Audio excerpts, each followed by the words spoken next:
the toilet. Let's go, ladies and gentlemen.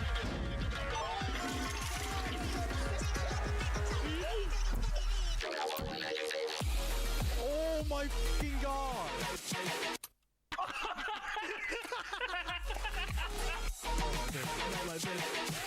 Oh my god.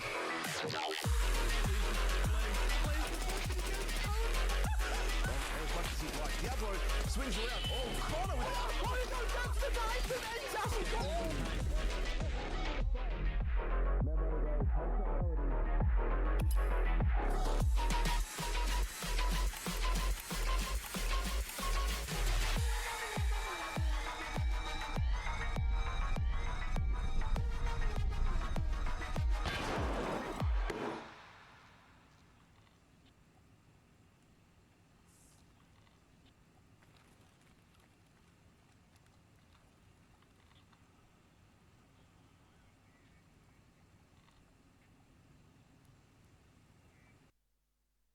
Hello, ladies and gentlemen, and welcome back to Season 2 of the Hunt Premier Pinnacle NA Elimination Tournament. Today, it's Grand Finals Day.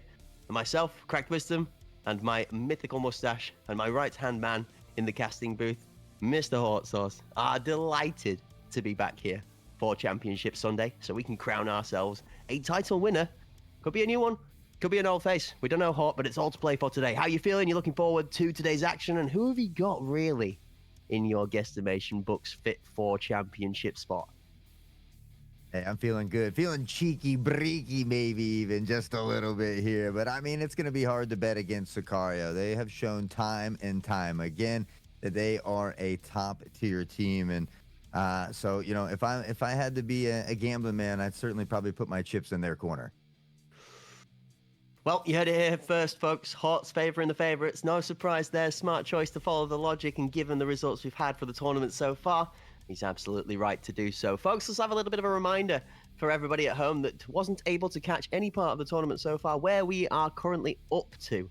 We have found ourselves 3 teams left to fight it out for the title championship, with 2 series today to decide it all. The first conceding Aspect and Covenant coming together to clash and battle it out for a chance at taking it to that title spot bout versus Sicario, who are going to sit there comfortably today, Hot, without too much stress until that second series, as they get to watch from the sidelines as both of the 2 teams trying to be their opponent have to go through the ringer.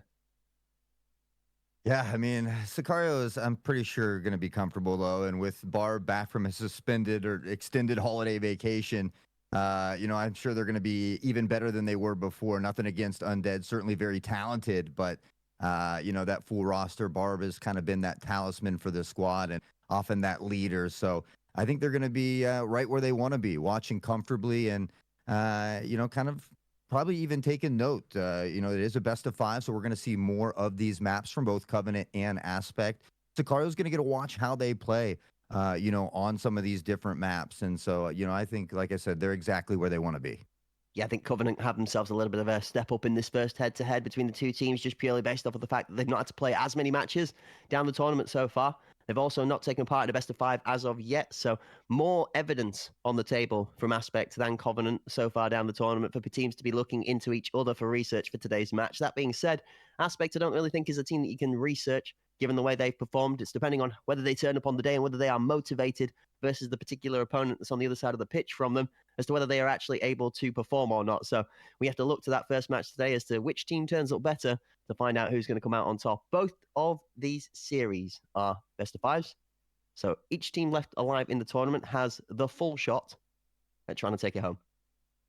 Yeah, and speaking of winners, I see people asking about the winners in chat. You can see it in that pinned message there above. Ken GY and JV Nax are 2 lucky winners for that extra stash space. So make sure you reach out to Philbo via Whisper on Twitch, and he'll work on getting that code sent over to you as quickly as possible. Get a big GG's to Ken GY and JV Nax. Absolutely, ladies and gentlemen. All we're doing today is crowning winners both in the chat and in the Pinnacle Championship. Here is the head-to-head for your first series of the day. Your 2 teams taking to the table, starting off on our left-hand side. Covenant with a roster of names that have been a little less familiar recently, now back in the scene after a couple of seasons stepping away. They are proving that they were meant to be here. CK, in-game name as Exquisite, Nick the Man, Boa, Ghostly, and Nova, all playing for the Covenant roster starting today. They've got to task themselves with putting Aspect away in any better than 5 to find themselves a shot at the title. Aspect, Tom, Boop, Corium, IFP, and Head Eyes. They have just it seems like getting better and better with each day. Obviously, they had that first tough day, but they sent us into overtime after overtime after overtime. They've shown that they have the dexterity to get through multitudes of games, which is a good thing to have in your corner when you potentially have 2 best-of-5s on the card. But Covenant, I feel like, has maybe looked like the slightly better team overall. So again, I think this is another, it feels weird to say Aspect is that number 2 returning runner-up, but Covenant has looked really good. And so if they show up and they're shining, I think this is going to be a very, very good series, and it might be a little reminiscent of that long series we saw yesterday. Yeah, absolutely. And the NA scene has been really heated with the drama that's been going on between the teams. They love the rivalries that are coming in here.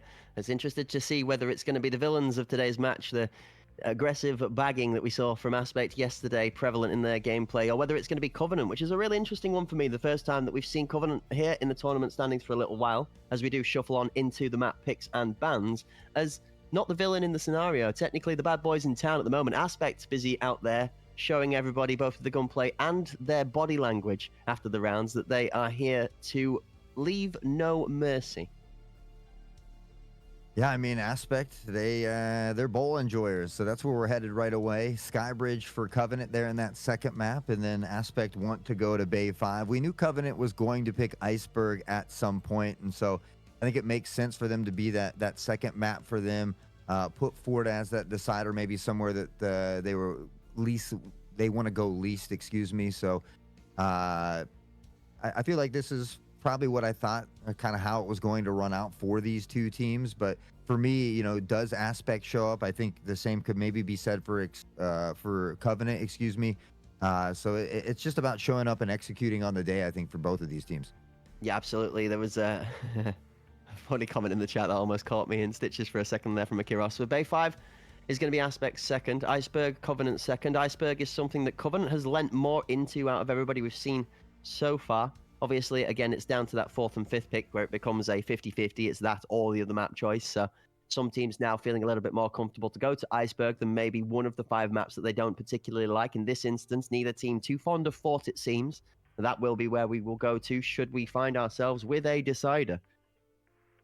Thoughts for the flow versus the team, the playstyles, Hort? How do you think this one plays out scoreline-wise? I don't know. I honestly, I think this does favor Covenant. I think if Aspect can win their first map, I still think we potentially see Covenant taking the next 3. Bay 5, they play really well on. They're one of the few teams that was competing with Sicario. We saw them 9-7 on Bay 5 as well as Iceberg. So that, for me, lets me know that they're confident in both of those maps. They expect to win Skybridge, I believe that. So I'm not sure how well they're going to do on Bowl. Plus, it's the first game of the day. I think if there was a room for Aspect to take that first game, it would be Bowl. I think that would be good for them as well as building some of that confidence. We've seen them have good games and bad games on Skybridge. So I think that Skybridge is going to be that choke it or check it. Either you choke at that point, and then we see Covenant start to run away with it. They win Skybridge and then win 2 maps that, again, they're very comfortable on. They competed with Sicario on. But if at some point, Aspect can steal away Skybridge from them, then I think we could potentially see that upset, and that would probably happen on that 5th map. But if I'm going with my gut feeling, I would think Covenant in 3-1. There are, in my mind, only 6, I think, teams across all 4 of the competitive regions in Tarkov that I can think off the top of my head that are consistently able to play a best of 5 past that game 3 at a deficit. A couple of them that obviously hail from the CIS region, your XP academies, the Virtus Pros, that caliber of a team. Something also the Russian scene is a lot stronger at is those endurance matches. We do see games going back and forth where rounds have been traded previously because of the fact that they're able to just go the distance. Now, in the EU scene, you had Panderic that have shown the ability to handle a 5-game series. We had EPA on one occasion showing their ability to be able to fight in a 5-game series, but not turn it around. Game 3 for me is a big one, and this showed yesterday with Aspect's match versus Syndicate. That game was a 1-1 even split before we went into Game 3. And that Game 3, okay, arguably there's a drastic exasperation because we played 44 rounds of gameplay in Game 3, but it still lends a tail towards the later half of our day. I don't think that the endurance factor will affect particularly too much in this head-to-head series, but I think that if Aspect have any hopes of being able to play a second match afterwards, and the same for Covenant, nobody is going to want to see that 44-game repeat again of an overtime. I would like to see one of the two teams, if we do get to an overtime situation, whichever wins, close it out confidently. As we did 44 rounds yesterday of back and forth where neither team could really put enough together to get the W until fatigue started causing little errors to separate the gameplay rather than it being something particularly that outshone the other side. It's an endurance battle at the end of the day, and endurance is a part of the makeup of a top-tier player. You have to be both skilled with the gun, with your game sense, and able to handle the heat. I think that both of the teams in this first head-to-head are going to want to avoid too much heat, just in case the final is a sizzling cauldron of cook. Yeah, I think for me, the big map is going to be map number 2. It's going to be Skybridge, just because we've seen Aspect play good on it and we've seen him play bad on it. And the last time they played Covenant on this map, it was 9-2. I think if we see something similar like that, then we do, then we see Covenant go on to win Bay 5 and Ice if they don't get Bowl, because Bowl is another map that has been close for Aspect. I think even yesterday against Syndicate, it was a 9-7 win for them. It wasn't necessarily a dominating win. It was a very close win that almost went to overtime, that realistically should have went to overtime and didn't. And then we saw that very long game after that. So for me, if Aspect can win Bowl, Skybridge is going to be that big map. Do they have what it takes? We've seen them turn it around a little bit, but they haven't played against Covenant since then. So I think that's that revenge match that I'm really looking forward to, is that rundown on Skybridge. Some comments actually that came in from a couple of the Syndicate players after their loss yesterday, although they did exit the tournament after a tough match and a 3-1 defeat versus Aspect. There were some good comments from the Syndicate boys saying it was a tough match. There's a lot of agreement between the squad members that there were places they could have improved on their gameplay, and that there were definitely a lot of rounds that could have been held in their favor instead of them throwing, essentially, I think was the word that was passed to me a couple of times. They definitely felt like they'd let themselves down and weren't fully able to achieve what they wanted to be able to overcome Aspect in that head-to-head for the best of 5. But for Syndicate as a fresh team on the outing, we've got to say I was impressed personally myself for their first showing as a stack of 5 that's just come together. They've been playing together for maybe like 3 or 4 weeks publicly before this tournament, to put it into context of how fresh a team this is. They've not been playing together for long at all, and I think they've had maybe 2 to 3 months of behind the scenes time of playing together as a squad as well. So new teams, new faces, a good outlook, and I mean, 1 day short of finals day for your first outing's a pretty good run. Aspect did not, however, let a 44 round bar burner stop them from taking the following map afterwards. And like you said, that 3-1 victory was definitely favoring that Aspect perspective in the pick ban. Here I'm with you. Covenant look like they're in a good place from pick bans to go 2-1 up either way by map 3. Like you said, Skybridge is going to be the big one. If we don't see a 1-1 split there, I think it's going to be tough. I think if we even see a 1-1 split there, I think Aspect are going to be behind the curve, shall we say, of momentum.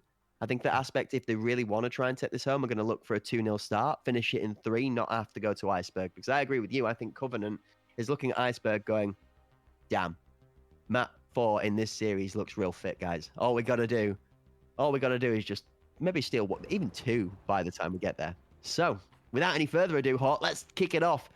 Super Slamming Final Sunday, first match, the lower bracket grand final to decide our second finalist for the best of 5 final following this. Aspect versus Covenant.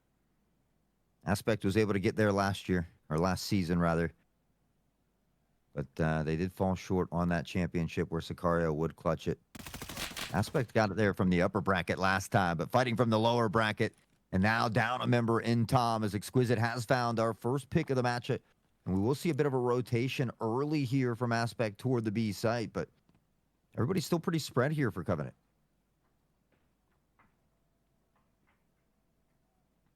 Yeah, very placid setup from the attacking side from Covenant, and Aspects just kind of being spooked into almost a little bit too much movement and energy. It's crazy to see. The Aspect are kind of feeling unnerved already by the lack of info coming through. We see the util trail towards site as smokes and flashes are traded back and forth from both sides.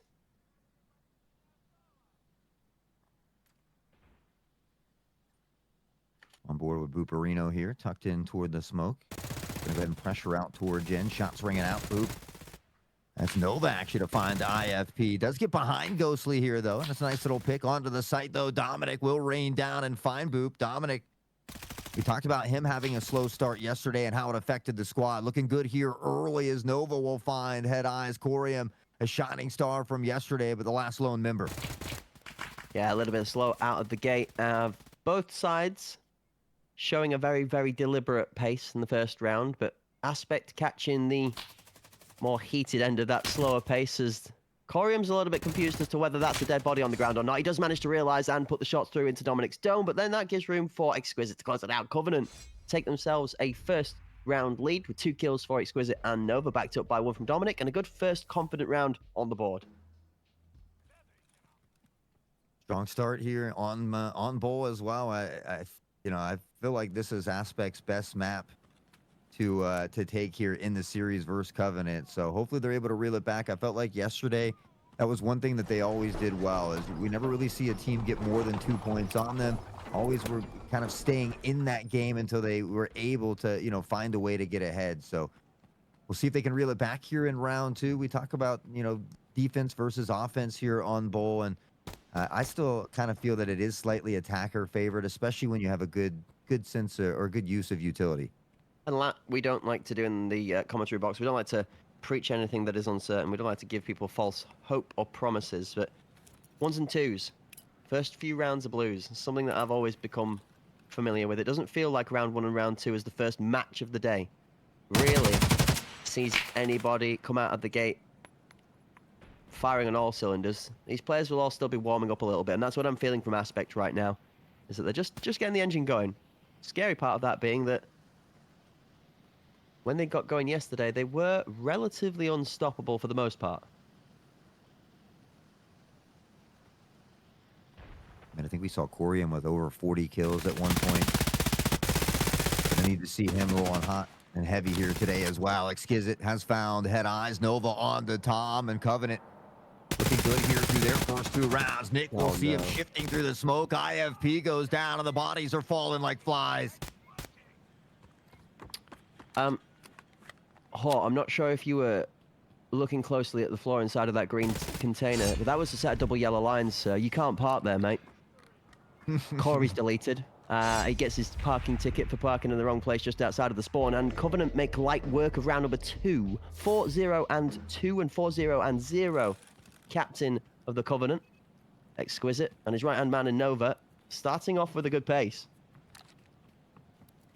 Honestly, Covenant doesn't even look stressed at all. I mean, they look very comfortable at the moment. It looks like they're just kind of running through some practice runs and some strategies they've gone over. Aspect is going to have to find a way to make them pump the brakes a little bit. Nova already at 4 as well as Exquisite. So we need to see some of these shining stars from Aspect begin to shine here.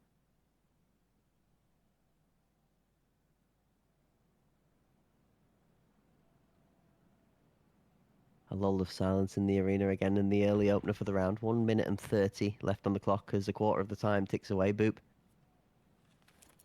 He's playing a game of Fireworks Simulator as he watches that one go up and over the top of his head and explode behind him. They're looking to try and craft one of his own. Calculating. Einstein equations inbound.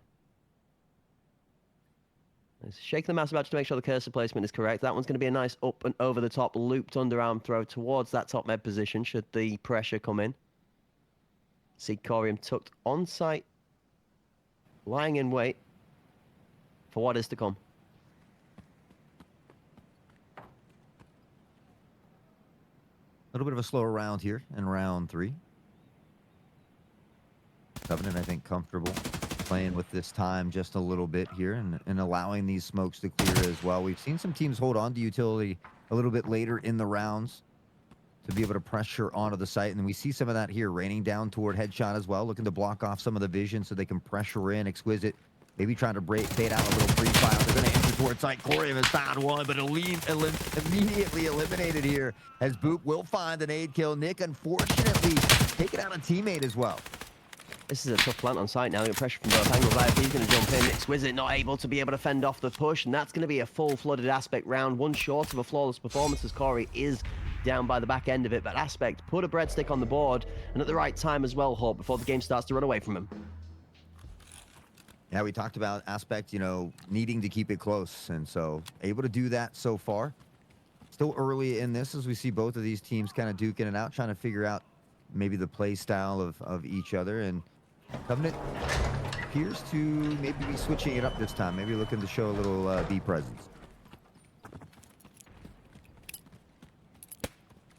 Couple of bases of movement from the Covenant core of the squad, the bomb and the couple of bodies that seem to be protecting it for the time being. Did look like they were trying to force a flank or fake a flank off towards that B site from the rotate from Curtin as Dominic caught the metal part of the platform running off the edge of the ramp. This time we are going the other way around, so Covenant not going to try any form of distraction play. Instead, they're just going to stack up over towards this B site with the one player over on Curtin, positioned to capture any aggressive flank push, but also looks like he's made contact, so maybe a little bit of a hard sell coming in from Exquisite here, Hawk.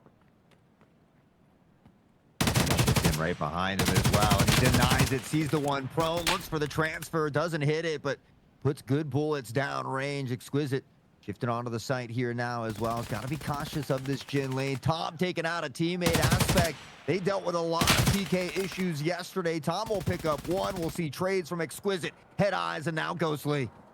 3v1. Covenant have done an insane job due to some phenomenal work from Exquisite over on the other half of the map. He's left in a 1v3 and he gets himself so many kills that the rest of the squad are just left to set up the firing line for the rotation. Ghostly picks up the last kill the round, but it's Exquisite. It's the captain leading the charge for Covenant that is playing flawlessly right now. 7-2. Yeah, I mean, absolutely insane through the first 4 rounds, and a great start for Covenant. We've seen Aspect able to reel it back a little bit here in these early rounds, but they're going to have to continue to do so. So far, it's only been 1 round at a time for them. See a couple MP7s here. Boop, Corium. Corium had a great day with his MP7 yesterday, and so at 2 and 4, a little bit silent of a start here for Corium, and honestly, they need to get Corium rolling. They got to put him in a position, maybe allow him to be behind somebody and find that first initial trade, get a couple kills under the belt, and get it rolling. A little bit more difficult to do on the defending side there as well, with the attack being forced upon you. Corey, you can see him rotating around through green to try and come to the side of the site, which is under pressure. Exquisite's got Head Eyes in his scope for the time being. Down 1, up, and pressure. As I pause, Exquisite claims 1, but only for the trade. IFP does find Ghostly off the backside. Tom with a good bit of quick reactions is going to be able to snap, whip, and tip over another one of his opponents. 2v3 now. Aspect just about holding the line all the way until IFP gets knocked over. Here comes the rotation. The fact that they find IFP will allow them to continue to rotate toward the A site. They know right where Tom is, and you can see this lurk here as well from Nick. Tom has no idea that Nick is waiting patiently here. Great plays from Covenant will find them up by 3 rounds, 4-1. They guarantee themselves a minimum of a tied half, and you're right. Exquisite is absolutely cooking right now. The thing that's scaring me is how easy he's making it look too. This does not look like a man troubled with gameplay. This looks like a guy that's just having a casual stroll about in his pub games in the morning, and it's not down to anything lacking from Aspect. It's just something we've come to know Exquisite for being darn good at. Big cook, big captain. The best leaders lead from the front, and he's trying to do that right now. 1 to 4 Aspect find themselves down in the dirt, 3 short of the pace in the game. Really need to find themselves something to start finding their way back into it. That's not going to help them out as Nova nails the grenade towards sight. Well, he'll be enjoying another player advantage here as we see Head Eyes beginning to shift forward toward headshot. One tucked onto the site. That's going to be Corium. Covenant has time on the clock. Again, they're allowing this smoke to clear. A lot of times we'll see a little more time run off. They throw some return smokes of their own. Then they put some flashes towards site. They know someone's usually at least one, maybe two, potentially hanging around this site. Tom finding this pick on Exquisite here, though, is a big one. He's going to allow him to kind of shift forward, hold any potential rotation. I don't think he's going to go on for that flank yet, though. Couple of pieces of util being stacked up here. You see Ghostly and Nova together. That wonderful Mandalorian mask there being used, the Keck Trooper mask. Big fan of that one also myself, actually. It's got good face protection, got good ricochet chance as well. Cheap on the points. Rotation comes in. We see all 4 members alive of Covenant swinging towards that B site. Now that A's overstacked, the one split challenge and the captain from Obus, Tom, though, is going to stand strong. No, only standing strong for a little while here in Nova. We'll be able to put him down. We see Dominic trying to tuck in and get this device planted. The boost over the top is good. Boop has found Nova. They've got an advantage to work with. Ghostly up top. We can see Covenant here now. They've got an ability here to just kind of work together. Maybe play a little bit of this time. 40 seconds for Aspect to find 2 and the defuse. Just going to give Head Eyes the chance to try and work his way in toward the site. Again, over-peaking is going to be the death of either of these 2 Covenant members. Slow, steady pace for Dominic doesn't work out. Head Eyes' pace is better. The fast push and the quick tempo from all of the Aspect members is going to work absolutely perfectly. A 3-pronged push and the pace of all 3 members matching at the same time leaves Ghostly with nowhere to run and too many angles to have to dodge from. Well played from Aspect. Cut that lead in half here. We'll see if they can battle back before halftime. We saw a lot of 4-4 halves yesterday. I felt like almost every game ended in a 4-4 half despite the outcome, whether it was close or not. But, you know, we talk about Aspect's ability to keep it close, to make sure that they're in this game long enough for something to happen. We see some of the other members beginning to come alive, but I'm still looking for some of those breakout plays from Corium to kind of really ignite the rest of the squad. I'm not convinced from 1 round's worth of success. I need to see some consistency. Covenant have put 4 on the board.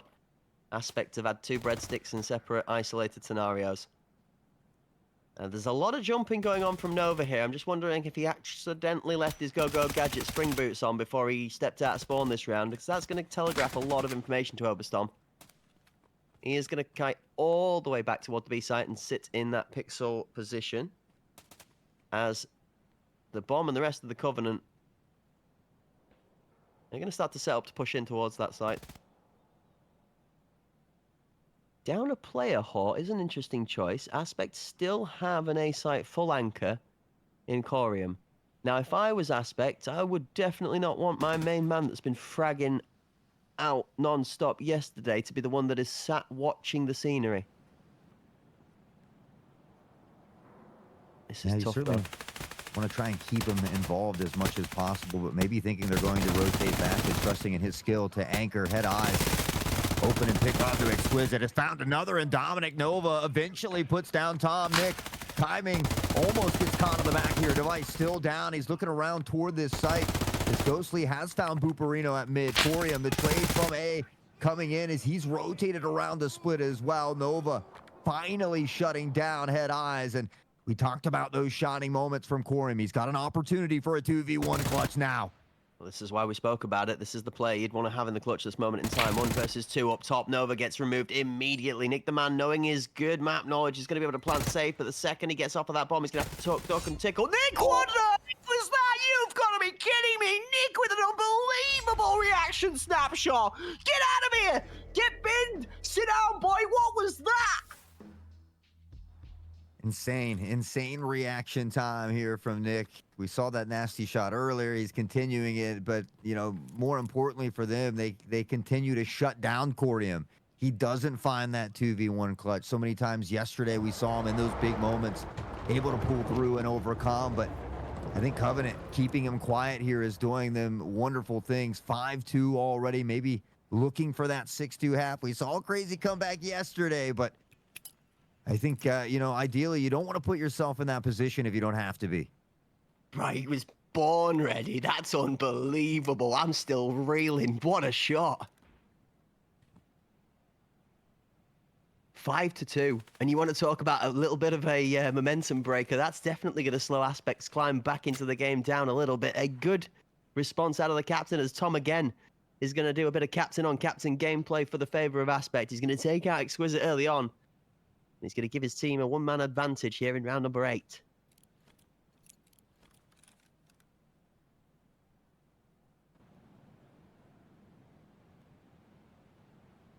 They're taking out Exquisite, 9 and 6.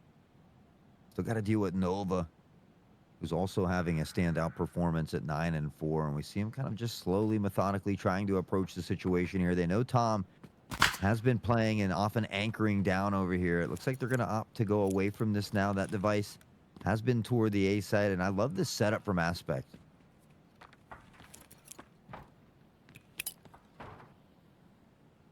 And the tension settles. This game was nice and casual until we got into that round there. That popped off, and suddenly both teams are too fit to make a aggressive play for the fear of making a mess of it. Nick the man, of course, he's the one sent to set the challenge. Ghostly finds Corey, Nova finds IFP, and the Covenant swing. Ghostly goes down. Head Eyes has been making some real good work for Aspect in the back sidelines and the shadows of the round. Head Eyes for 2. Boop's holding his back. Head Eyes now feeling himself a little bit. Nova's nailing the shot to Boop to take him out. Now Head Eyes has no help. My! What is this? Nova is going insane. He's found 2, but Head Eyes has been the juggernaut on the round. Dominic dancing around. Nova just a bit too far, but it doesn't matter. Head Eyes will run straight into him, and Nova's up to 13 already. Covenant, it's a 6-2 half for them on Bull. This might be a short day for Aspect if they don't start to turn it around. Oh my word. And as always, is typical fashion with the arena, we broke the map, folks. We've officially shattered the scaffolding. The foundries and the scenery have been smashed out of the park because the gameplay is just so ridiculous. It's not safe to show on screen. So bear with us, folks. We'll be able to get you back into the action as soon as is possible. But, oh, brother, what a game! What a game so far. I swear to you on everything that is blessed under the sun, I could have told you that 12 out of 10, Nick was dead. There's no way. There is no way. He doesn't just get off site, but he gets up off the box before even getting out of the angle. Says, I'm not scared of you, bro. I'm not scared of you one bit. Whoa. I mean, I've never seen a man's head leave his shoulders so quick in my life. What a shot. And then Nova to follow up with a 4-piece. You've got Head Eyes that's 1 kill short of the 4-piece. If Head Eyes kills Nova, he gets the 4K in the round. Nova kills Head Eyes, he gets the 4K in the round. I need new lungs. Honestly, Covenant looks really good today. They look like they've come prepared. They look like they've come with a game plan, and they're executing it near flawlessly. I mean, this whole team is flowing well together. We've seen explosive rounds. We've seen subtle, slow rounds. We've seen rounds where they have the player advantage and where they don't, but they've consistently shown that they can pull through regardless of what the odds look like. They're looking really, really strong, and it's on Aspect's map pick to start things out. You feel like Aspect has to win Bull for this series to really go the distance. And if they don't win Bull, we saw a 9-2 on Skybridge on day 1 against or between these two teams as well. And you start to worry a little bit for them because we've seen them kind of be a little bit of a late bloomer. We saw it yesterday. It kind of took them a while to get going. And once they did, they were playing amazing. But the fact that we don't see kind of Corium holding things together right now, or, I mean, really everybody just having a little bit of a tough time. And Covenant just looks very relaxed. You wouldn't be able to tell that they're in a championship day, kind of event. Yeah, absolutely. This is just one of those things that happens alongside of the action, folks. All right, I know that it is frustrating for you all, but we appreciate your patience indefinitely. At the end of the day, we're going to get you into the gameplay, which is fit only for that of champions. We need to make sure that the playing field is fully smoothed out. We can't have crinkles for the folks to be tripping over. We want to make sure that the skill is what decides the outcome and nothing else. So whilst we take our time to make sure that the performance for you is as top quality as it can possibly be.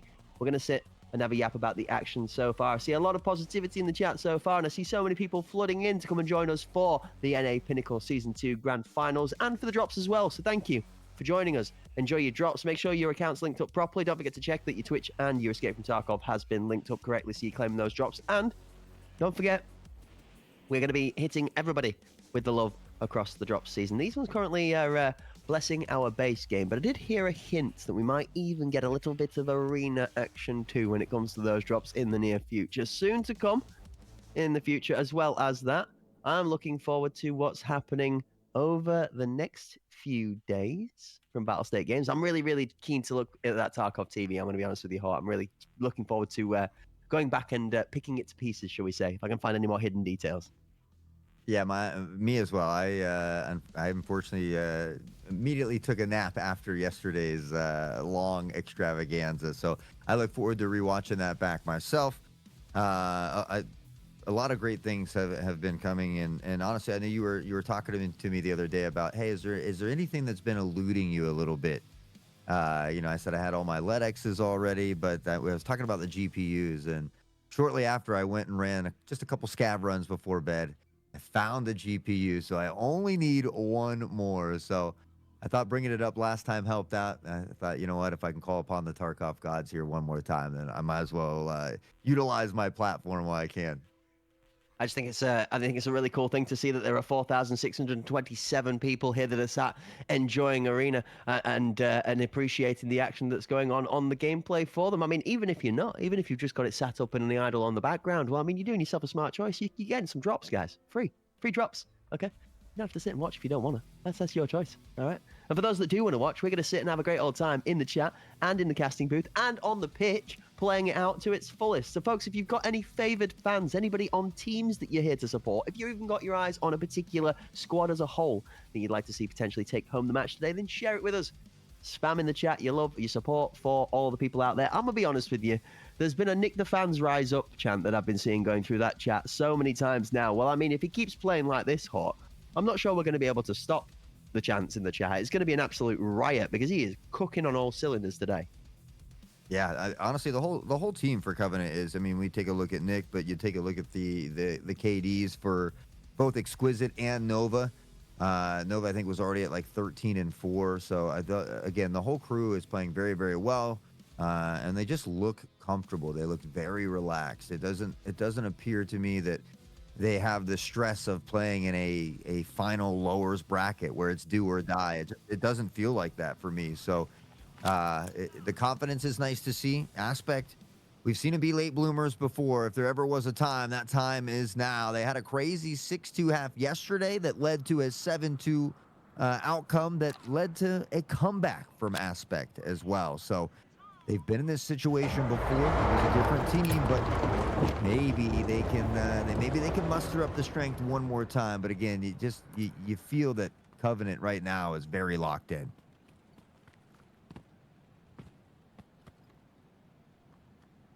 So here we go, straight back on into it. 6-2 Covenant up on the defending side now as Aspect take to the attack halfway into the game. 8 rounds per half here in Arena.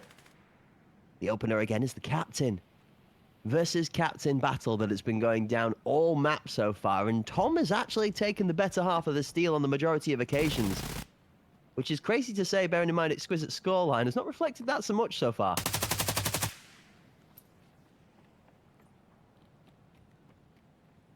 Dominic tucked in just on the other side. We can see those silhouettes. Oh, Dominic doesn't see him pressuring onto the site, but Boop has found this nade onto Nova as well. Corium taking out Dominic. Maybe a slight break apart in communications here. And Aspect, after that little break, has really turned it up. Tom, Boop close it out, and a very strong and flawless round from Aspect. Flawless is a good way to start up after the break.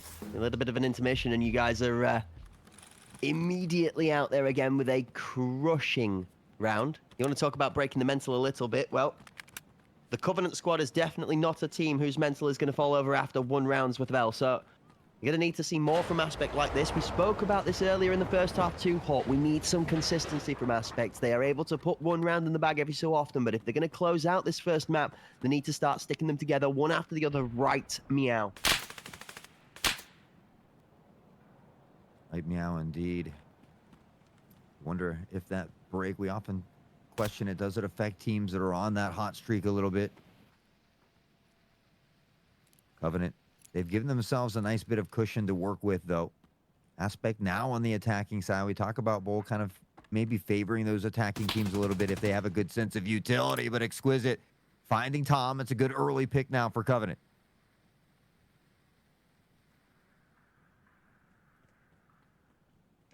Gonna say, noting a little shout out, absolutely blessed to be able to sit alongside you, Hort, of one of your 350 odd casts for the year across multiple titles. Nearly managed to do a whole one per every day of the year for cast this year, haven't you, as we crack on with the action?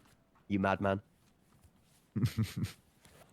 5 versus 4, Covenant sitting themselves with a full 5-piece with the squad still alive. IFP suddenly seems to find that magical banana peel that finds him falling over into the grave. 3 members of Aspect now left alive to push the charge forward. Head Eyes, tasked with the challenge of entry to site, finds one, drops the bomb down as Nova nails them in response. Exquisite still alive with a battle for Tom this time around, is able to play his part in the back of the round. Nick the man. He's found Corey's 2 yellow stripe problem. Has he got his parking pass today? I wanted to see some of these crazy clutch moments from Quarium like we saw yesterday, but in a 4v1 with only 20 seconds on the clock for Covenant, they have the ability to just send one away, very far away, and really force this on. Quarium still finds a nasty shot toward mid, though, and we talked about them really. Seems like that beast has kind of been reawakened since that little break that we had there. Does get to site, unfortunately, not enough time to find the plant. Covenant now 1 away from match point. That's exactly what I needed to turn this around. I've actually got some good questions in the chat coming in as the gameplay cracks on, as we see a little bit of shift in the meta. Yes, P90's ammo got nerfed a little bit down. And the MP7 received 40 rounders back, as opposed to the previous 30 rounders. So there are a lot more people that are moving back towards that MP7, purely because the difference between 10 bullets, 50 to 30 and 50 to 40, actually does drastically change the kit. We see this reflected across both squads here. We've got 3 MP7s in the scout class from Aspect. You get 2 MP7s, one on Ghostly, one on Nick the Man. Oh, actually, sorry, ignore me. 3 on both teams. I see one on Nova as well. So, MP7 definitely risen in the favor. See a lot of love for the MP7 in the chat too. There'll be a fond Call Me Joe in the horizon somewhere that's busy having a pot of ice cream with stars in his eyes at the MP7 coming back into its former glory. Good old Joe. Big up, Joe. Yeah, I felt like the MP7 was always slightly better. It was just the 30 versus the 50 rounds, that 40 mag coming back. The ammo as well for that the SS190, that pin dropping from 39 to 37. So those slight adjustments, we see that MP7 coming back. Wondering if we'll see some little SR2s in the future, as that ammo took a slight nerf in the pin, but upped in that flesh damage as well. So things subtly changing.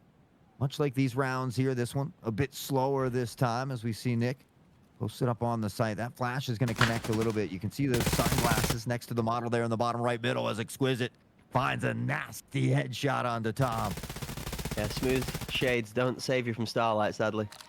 Full blind. Oh, wow, okay, and suddenly Aspects go full potato, and the hot potato feels really good. In fact, they go full potato, as accidentally they managed to pick up a teammate off the back of 2 great pieces of grenade utility. Exquisite finds Head Eyes. We've seen a lot of teams holding on to utility a little longer these days, and it pays off. Exquisite off the reload, finds IFP, boop. At least gets the trade back here at a minimum, but how far away is he? Dominic is tucked in. Boop still gets him. The pre-fire through the board, the positioning and the read on the spot of the plant is perfect. Booperino actually managing to wake up and lock in for a second, uses a great bit of prediction and muscle memory to nail the shots on the defuse. Oh, that's tough. Maybe you wiggle the head, maybe you lean in a little bit, but always easier said than done when we're sitting up here in the booth when that action's popping off and time's ticking away. A good attempt here from Dominic, but it doesn't go their way. An even bigger clutch from Aspect, and now we're seeing this team begin to wake up. Hopefully it's not too little too late. We talked about them being a slow starter. Boop, 6-1 since the reset. Maybe that reset was what they needed to bring that mental back into the forefront of that gameplay, just to lock in that little bit, maybe to just wake up. Maybe it was an extra spoonful of cornflakes needed to get the juices going. Whatever it is, you can see Corium and Boop now tucked together in a similar position, ready to start that dynamic duo combo that this Aspect team has found a part of the fully fledged 5-man roster, with the captain leading the charge. The young talents from IFP, backed up with Head Eyes, and the Bash brothers in the front line. 55 left on the clock though, Hawk. Covenant have done a really good job of bleeding this time down. That smoke on Curtain's going to nail another 20 or so seconds off the clock as well. They're going to have to face check this. That smoke over the top is going to cover off. Nick the Man is doing some real creature energy plays, Hawk. This is a big risk for a gamble. Yeah, just trying to stay in front of that smoke. He is going to eat all of that flash, and my man is not going to be able to see until the end of the round. He lays down because he knows he is going in the dirt. No kid him there. And now Boop is pressured forward and finds Ghostly. Dominic able to answer back for one of his own. We'll see Plaid Stripes in the kill feed momentarily as Corium has found Exquisite. Covenant now in a bit of trouble. Yeah, Dominic last alive as both IFP and Nick the Man shared the same brain cell. IFP, however, slightly younger of the two, employed the second brain cell to just pre-fire the angle just in case. Dominic does manage to delete one in his attempts back towards site, but 3 extra adversaries and 2 stacked up together as a pillar. Going to make this very difficult. Corium tucked in the very off angle in front of that headshot box is going to be unreadable as the scope covers the angle and blocks his model. Aspect again have come alive. That one, a little dicey. That fight in the smoke goes different, and that could go either way, but you give Aspect their credit. They kept their composure as they pushed through onto site and did not get distracted by the team kills as we saw the round before. So Aspect definitely improving round to round now. Yeah, and we see a couple of members being kind of silent since that reset. Nick still at 0 and 3. Nova, who had roughly 13 kills before, just sitting at the 1 here now. We'll see if they can find a way to slow Aspect down a little bit. They're having much more success from this attacking side.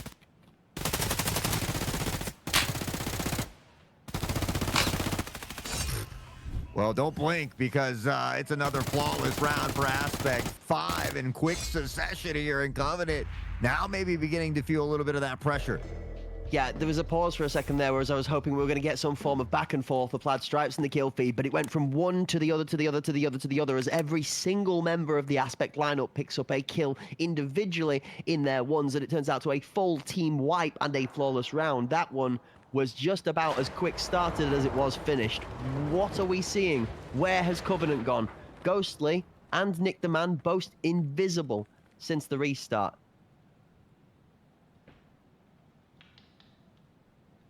Aspect now has a chance to tie it up again after being down 6-2 at halftime. Having some flashbacks from yesterday.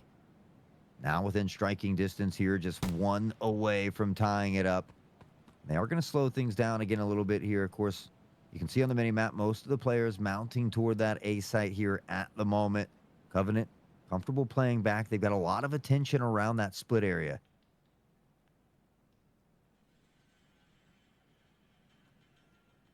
Again, 60 seconds off the clock, and the slower pace has dominated our first map here in the best of 5. Of course, we speak about different maps for being particularly important throughout the series. Every map is important in the best of 5 series, especially the first. The reason the first carries a bit of importance, obviously, best foot forward.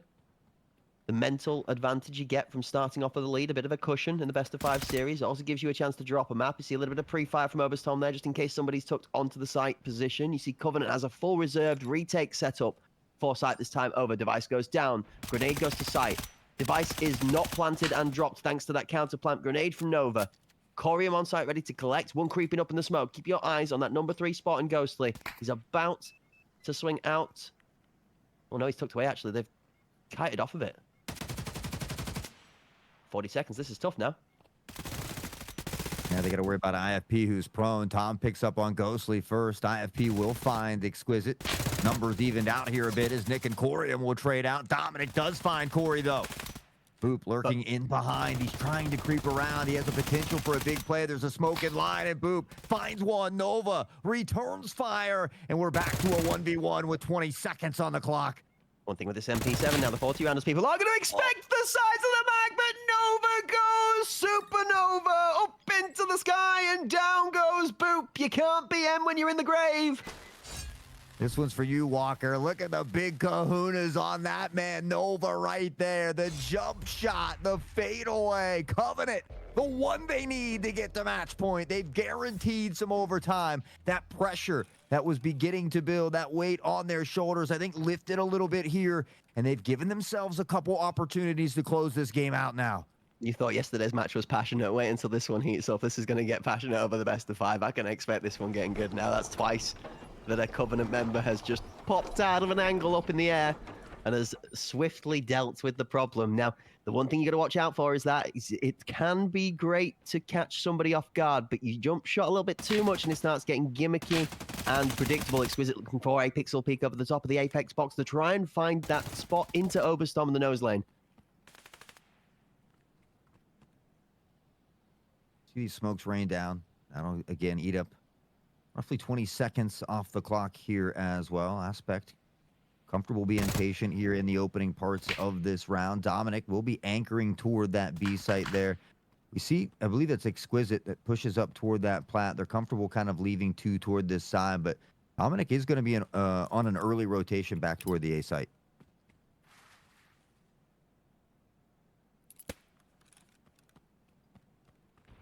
Artillery inbound, you see that one from Buperino. Normally doing a better than average job on the util. I won't say insane. We haven't seen one of those games where it's been all raining nades from Boopers. He is another player that has an expert level of skill with the gun as well as the utility. So it's very hard for him to have his skill with the weapon overshadowed by his util. But both have seen an improvement across his playing competitive gameplay. Now turning out to be a relatively well-rounded player when he turns up on the pitch. The one thing that a couple of these Aspect members have struggled with is consistency. And they're hoping to try and nullify that question today. Try and put some of those doubts to bed.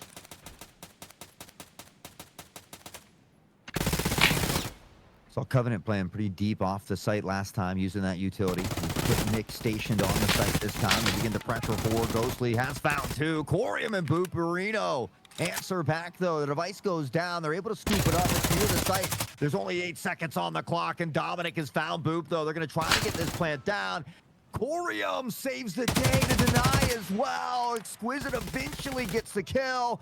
Nova from the other side will wrap it up, and we saw a bit of back and forth. We were dancing around the edge of the knife there for Aspect. Covenant, they reel it in when it matters most, and they're able to steal the first map away here now.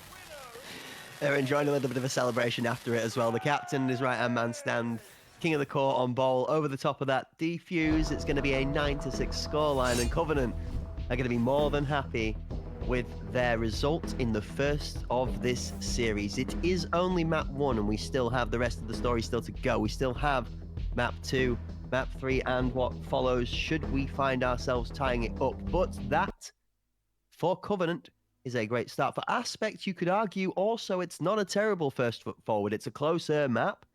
It is, however, in the grand scheme of things, an Aspect map pick that did not go their way. Now they have to look for a little bit more strength in this all-important, and Sauce, I'm now sat on the same side of the bench with you. It ain't game 3 anymore. Now game 2 becomes that top dollar game. It is the most important at this point in time that Aspect puts one in the bag, or I am completely convinced that we might find ourselves in a 3-0 closeout through the Covenant if they are not able to restabilize at this point in time. Aspect looking for the all-important aspect, not the aspect ratio we saw Saturday, first day in the tournament.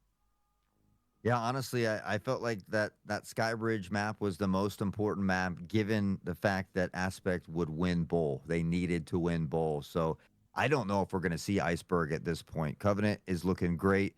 We've seen moments of greatness from Aspect, but as a consistent whole, Covenant looking like that slightly better team, looking a little bit more comfortable, a little bit more relaxed right now. And so we're headed to Skybridge. They previously won 9-2 against this very team only, 7-8 days ago. Day 5, they've looked really good on. This was another map that has been a bit iffy for Aspect. We saw that 44-round endeavor that went forever. And, Bay 5, again, so even if they survive one of these maps, then they still have to go to Iceberg where, Covenant has looked very good on, and obviously one of the only few teams that's comfortable saying, "Hey, we want to play on that map." So at this point, I don't know how Aspect makes it out alive. They're going to need another one of these 40-plus round drag out type performances to get there. And even if you do, you still got Sicario waiting on the other side. So I don't know how much of a light is at the end of that tunnel. Yeah, I'm not sure I'm as convinced if I'm going to be honest with you. We still have that all-important fourth map pick in Iceberg that is still sitting in the edge of the scenes as well. As we do drop ourselves back on into the gameplay from map number 1, here are your map 1 series 1 highlights. This is going to take us on a little bit of a journey. The first half of the map looked like Covenant had it more than under wraps. It felt like we were going to be going to a very quick first map success as they took a first half lead of 6-2. We see this here really was just exquisite, and that's going to kind of be the tale of the tides to this one, Hawk. We're going to drop back in on CK at multiple different occasions as he's going to pull off some good plays with bits and bursts from everybody else coming in as cameos. Yeah, a little one-sided here for Covenant, but after halftime, we saw Aspect come out swinging. We talk about too little, too late, and that's where that 6-2 can be so much more devastating than that 5-3. So even with that fire return, we end up seeing it's not enough. This play from Nova was just nasty. We saw Head Eyes able to get Dominic there as well, but again, Nova clutching up a lot of these rounds, 13-4 before we would have that reset where, again, they had a little bit of a struggle here in these opening rounds. Booperino, you talked about those nade skills. We're going to see a little bit of that here and there during this return. There is just something delightful about being able to just fly by, smooth, slow sail in that bird's eye POV as a grenade rains down on a bomb being planted on site. It's just a little satisfying to watch. Speaking of satisfying, this one stung a bit. Boink. And good night.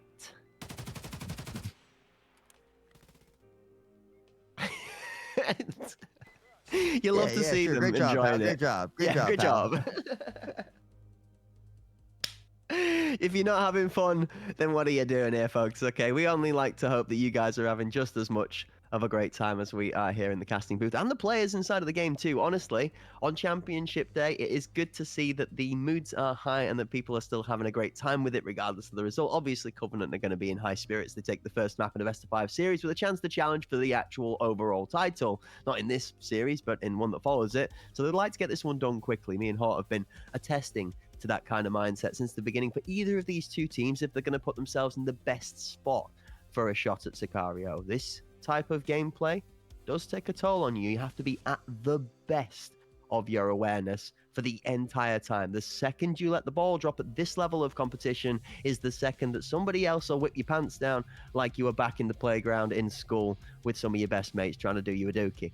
It ain't always going to happen. Sometimes you're going to lock in and you're going to fry out like you've never seen before, but most of the time it's about aiming for that consistency. And this is the part that we've seen missing from Aspect's gameplay throughout this tournament. They have shown that they can be beyond exceptional. They have also shown that they can be beyond missing. We need that middle ground, and they're going to have to start right here, right now, if they're going to think anything about turning this series around within this tournament for a comeback. Otherwise, it's going to be a Covenant comfortable train of pain towards the end, and they're going to find themselves sitting quite sweet with thoughts towards that grand final.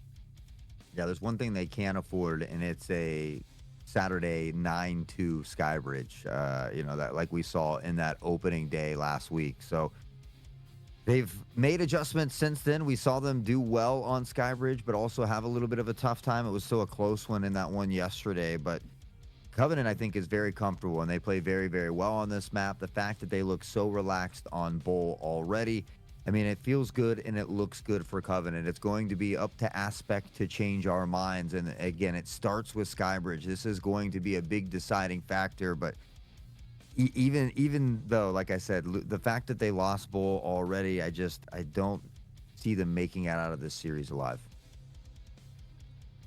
I just saw a comment from Slaughter in the chat from New Dawn that was like, oh yeah, imagine losing to Covenant. Slaughter, I'm just looking at the bracket right now, mate. Didn't you guys lose to Covenant 2-0 to go out of the tournament? Is that to go into the losers bracket at least, right? Are we?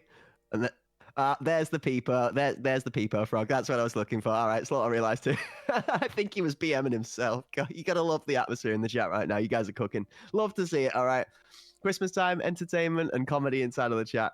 Can't be having a good time if you can't roast yourself right. Well played, Slaughter. Fair play, sir. Yeah, yeah. We see Miss Hellcat potentially saying it's his birthday as well. So if that's true, a big shout out and a big happy birthday to Slaughter there as well. Always good to see you in chat. Love seeing the familiar faces and names. But honestly, it's been great seeing some of the new names out there as well with the release of 1.0 and the influx and more people joining. It's been fun. You know, we talked about how many more people are using VoIP as well, and I've just really been enjoying myself. So again, a big shout out and a big thank you to all of you kicking it with us in chat. Yeah, absolutely. It has been good to see so many fresh faces in the scene. It's also been really delightful to see a lot of the return of some of the people that maybe haven't played the game for a couple of years. They're taking the time away to try something else or indulge, shall we say, in other ventures. Well, 1.0 really has fishing lined everybody back into the game, roped them into that feel of Tarkov where you just can't quite get enough of not quite making it out of raid with the thickest loot, I guess. So I could have done better next time. It's always that feeling, isn't it? We could go again. We could just get the labs card. We could just wipe the labs lobby and do it next time. Sure, no problem. Yeah, all right. Yeah. Well. Covenant Aspect. We head to Skybridge. What are the odds that Aspect turns it around here on Skybridge? And if they don't, I mean, can they at least keep it competitive? I think so. I think this map, the early start to this map, is probably where we see the most fierce fight from Aspect. I think Covenant's biggest task in this series is going to be the first 6 rounds of this game. Not the first 8, I mean the first 6, and I'm going to clarify. I think if Aspects lose more than 4 rounds early on in this map, in the same way they did on Bowl, I think that the momentum is going to drain. I think that mentality, the positive mental attitude that you've got to lock into your head at all time might start to take a bit of a toll and might have a little bit of a detriment. So I'd like to see Aspect slam a few quick early rounds here, put Covenant under the pressure, but if they are able to overcome this hurdle, I feel like Covenant are setting themselves up for smooth sailing towards that grand final bout. Well, you can see the one golden ticket in the column up there for Covenant. They've put 1 on the board in the series. They head to Skybridge, which is their map pick, but Head Eyes and IFP open up with the 2 first picks of the map. Couple of spins in being popped a little bit late. Oberstorm is not going to be taken out from sight. Ghostly goes down on the challenge. A beautiful headshot. We've got 2 members of Covenant left alive versus 5 here, meaning that this first attacking round is going to stink real bad. The 2v1 on this A site is the only saving grace that they've got, but Booper's tucked in for a post-plant grenade, and the second this tone comes through, 2, 1. Goodbye, Dominic. It was nice knowing you, and there's 1 member left for Covenant to try and fight with. That's the first round gone, and what you could call that, Hot, is textbook clean execution. I mean, Aspect, it seems like when they win rounds, they win them flawlessly. Now we just need to see that consistently happen, though. They often struggle to get multiple rounds in a row. So here on the defensive side, here on Skybridge, a map where they previously had only gotten 2 rounds against Covenant, this is great to see. This is the start they were going to be looking for. 1 round, remember though, Hot, we said 1s and 2s, first round blues. I want to see round 3. First 2, if you can capitalize on it. Feels very much like it has almost an economy flow like you would have similar to Counter-Strike, where you win 1 round, you take that economy forward, it gives you a much better setup to try and convert on 2 rounds in a row. This is similar here, where it's more keeping ahead of the tempo. You get a good first round and the other team's sleeping a little bit or slacking. You slam home 2 quick rounds, you take a lead. Again, first opener is captain versus captain. This back and forth rivalry between the 2 leaders of each of the 2 teams has been very heated, but Oberstorm in the gunfight has definitely won it out more than often. Again, he's here. Half of his health left to speak of. They're able to get that smoke down. They find the device plant relatively quickly. Now we see Aspect with this counter smoke looking to try and block off VIP as we see it begin to plume the vision there of Nick. Ghostly still tucked in toward KFC. Only 35 on the clock, though. 4 members still standing here for Covenant.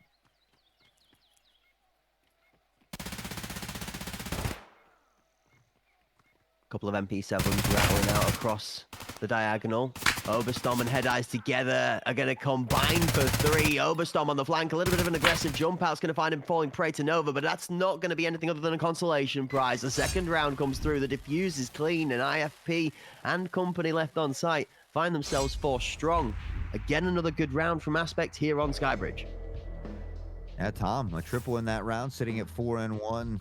Already tied the amount of rounds they got last Saturday against this Covenant squad. So maybe they did hit that drawing board and, you know, looking to show off what they've learned since that time, since last seeing Covenant. This is the map that I was looking forward to. The potential for that sweet revenge is something that really could maybe rekindle that flame here for Aspect. A crushing victory would be the way to start their way back into this series. That's the kind of heat they need to generate. Whoa, B-push. This is where Covenant has shown a lot of flexibility and adaptability. You can see that Aspect are already kind of sensing that this might be the play. The 2D rotation to the B site. Head Eyes and the Smokers avoiding the pre-fire from Nick the Man. Second in support as Corium is going to join from jungle.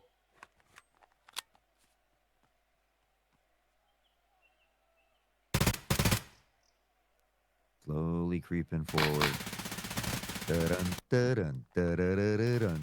Waiting for that smoke to disappear here. Covenant, no, it's Head Eyes finding Exquisite first. Head Eyes has been phenomenal here today. Great nade from downtown, goes all the way along lane 2, and Nova's going to roll one down the bowling alley into Head Eyes. Oberstorm is still cooking with this weaponry, though, and as him and IFP again combined for 3, it's Nova last left alive, and his backside's looking very exposed as 2 come in from the flank. It is, again, good gunfights this time over rather than clean textbook execution, but Aspect looking like they are firing all cylinders on the opener here to Skybridge.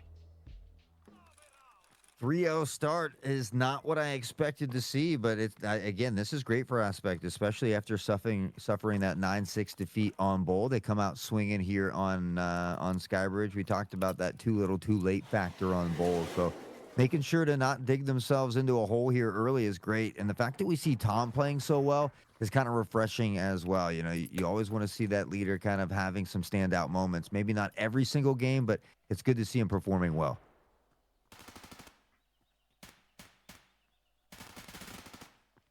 Now, the B push the first time over was arguably a little bit less as successful than the 2A pushes, so I am inspired to see the mentality of Covenant not broken as they go back towards this B site. 2 towards lane 3 this time. A little bit more delicacy on the approach, and deliberation is going to leave Oberstorm finding a sickening little rotation in the walkout off back site as he's going to find one and potentially catch Nova for the second. Oberstorm, big captain, cooking, king of the court on Skybridge. He's 9-1, and this man is frying. Old man no more. Somebody knocked 20 years off his life because he's going to knock 2 more heads down off of the dome. This player right now has every kill for his team and hasn't taken a single bullets with the damage. Oberstorm, bursting all over the scene. Nick and Exquisite, the last 2 left alive, and what might feel like a horror film for them because Tom seems to be hunting everybody down. Nick will find IFP, has to deal with 2 here. A quick snap to the dome of Corium, though. And Nick the Man, we've seen a lot of Nick fans in chat. And he's looking to get a little flashy here as well. Dancing around, Head On to extinguish that flame. Exquisite, the lone member, half health remaining here as well, and 28 seconds to work with. Yeah, Exquisite is so fast now. Head Eyes is going to do a smart job of just rotating away. The audio catches him a little bit as Exquisite swings to the right-hand side aggressively. Tom's on the long angle. The bomb's tucked away by Boop. There's no reason for either of them to have to peek or fight. And in that moment, as Tom floods away, Exquisite realizes it's doomed for. Boop's going to dip and duck the head a couple of times and force the push up. Exquisite's going to get caught. Boop goes for the jump peek and claims the kill to close out the round. 3-0 goes to 4-0. An Aspect on a flawless start here in Skybridge. Almost feels weird to say, doesn't it? Nah, not really. Skybridge heavily defending side favored map. I'm not convinced. I'm not convinced. Even if this goes 7-1, I see this swinging both ways. Aspect have to be able to deliver on the defending side too. It was their defending side that was really weak the last time they were here on Skybridge. They've done a really good job so far for the first 4 rounds, but how many times have we seen a team go 4 rounds up and then it level to a 4-4 scoreline by the end of the first half?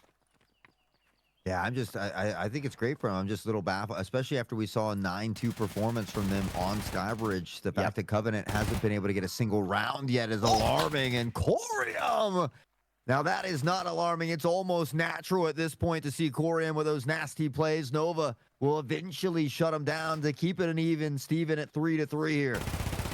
Hey, you give me a couple more plays like that and I might be convinced. That's some good shots out of Buparino as Exquisite is caught on a bit of an aggressive rotation. Buparino should have really gone down as he tries to swing with the magazine. Not quite in the gun yet. It doesn't end up happening as he will win out the fight into Nova, but then loses to the Bomb KFC. There's more than enough members for Aspect left alive, so they close out the round with those numbers advantage. A 5-0 lead for Aspect, and now we're starting to talk about cooking hot.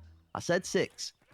6-0 from Aspect, and we might get something on the board. 6-0 from either team, it would be scary enough, but 6-0 from Aspect, and I think they've got themselves in a position where they can comfortably say they should be able to get map 2 over the line.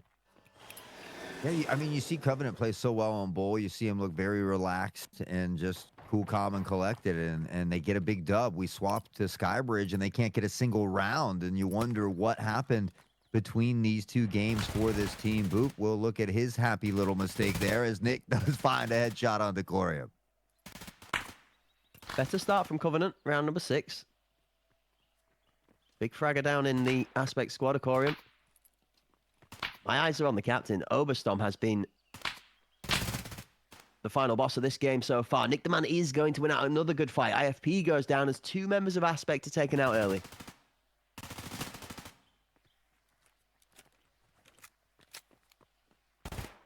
Covenant still searching for this first round here. Boop does find a pick onto Nick. Tries to reel back this advantage a bit. We see the smokes in lane here. Covenant trying to pressure on. Tom was just looking for something through that smoke. But you look at the minimap, and Exquisite has some good control over the B site here. So we are going to see that rotation, I believe, from Covenant as Nova has found Boop. And now it's going to get a little bit tougher here for Aspect.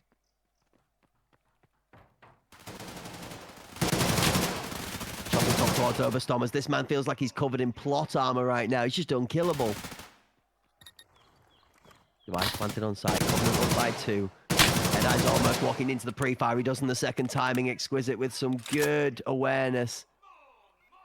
More than enough bullets in the mag's going to make that one count. Now it's left to the captain, and what a crazy play this would be if he was able to pull off the 1v4. I don't know why I find myself believing, but this has been one of the strongest players on their team all day long. I thought Exquisite might have overcooked it himself. Oberstorm left alive for just a little too long for that to feel like it was clean, but it does go the Covenant way. A breadstick on the board, Hawk, and I find myself wondering, 2, 3, do we see the comeback? Yeah, I don't know. I don't know. I mean, I'm here for it. I love seeing the competitive games. I love seeing that overtime. But Aspect is looking great. I think if Tom can continue to do what he's doing here, I mean, at 10-2, an Aspect could potentially steal this away from him. But you do see Nova starting to pick it up. Exquisite as well. Nick up to 3. So if we can get Dominic and Ghostly rolling here with the rest of the crew, we very well could see that come back on the cards. Slight adjustment to the setup, a better positioning towards that B site as Exquisite is playing with a bit more of an aggressive mindset, but the bomb is on the other side. There, the loose peak on the right side of KFC is going to have Ghostly falling down to Head-Eyes. Both senses of the word.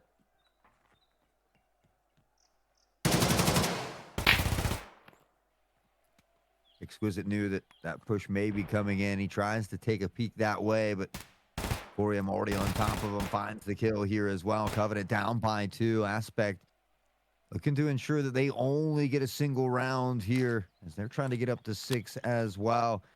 Talk about the difference of just that single round or 2 and what it can make. Nick looking to cover for his teammate, though. These smokes are going to allow Covenant to potentially get onto site. We see Aspect in the background trying to pressure forward, and Nick will find IFP.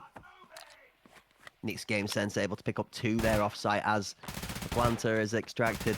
1 through the E-box, smoke a bit of pre-fire, does end up landing a nailing headshot, and then the swing out to try and cover off VIP also doesn't go the way of Aspect. Covenant 3 versus 3, 30 left on the clock, and now tasked with the challenge of defeating the retake. 3 members of Aspect move towards site with a full cover triangle approach. 2 forward flanking members push towards the pressure as Corium tries to tuck off the side. The VIP push comes through, and it's Nova that's going to be able to nail the all-important kill on site. 16 seconds left on the clock. He's got a 1v1 that he's earned for his advantage. Covenant play the way right, but can he duck and dodge away from Boop? 8 on the clock. Into the right-hand side, and Nova has managed to do it. Alongside of Nick the Man, and the rest of the 3 left alive. That is a great little run around. The 1 kill on site, and then Nick the man playing his life. Oof, man, that was close. Yeah, you know, it was even closer, I think, because Nick really didn't have very much health at all, and I'm not sure if Aspect was aware of that, but able to just barely get away there. That's an important round for Covenant, as they are really hoping to call upon that 5-3 half here. I still, as much as I am very much a believer in the comeback, I do still think that Aspect have done enough to be able to secure a 6-2 half here. We have to see the opener to this round, but I feel like we get a response out of Aspect for at least one, if not a couple of rounds at this point in time.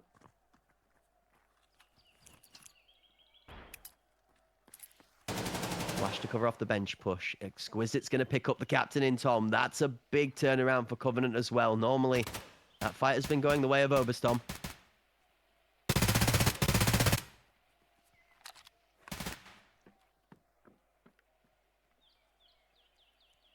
Nick's been playing from VIP here.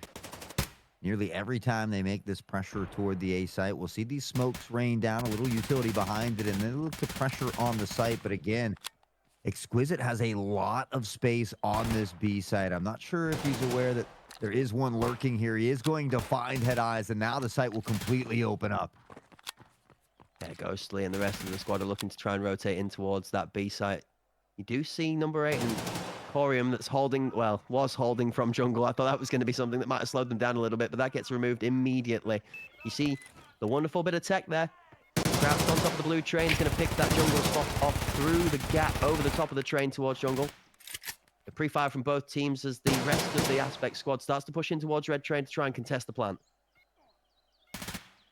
A ton of time to work with here. With Covenant having all 5 standing, and now just Booperino alone. He's not in 2 at the moment, though. Catching up with Tom here as well. Certainly having a big game, but this round is going to be tough to clutch. We'll see Exquisite finding the final one. And Covenant, after a bit of a rocky start to Skybridge, they found their way a little bit. They slightly evened the odds, and I'm sure they'll be happy with a 5-3 half after that tough start. It would be hard not to be pleased with taking yourself from 0 rounds on the scoreboard to down by 2 at the half. As a drastically exasperated statement when you put it into context like that. It's definitely a better showing from Exquisite and company in the last 3 rounds of the first half. The flip side is they now have a task set ahead of them. Can they perform better than a 5-3 defending half to steal away Skybridge in game 2? First round from Aspect sees them stacked towards the A site. We do have a lone lurk on the B lane 1 position from Oberstom. Keep tuned into that as we watch on the minimap. Meanwhile, fight for VIP is going off hot and fast as Boop trying to trade some shots out there. Ends up taking a bit of chip damage. Also a little bit of chip down to Oberstom. Ghostly finds Corium. IFP takes out Dominic. Nova finds Head Eyes, and the Plaid Stripes and the kill feed bleed. Nick tries to pressure into VIP. Comfortable playing here. We saw from the attacking side as well. And they'll continue to fade out this free fire and dance around. Booperino wins this battle. Ghostly Boop good for a second as well. Exquisite on the flank. He's found Boop though. Now on a 1v1. IFP on the MP7. Exquisite 10-6 at the moment. Both full health. It's going to be AK-12 versus MP7. 32 rounds in the magazine currently right now for IFP. 20 for Exquisite. Device over towards KFC. IFP is going to have the safety to be able to rotate to B if he wants to run all the way back round, but I wouldn't be surprised to see him just push onto site and try and take the fight here. 40 left on the clock. IFP is going to grab a little bit of util. This is going to be most likely a smoke that goes over towards VIP. Covers off. Good choice. Smart play so far. Exquisite now knowing that he has to try and kite away is going to be in a tough spot. Jump back into VIP and try and pre-fire through the smoke. That one's almost going to kill IFP. A little bit of tickle as you see the damage there in the bar. Tap. Up. IFP takes off from the plant to try and fight out. You see Exquisite trying to play his face and he nails the shots onto sight. Exquisite clutching up for his team as the captain. Stand strong. We talk about game sense, we talk about situational awareness and good players and great players, and that was some great awareness from Exquisite. Using that smoke, it can be tough to deal with, difficult to deal with even when you're trying to pressure through that smoke, we see him getting off the device plant there as well, almost getting caught pressuring through. You have your vision blocked as well, and the fact that he wins that battle there is pretty impressive.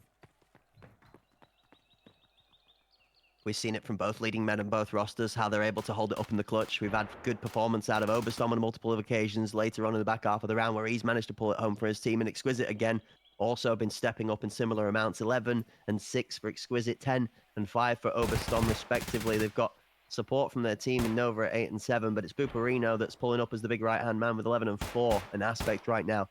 Scoreline is still 5-4 for Aspect, but Covenant have not lost a round for the last 4. Device going down on site as Head Eyes is there. The post-plant grenade comes in is short.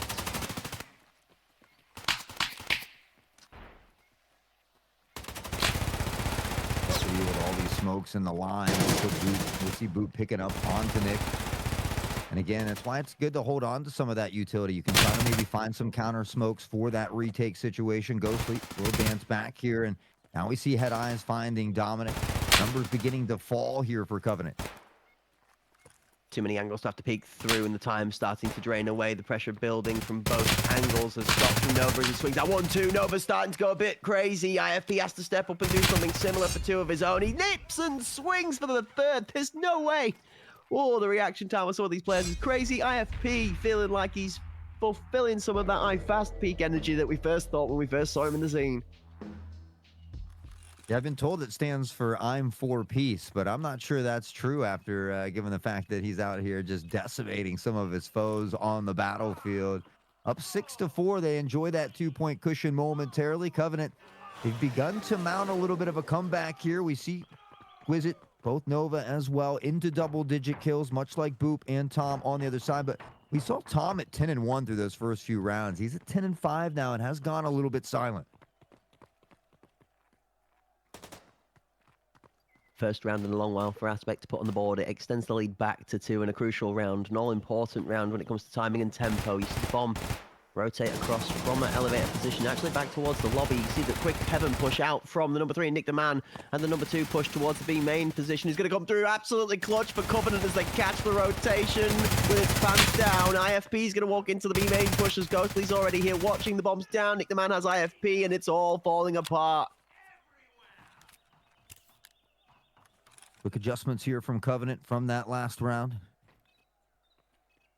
See, that device is still down. Ghostly kind of babysitting that here at the moment. You can hear that constant beep. Now on the repeat, we'll spot one. I believe that's Corium back there. Boop up in toward that heaven side, having his own little battle here in a 1v1. Ghost can apply some assistance if needed, but they're going to realize Aspect has scooped up that device, and I think we're going to see everybody begin to shift back toward that A site.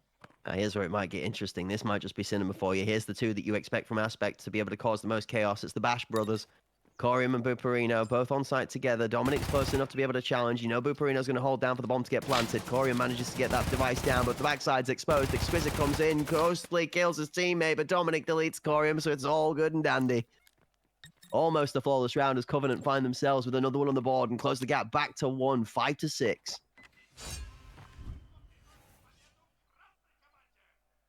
You know, I think you said it best last Saturday when you said the word of the day is going to be cinema. I feel like that is not just the word of the day, but it has just been the word of Hunt Pinnacle NA number 2. All of these matches have just been insane. I think it's only fitting here on Skybridge that we've seen Covenant begin to bring it back now, and this may be the difference. I mean, we saw that 6-2 on Bull. We saw a good run from Aspect, but they couldn't quite bring it back. Covenant was able to get it to that 5-3 half, and now they're just 1 away from tying it up. Yeah, the all-important part about some of these games we've said is being able to close them out. You can see Head Eyes doing a bit of hardcore parkour as that nade bounces off the top and up into the sky. He finds himself Head Eyes by the shrapnel from the grenade. Boop, putting a ton of bullets downfield. We'll see Tom begin to find his way again. IFP will pick up not only 1, but 2. Nick into the VIP section, and IFP on a quick peek will leave Nova down and done. Aspect answers back here in round 12. And in super rapid fashion, by the way, IFP just goes out for a little bit of aim train session, knocks down 3 players in as little effort. Brush the dust off the shoulder. IFP and a deft flick of the wrist. Yeah, a couple of Covenant members there caught with a gun between the knees. That's going to feel a little rough. And Aspect move themselves back out to 2. This is actually the round they needed to do it in as well. This could be the crucial one for Aspect. Can they break the backbone of this comeback by putting another one on the board and moving to that all-important match point with a 3-round cushion? Keep an eye on that flank. Number 3 moving quickly. Number 2 also on the B side, looking to try and pair up together and try and maybe push up and take some space. You see you've got Oberstorm, the captain. It's been tasked with the lurk. Can he hold them at bay? A bit of pre-fire out from number 2, so lane 2 will be aware. Oberstorm holding. We join in on the A site as the kill from Oberstorm comes through onto Nick the Man. That's the lane 3 pickup. Now, does Tom recognize the second is still coming? He's moved away.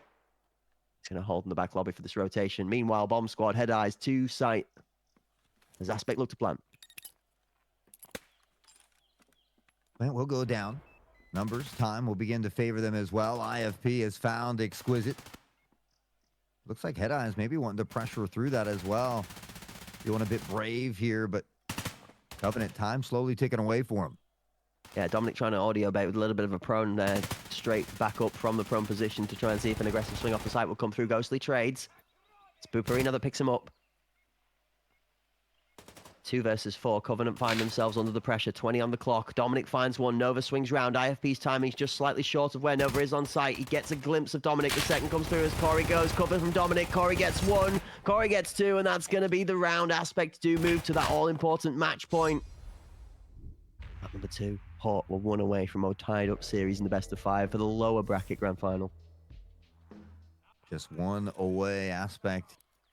And again, they've given themselves enough rounds to be able to close it out. You know, two could really go either way. But if you give yourself 3 or 4 rounds, realistically, especially if you're playing well on the day, it's a series that you should be able to close out. We always talk about the importance of doing that if you want to find your way into, especially a championship situation. So that is the important thing here for Aspect, and they've given themselves enough chances to do it. But can they finalize it? Is that big question. Surely Aspects don't throw from here. They've played so clinically when it comes to the back ends of these rounds on Skybridge that it's looked a lot better than what we saw from them in the first map on ball. Maybe a little bit of loose muscles, maybe just a little bit of nerves, but whatever the case may be, it's Oberstorm again with the early starting pick. Back to formalities as captain versus captain, 14 and 7. Oberstorm comes up clutch. Corium goes down as Nick the Man finds one back.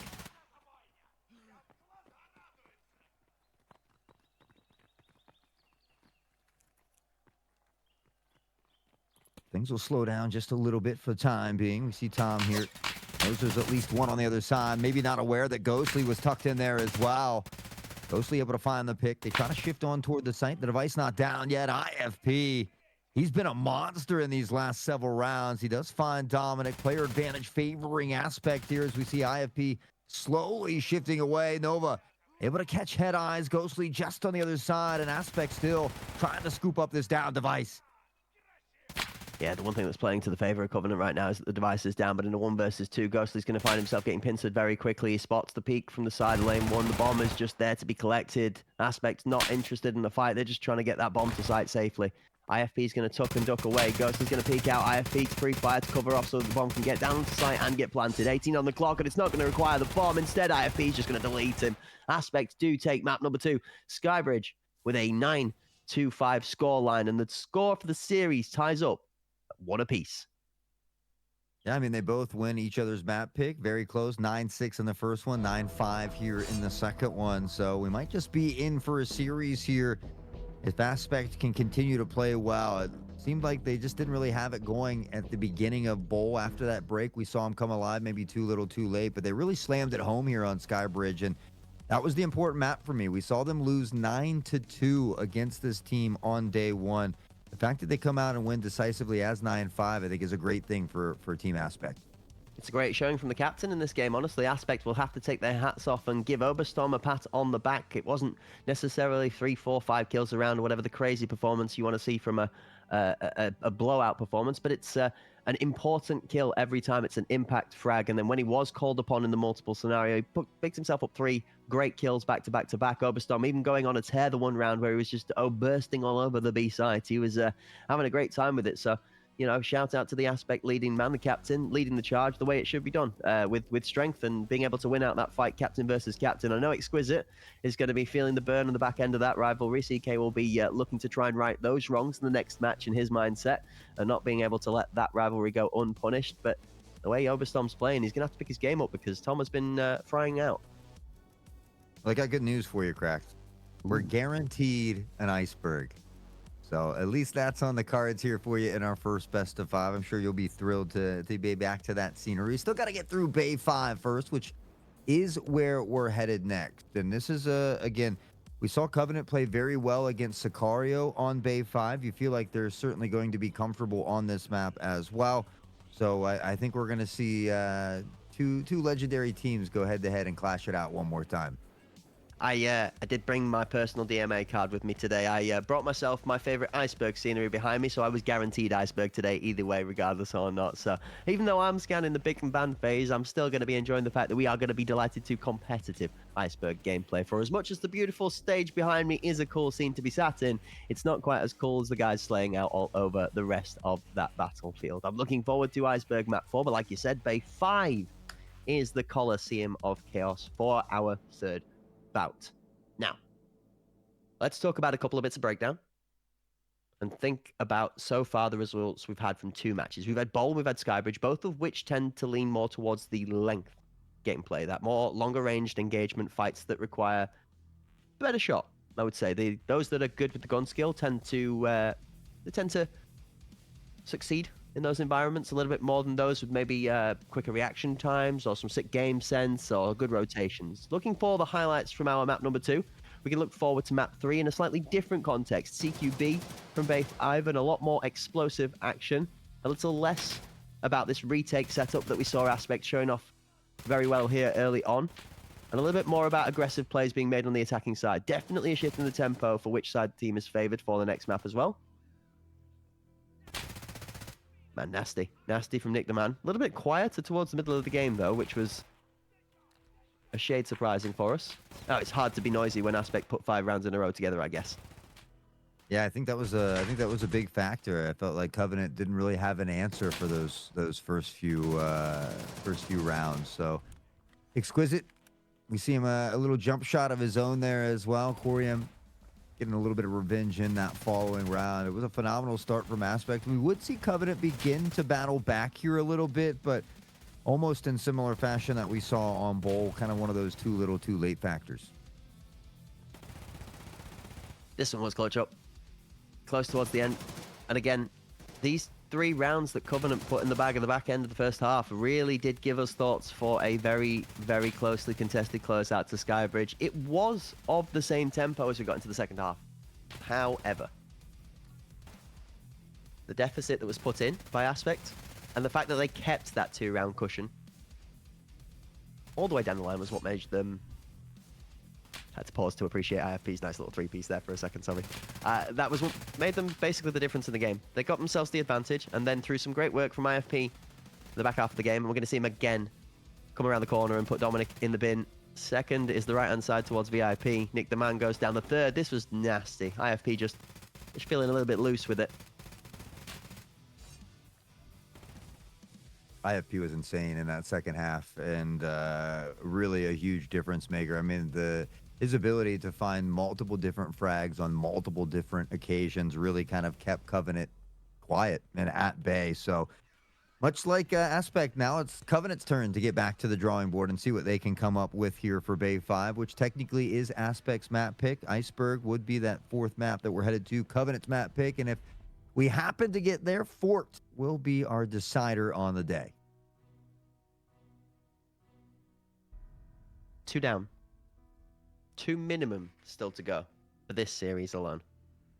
I'm locked in to find out which one of these 2 teams is going to kick us off early here on Bay 5. This is a map that does play pretty heavy into that snowball factor. If you get 2 good rounds in the bag on the attacking side quickly, and you show strength on one side, and then you go to the other side and you do the same thing for 2 rounds, you get 4-0 up on Bay 5. This is one of the maps that doesn't lean itself to comeback city very often. In fact, if you tend to start moving your opposition, your rotations, and you get them caught guessing multiple times as to whether it's safe to be in a certain position to hold from, whether they need to rotate or play more defensively. That's when you start to control Wave 5 as a map as a whole, as an attacking team. It's very hard to upset that momentum once it starts going, because you leave yourself constantly guessing. Am I second guessing myself? Am I second guessing them?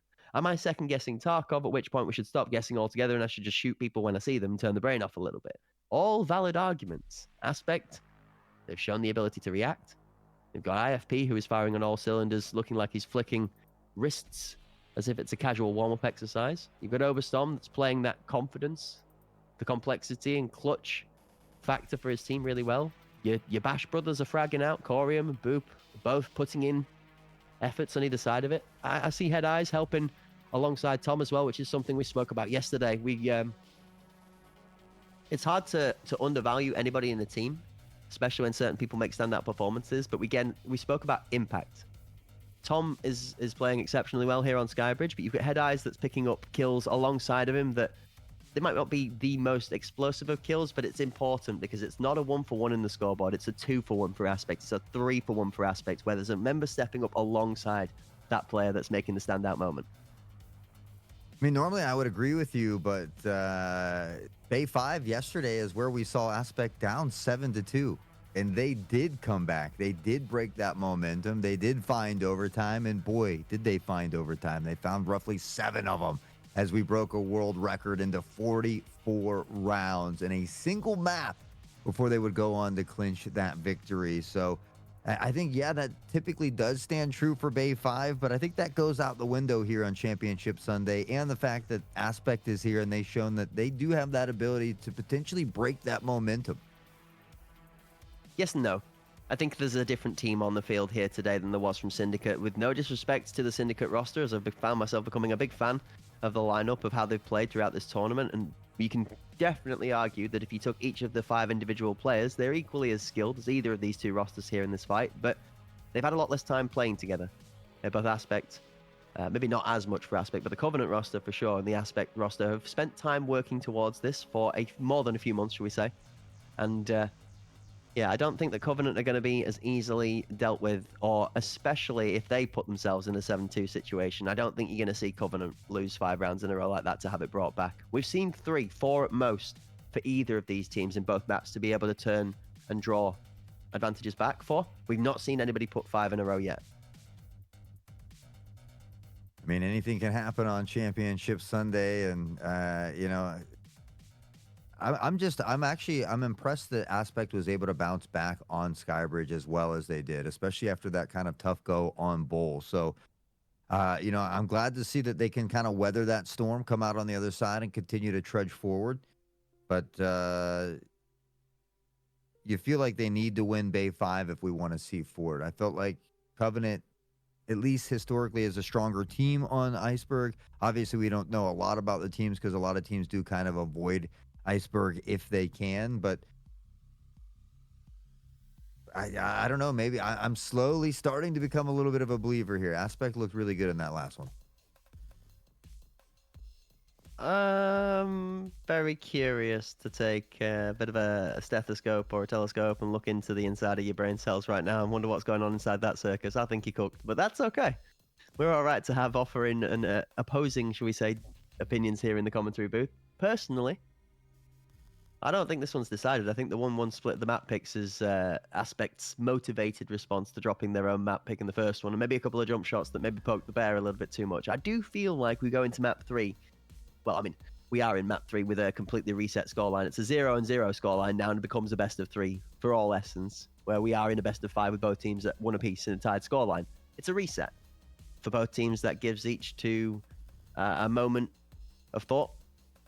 How do we reapproach this? I mean, Covenant weren't exactly struggling in the gunfights when the numbers were good for them, but keeping those numbers good after the initial contact in the rounds was something they struggled with on Skybridge. Bay 5 is something they're going to watch out for that on.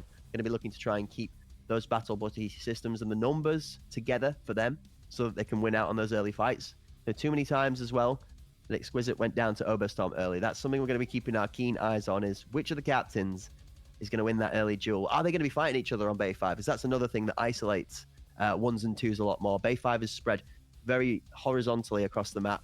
into 2 sites, and there aren't as many long angles to be able to fight from site to support if you're not on a rotation.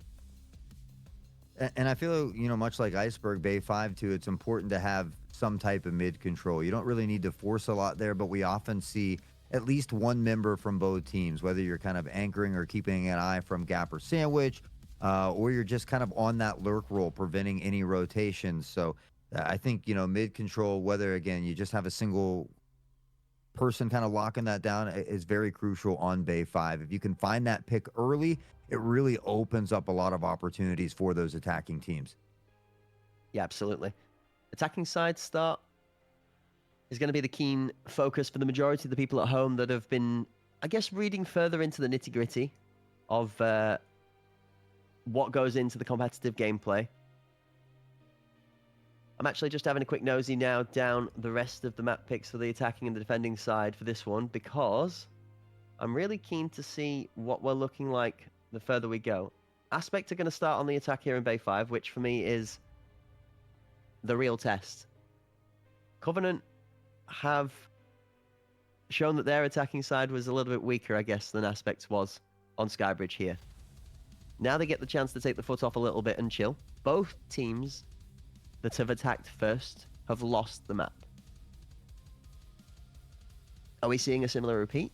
Are we going to see what we saw yesterday? Remember, Aspect did this yesterday versus Syndicate. We had them trade map picks early. The third map went to Aspect, and then they closed it out in the fourth. And same map as well, by the way. It was Bay 5 that they took this home in yesterday to be able to then go into the series fourth map 2-1 up after that 44-round crazy game that we saw. I'm curious. I don't know. Yeah, well, you said there's a different team out there today, though. So under that same kind of, I guess, thought process, it is tough to know. But at least we don't have to wait any longer. We're ready for some Bay 5. Aspect, Covenant about to go head-to-head one more time. Both of these teams fighting for that lead in the series once more. 1-for-1 early action pops off as Nova is traded out after a kill on IFP. Booperino picks up one, Exquisite onto Corium. The shots from back alley are not good as Boop and Dominic trade. Nick the man comes in for Oburst. Tom. Dominic takes out Head Eyes, and although the plant went down ridiculously quickly, Covenant also as shocked as we are that they don't quite realize there's nobody left alive, guys. You done it. They're all dead, Jim. Bonk. Bonk. Oh. That's a rare miss from Exquisite. Apparently accuracy versus teammates minus 60%, it looks like. Where's that buff when I'm shooting my teammates? Come on, man. Dang. That's wild, and I love it. Wait, that was fast. Yep, chat. Welcome to Bay 5. We told you about those all-important seatbelts, all right? We warn you about whiplash here without an intention of a joke. Lock in. Grab the armrests, because you're going to need them. This one's going to be pacey. Ooh, 2-1-2, mid-split. Default setup from the attacking side. Aspect fully recline. This is a kite. This is a bait. They're trying to look for an aggressive push out or a walk out from sight from Covenant. Maybe trying to accidentally catch an overconfident play. IFP's going to... What is that from IFP? IFP has been on a tear since that second half of Skybridge and continues to allow it to spill over here. Exquisite on that hip fire, not able to connect here as well. Aspect able to get back to safety. We see that smoke on toward Plaid as Exquisite has found Tom. I think it's going to be important for Covenant to make sure Tom doesn't have an insane 10-1 start again. Shots behind as Exquisite almost finds the back of IFP as he's covering off the rest of the bomb squad, trying to push through. Con Ghostly does get one on the long angle through to Corium. 3 players from Covenant holding red. 1 in Exquisite tasked towards the white van for a anchor rotation. He's covering off that gap push. Towards the platform, IFP steps. His timing is crazy. Exquisite's trapped between 2.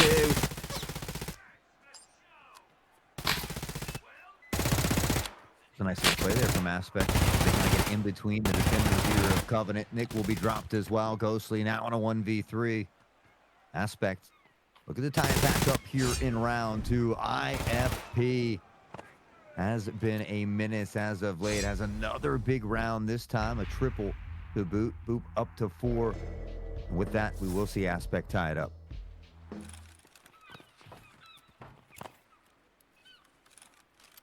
Both teams chose a slightly more steady approach there. You saw Aspect do a good job of unlocking a couple of early picks. IFP, the playmaker in that one. Boop doing a great job again. 4 and 1 already, 2 rounds in.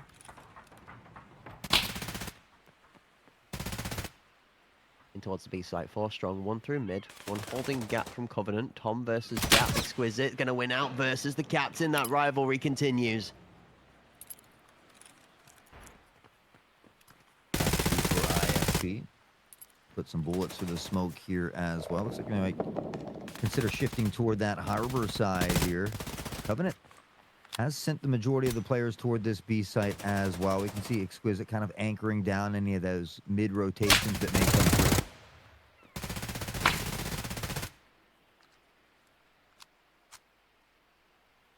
Corium just holding towards this middle position. The green container potentially dangerous if somebody is rotated through. We see the silhouette through the wall of Covenant's Nick the Man holding in that composition. IFP crosses the gap. Now stuck in a tough angle on the left hand. He's going to find his body exposed to that position from Nick the Man and Con. IFP needs help from his team sooner. He's going to be trapped here. I don't know, the way he's been playing, there might be people who need help from IFP. Even though he is missing a decent amount of health, we see Nick has fallen. Bubarino will pick up on the Nova as well. And all of a sudden, Aspect beginning to drop bodies in bunches. Bubarino finds Dominant. Bubarino finds Ghostly. Exquisite! A 2K back and forth, but Bubarino's found the Quadra. Aspect looking dangerous on Bay 5. It certainly required help. And help was delivered.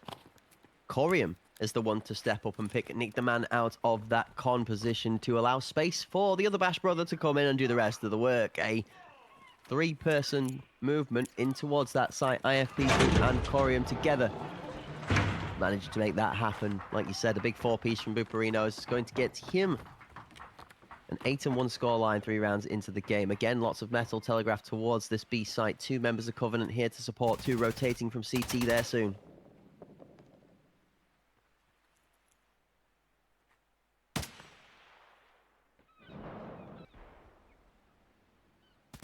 Exquisite maybe looking for a second jump shot on the day. Ghostly back toward this harbor side. We saw IFP taking a peek there, but he's going to look to reconvene with that device, maybe near outside of Forklift here. With that, Exquisite chilling toward this A site. We'll push up. Just listen for any audio cues, but all of that Aspect action right now heading toward B as Nova has found Corium now.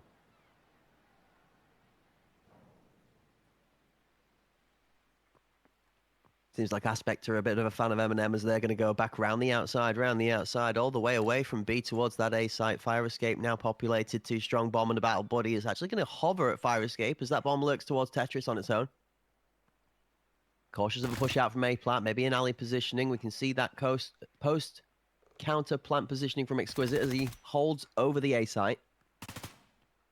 3 in. Still IFP miles away from contact to come in later on. We'll keep an eye on that one of the back lines. Dominic picks up one of the frontline members as Bubarino goes down.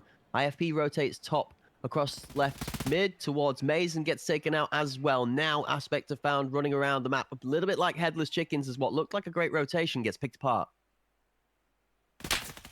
Yeah, I'm not sure Nova saw him on the crossover there as well. Tom has shifted by. He finds Nick. Ghostly at a minimum, able to get the trade. 8 seconds on the clock. Head Eyes has to get there and get this planted, and he's going to be able to just squeeze out the plant. The animation isn't there. The jump shot from Ghostly is no good. Head Eyes has found 1, but he needs 3 more. It's a little bit dangerous from Ghostly. A 4v1 goes to a 2v1 extremely quickly as Head Eyes does manage to pick up 2 kills. It is Dominic on the late rotation that's going to come up from CT and pick him off with his back exposed as he still has to be cautious about Exquisite on site. Covenant will claim the round 2-2. Gotta be a little careful though. There's a time and a place for a jump shot. And the 1v1 when you're trying to catch up an opponent off guard is the right place. Just after somebody's tucked in a bomb animation, you might think it would have been just a little bit easier to have just shot him clean and clear. Either way, Covenant 4v1 make themselves more than a meal of that round to not have to care. 2-2, the scoreline is tied up. But Aspect still looking really fierce inside of Bay 5. Especially Buparino, 8-2 already. We saw Tom with that good start in the previous one on Skybridge. This time it's Buparino. They talk about the Bash brothers, the Rocksteady and the Bebop, if you will. Corium, though, does find a pick here. A little bit of a slower start, beginning to find his way toward back alley. Nova maybe in some trouble, sees the firing squad. We'll look to maybe dip away toward Rat here.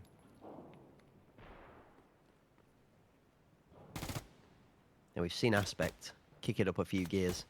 The one thing we've yet to see that the chat maybe have even noticed a little bit is the evolution from Covenant. When do they unlock full Super Saiyan? You see Exquisite finds one, Ghostly goes down 1-for-1 so far as Nova plays prime position for spoiler on the Head Eyes bomb delivery system. He's got the Captain holding his back towards Split and Slant. Oop's going to find a kill, and then Head Eyes falls prey to the trap. Overstorm's not aware, but the shots from Nova are nowhere to be found on the Overstorm model.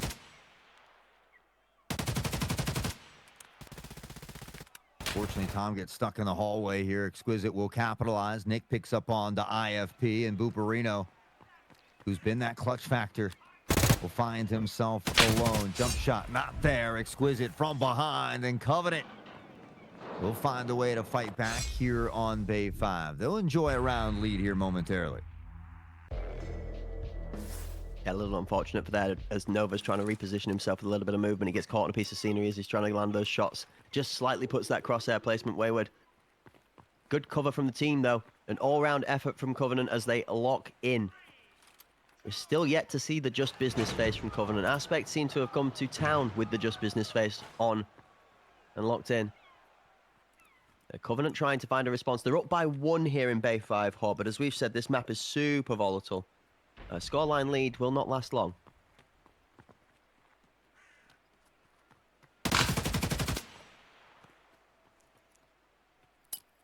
Favoring slightly toward this A site one more time. Head Eyes. Toss a nade back toward Rat here. After that, Nova will shift in that side. Maybe not expecting another one to roll through here as Head Eyes has put some bullets down range. We see Nova tucked in, though, and just kind of patiently waiting.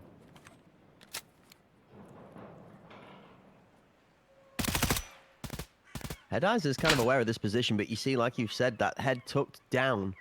It's going to avoid the pre-fire. Aspect to set up for this A execution. They're not going to care whether they're in there or not. You will expect Aspect to check this corner. Nova's not going to be able to get away with any trigger discipline. He's going to have to take that person out immediately. In fact, they're still convinced he's there. Tuck, Nova steps, good swing. Nova, could he get the second? Not quite. Good 1-for-1 trade on entry. Second again as 1-for-1s come through. Nick, Corium, and Exquisite all put their names on the board for frags. Rotation, bomb down flat. Been watching him. Exquisite's going to get absolutely slammed as there are too many people to peek out into.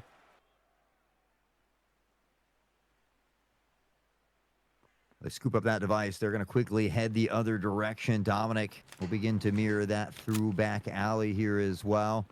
Ghostly.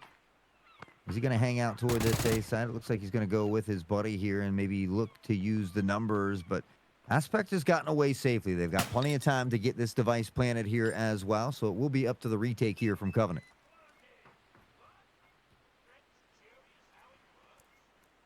Ghostly's in a good position to lurk in, but Overstorm is obviously waiting for him on the corner. Again, Overstorm doing a good job of playing his wide angle out of conch to try and catch him off guard. Right-hand side, left open. Dominic slams Corium on the backside of sight. He's got time to play with.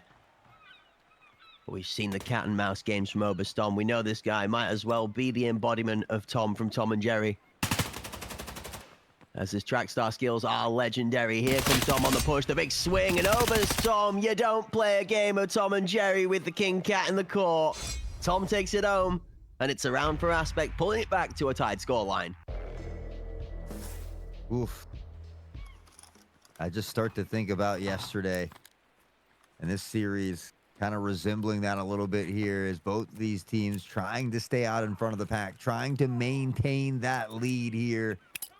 We talk about the differences of attacking versus the defense here, but both teams are playing well. Both teams are kind of having standout performances and maybe individual players at times as well. But Aspect, they've done a good job of mixing up this pressure here from A to B, back to A, now through mid. That device kind of stationed by a forklift. Noga will find the first pick onto Booperino. Maybe something they can work with here because Exquisite is now on fire. He finds two. Shots from IFP almost named Nick the man in the con box position, but half of his health is shredded away from Marseille. Half, more than half of his health is left over. No, IFP's going to nail his teammate in head eyes, and the bomb goes down. IFP left in the middle of no man's land. The Shadow Realm and the Shadows closing in. The Covenant are here to claim his life, and a flawless round from Covenant is going to take us to a 4-3 scoreline. Hawk, I'd love to make the joke that we might possibly, there's no way we could possibly be blessed with another overtime the same length as yesterday, but I'm not plugged into the production voice channel in Discord to get the response from the joke, so we won't make it, right? Oh, wait. Oops. You know, the thought crossed my mind earlier, but I dare not speak of it, so I'm glad that we can put that on you, Ricky Bobby. Thanks, man. Poor Skycycle yesterday had to find himself 3 new notepads with the booklets to write down all the stats for the 44-round banger that went on. RIP Skycycle.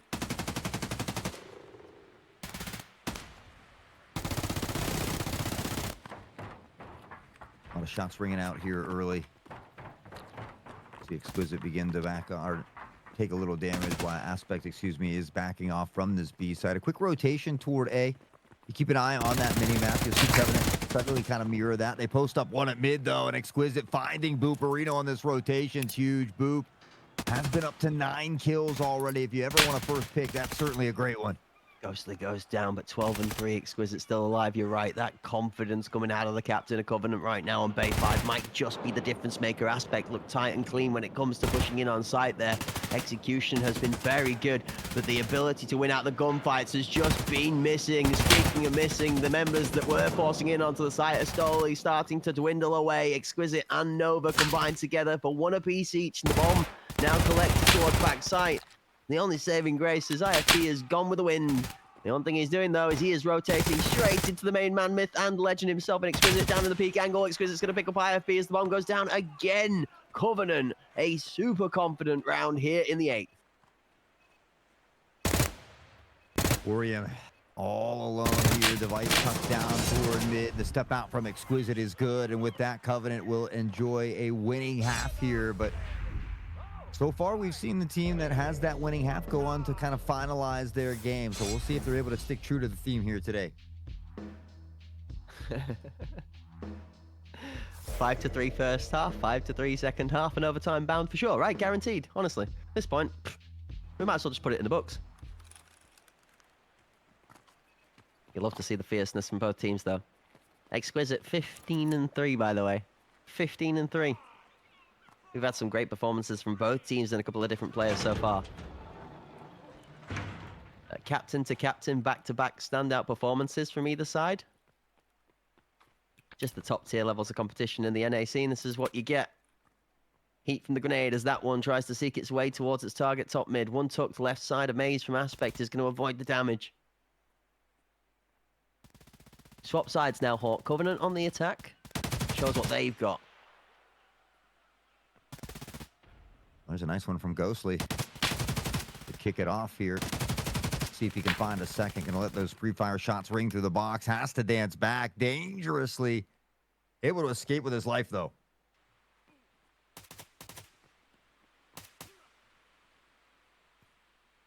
Interesting 2-man distraction sent out towards the B site as one from Forklift moves out and sprays aggressively in towards site. You've got Dominic trying to play the tech angle off of this top ramp position towards backside, and B just to fight for a pick or find a pick. Head Eyes takes out Exquisite. Booperino rotates into the line of sight of Dominic, so the 1-for-1 trade comes through. Corium already down as well. Head Eyes taken out in back alleys. Nick the Man starts to lurk his way in on towards this A site. The door plat protection from Oberstorm is good. Ghostly finds IFP, and Tom is the last left alive to fight off. Wait a minute. Fight he will. He's found Nova. He's got to get through 2 more, though. Dominic and Ghostly, who's been crazy here on Bay 5. These last couple rounds, we've seen some insane shots from Ghostly. Up to 6 kills now, a triple on this round. They've doubled the lead now for Covenant. I had thought that had the potential to turn on its head there. The moment Tom found the pick onto the bomb, all importantly, Had me thinking that the rotation away and getting himself some more space might be able to give him enough to isolate the 2-1s, but he ends up rotating into the 2 players coming in to fight him, which is just unfortunate choice. Unlucky timing. Round goes to Covenant 3 in the lead. Bomb down towards the door frame. Dominic's going to collect that one on the way back out. He's going to try to do so anyway.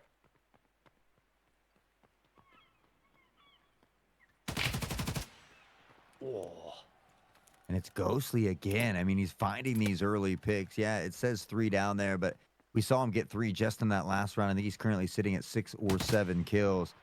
Now in toward the back alley. On board here with Nova. Aspect has 3 on toward the site here.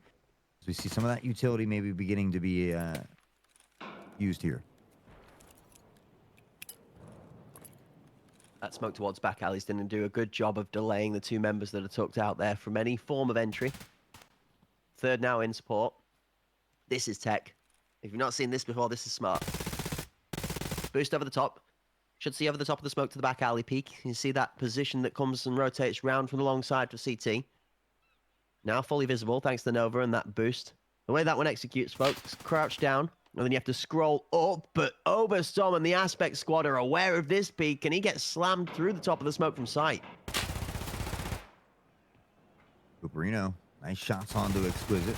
They've got numbers in their favor here as Buparino will find Dominic as well. Aspect trying to find their fight back. Ghostly toward the back alley will go down to Boop as well, who's found the 3K. Nick Demand, the last standing here, also in toward back alley. He's got a lot of work to do.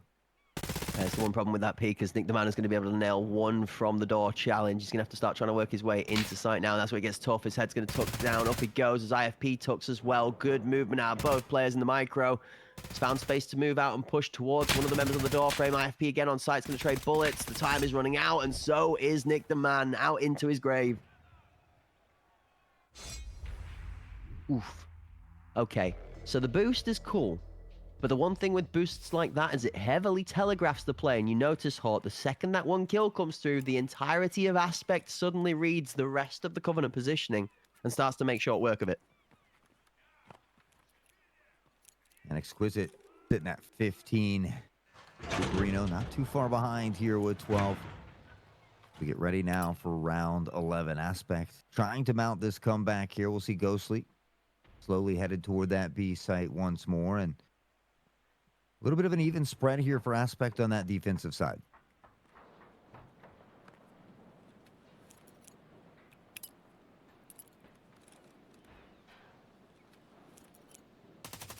The sound of the seagulls, the only thing we can hear early on in the round of...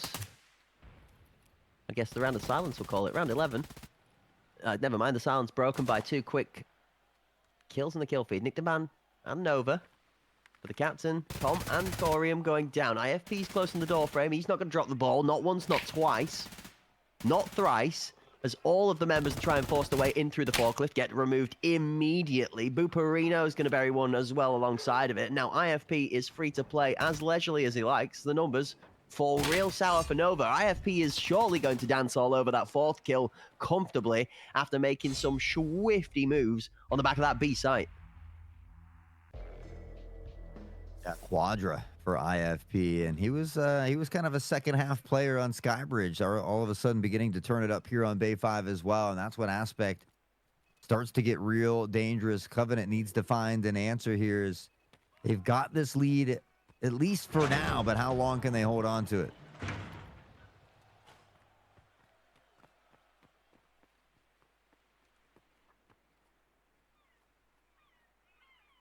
Out of spawn again. Both teams separate for a line of scrimmage this time. More defensive setup.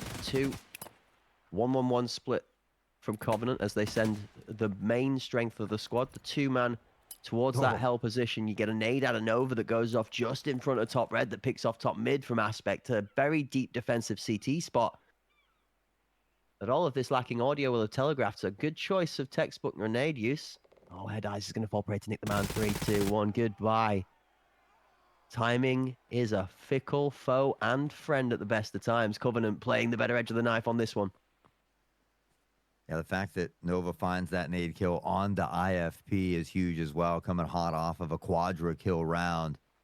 Talk about pumping the brakes on some of that momentum for him. Falls up with the kill from Head Eyes. Tom, though, A nasty 2K in quick succession. Almost looked like collateral damage there as they line up, and he knocks him down.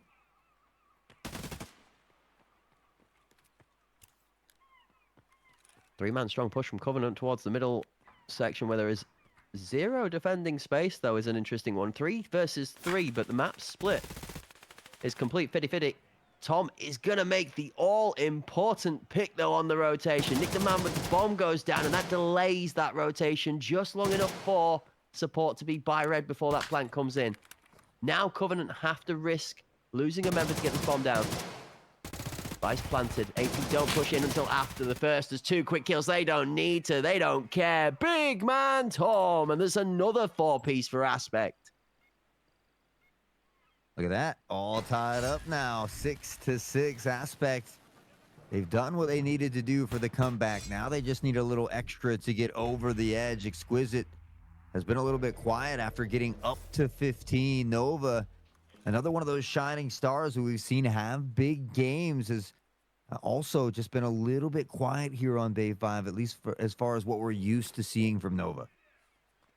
We're missing that pace. We're missing that spark or that spurt of enthusiasm from Covenant that was there in Bowl. Where's the Nick Demand moment of magic? Where's that quick flick peak from Nova that just gets the mobility going? It's almost like they've been caught in custard here. On Bay 5, 6-6, the scoreline is tied up, and Covenant hovering ever closer to momentum in the series being swung the other way. Oh, big nade over the top from Exquisite. Tom back toward mid. He's had a lot of success here. We saw that double in the previous round to begin to turn the tides. Now they look to swing together. Tom on the back pedal. They almost catch him here, but he is able to get to safety. Yeah, these nades off spawn have been very good from Aspect, but how long until they're able to read a way around them?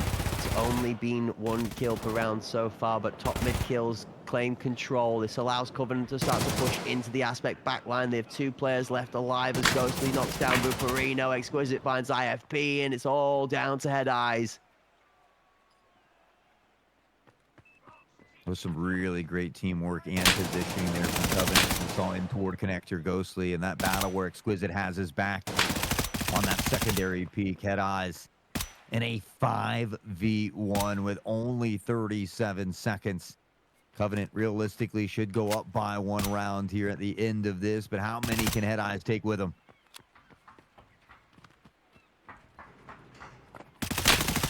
That's the challenge in this situation, is how many people can you catch off guard until you get them knocked down. A rightful set of body shots from Head Eyes there. Nova tries to catch him with a cheeky jump shot, and Head Eyes does a good job of putting him down and then earns the right to body shot afterwards. Can't fool me, sir. Pigs don't fly. Neither do pro players.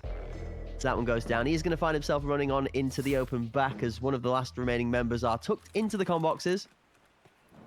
Playing that beautiful rat angle to its best. Covenant find themselves back at the lead then as they extend their scoreline to 7. It's a 7-6 scoreline. Still down by 1 as Aspect. Covenant able to continuously stay in front of that pack. Exquisite, we saw finding 2 big ones in that last round as well. And it started with a nade kill. Looking for this lineup one more time. Oof.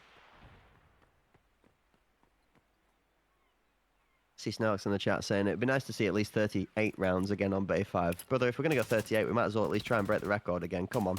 No half measures, please.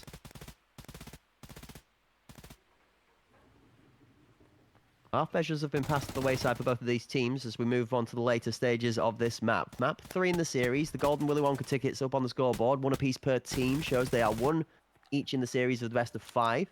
Nova's going to find the first kill onto Oberst Thomas. A big pick for the Covenant side as Oberst Tom at 13 and 11 has been doing a great job here on Bay 5. Prone on site. That read is not going to be spotted on the first peak. Nova now knows. Kills come in either way as Ghostly and Exquisite close out the kill feed. The backswing towards site as Corium challenged under pressure. The big moves from Corey could be making the difference. Shots from Nova are going to nail him down.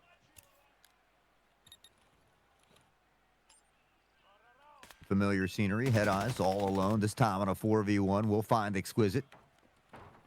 Things get a little bit more feasible now for Head Eyes, but for Covenant, they've got numbers, they got time, and the ability to kind of ring around the rosy. Nova doesn't find Head Eyes as he shifts below the window here.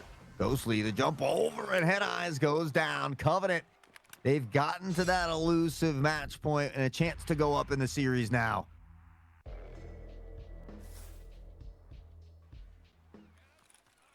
This round now the most important of any. Not for Aspect, but for Covenant. Can they close it out here? You go to 8-7. This game becomes a curse game. It sits in the realms of superstition, of just the omen that lurks in the shadows. You do not want to close it to a one-round game when you have two match points in your hands. Covenant looking to try and finish this one off without an overtime.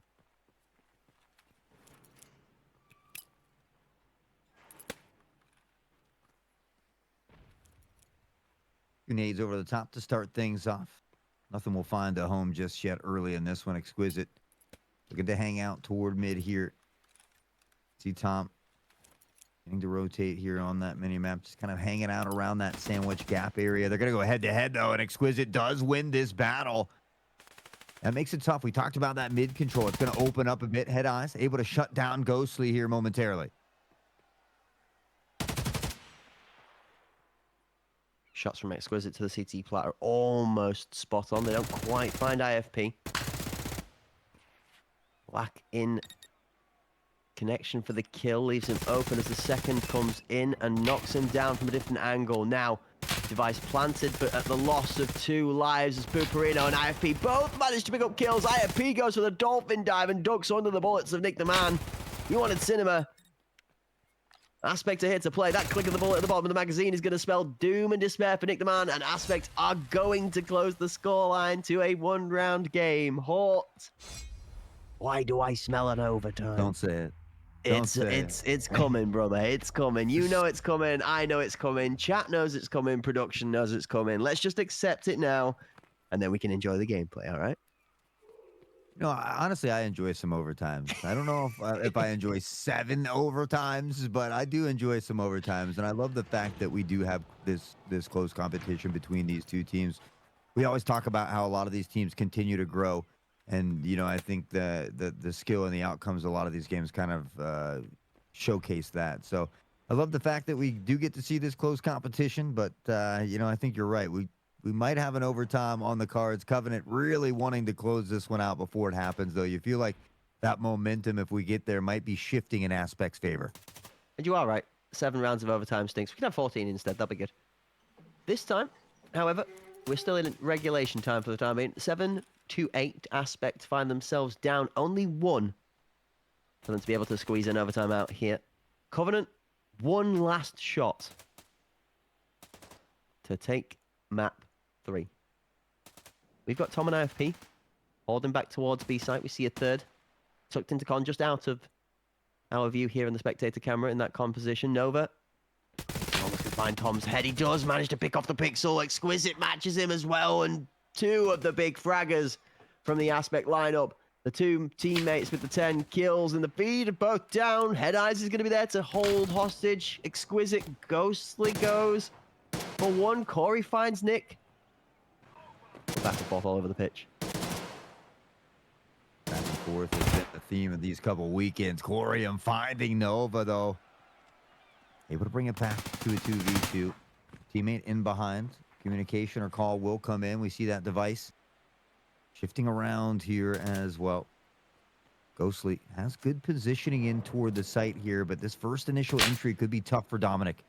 The fact that Ghostly's still hanging around here is kind of telegraphing the fact that the read of the play is to the B site. This means Head Eyes is here in time. The con angle as Head Eyes now pre-fires and prevents the site removal. Dominic goes and Head Eyes hits the headshot mid-air. Ghostly goes down. Ghosts might be able to go through walls, but they certainly can't fly. Not when Head Eyes is on the job. 8-8, and we're going to overtime, baby. Back into OT we go. Exquisite has found 20 through regulation. The majority of these players now in toward double digits as we get set and ready for OT. How many will we see today? I'm not going to apologize at all in advance for what I've done. There's already hashtag blame cracks in the production text. No. No. Well, here we go. 2 attacking rounds, 2 defending rounds for both sides. Best of 4 for overtime, number 1, as we kick it off here on Bay 5. Aspect and Covenant yet to be able to decide a victorious team here in regulation time, so we take it to the double sudden death scenario. Nade over the top. Eye's looking for some util support. And a similar effect that Covenant have been doing so well for the last few rounds. We didn't see it in the final. They flash out over the bus. Smokes in towards backside. You've got cover from Covenant in 4 locations. 1 alley, 1 rat, 1 office, 2 towards the plat.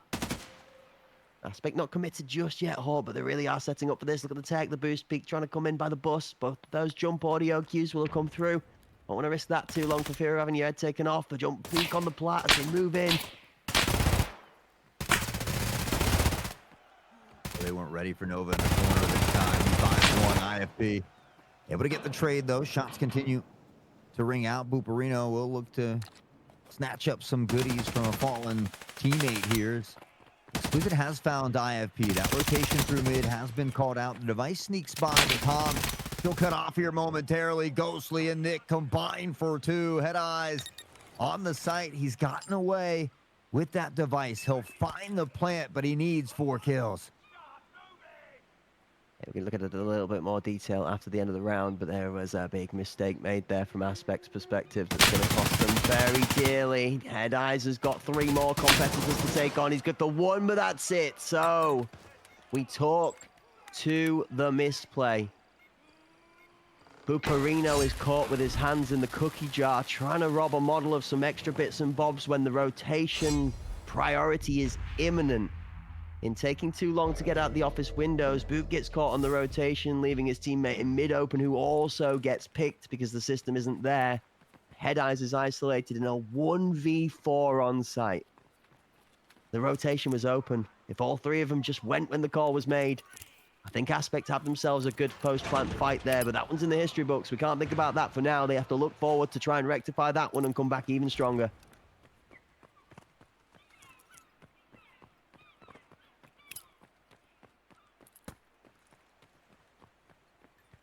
Back to the A site they go. They've had some success here before, and they're going to shift a lot toward this back alley. We'll see how Covenant chooses to respond. Some pre-fires, but nobody's in back alley for Covenant this time. Different adjustment as all 5 members are starting to swing strong towards the small plat side of the side. But we talk about map pressure, Hawk. This is a tough one now because they're having all that space suffocated away from them. Give that space for free. You have to fight back and aggressively retake it like we're seeing from Ghostly right now. IFP takes 1 inside. Exquisite goes down. Arguably, Aspect getting the better strength kill out of the trade. As a big fragger goes, IFP's going to find space into the back as Dominic goes down. Nade from Nick, the man over the top. Also finds him receiving one for a bit of chip damage himself. IFP on the door frame. He's going to dip, duck, and dive away from that MP7. Overstorm tucks, device planted, and 33 seconds left on the clock. Covenant are running out of time. Nick will find one onto IFP. Ghostly trying to exchange some fire. Pre-fire toward rat side as well. We see one tucked in there for Aspect. And now together, Covenant tries to shift forward time, dwindling away. Boop has found Nick. Jump shot, no good. Boop finds 3 quick ones there. And Aspect will answer back. Dirty Mean 3-piece towards the end puts Boop over the mark of 20. Couple of sheesh in the chat is right. 9-9. The first overtime is split dead even as we go into the second half. One team will claim the chance to take another shot at match point for this map here in the third, the best of 5. Is it going to be Aspect or is it going to be Covenant? We're going to find out. Here we go. Rounds number 19 on the clock. Covenant on the attack. Aspect. Heavy default 2-1-2 split with the strong side leaning towards the A site. Covenant lean towards B. 2 deep mid anchors to hold for the flank. One may be looking for an aggressive push up mid to take that space. Central control of red.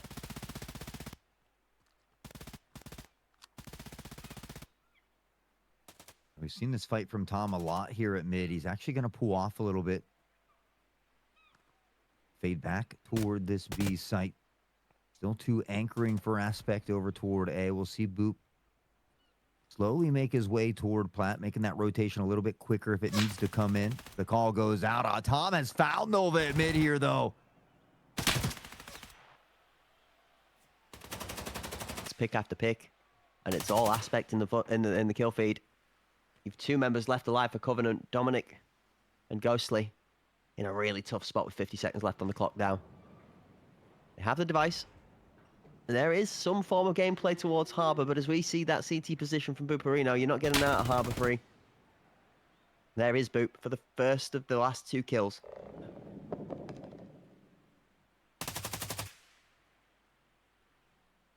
Maybe Dominic just going to kite back here and have a little bit of time to talk about it, try and find a loose rotation. Maybe Boop on this anchor towards CT, going to be the first fight he's going to try and challenge. 26, 5 kills to find.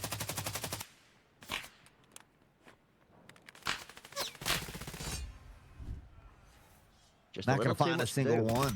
Yeah, Yep. not able to find a single kill in that mix-up there. And now they get the luxury of knowing they're guaranteed another overtime at a minimum. But, you know, it's always great to be in this position because your opponents now have to be put in that situation where it's a must-win if they want to continue on here in Bay 5.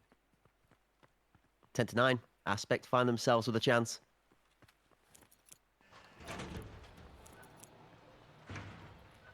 One slightly concerning issue that seems to be very common against the Cursed team in Aspect is what happened to all the teams that have earned match points against Aspect that can't close it out. I would be very interested to look into the stats and find out how many match points Aspect have saved at this point to get to where they are, because it is a lot.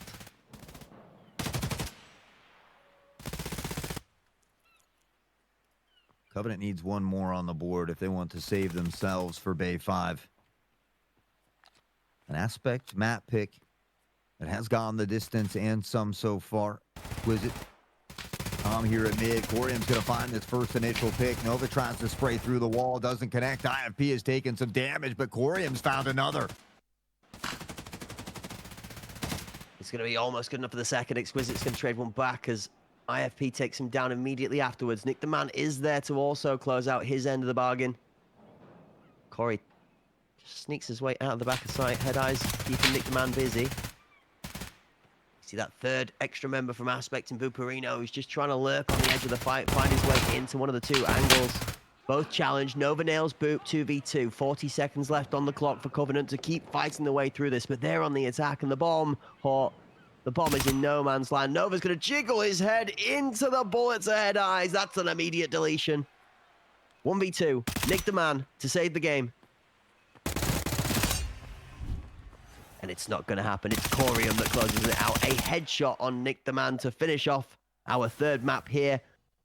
An Aspect, despite the averages and the match points that Covenant were given or earned, they take it home 11-9 in overtime. Another OT victory, this time not as long and as the one we saw yesterday, thankfully. And so Aspect shows that they can close it out. This is great for them. I didn't expect really them to be up 2-1 in this series. We kind of talked about that deciding factor being Skybridge, and man, did they show up on Skybridge. I think that, you know, it kind of spilled over a little bit here in Bay 5. And now they got a chance to shut it down on Covenant's map pick on Iceberg. Yeah, absolutely. Yeah, appreciate the comments in the chat. Yeah, new haircut, guys. Got fresh set of wax. You know, we went with a slightly different spike effect today. Just wanted to stand it up on end for the finals. You know, gotta be looking fresh. Appreciate you. Oh, it's not impressed. I'm really impressed at the scoreline. Although I will say one thing.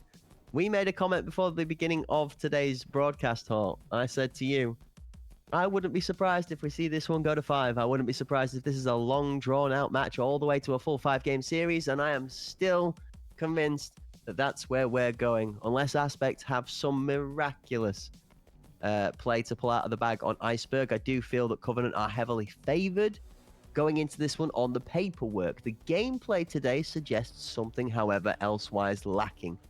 They've not managed to close out a victory on a couple of occasions where it's sat good for them. I'd like to see Covenant be able to take it over the line a little bit more confidently when they're given the chance to, and this will go to a 5-game series, and a well-fought one at that too.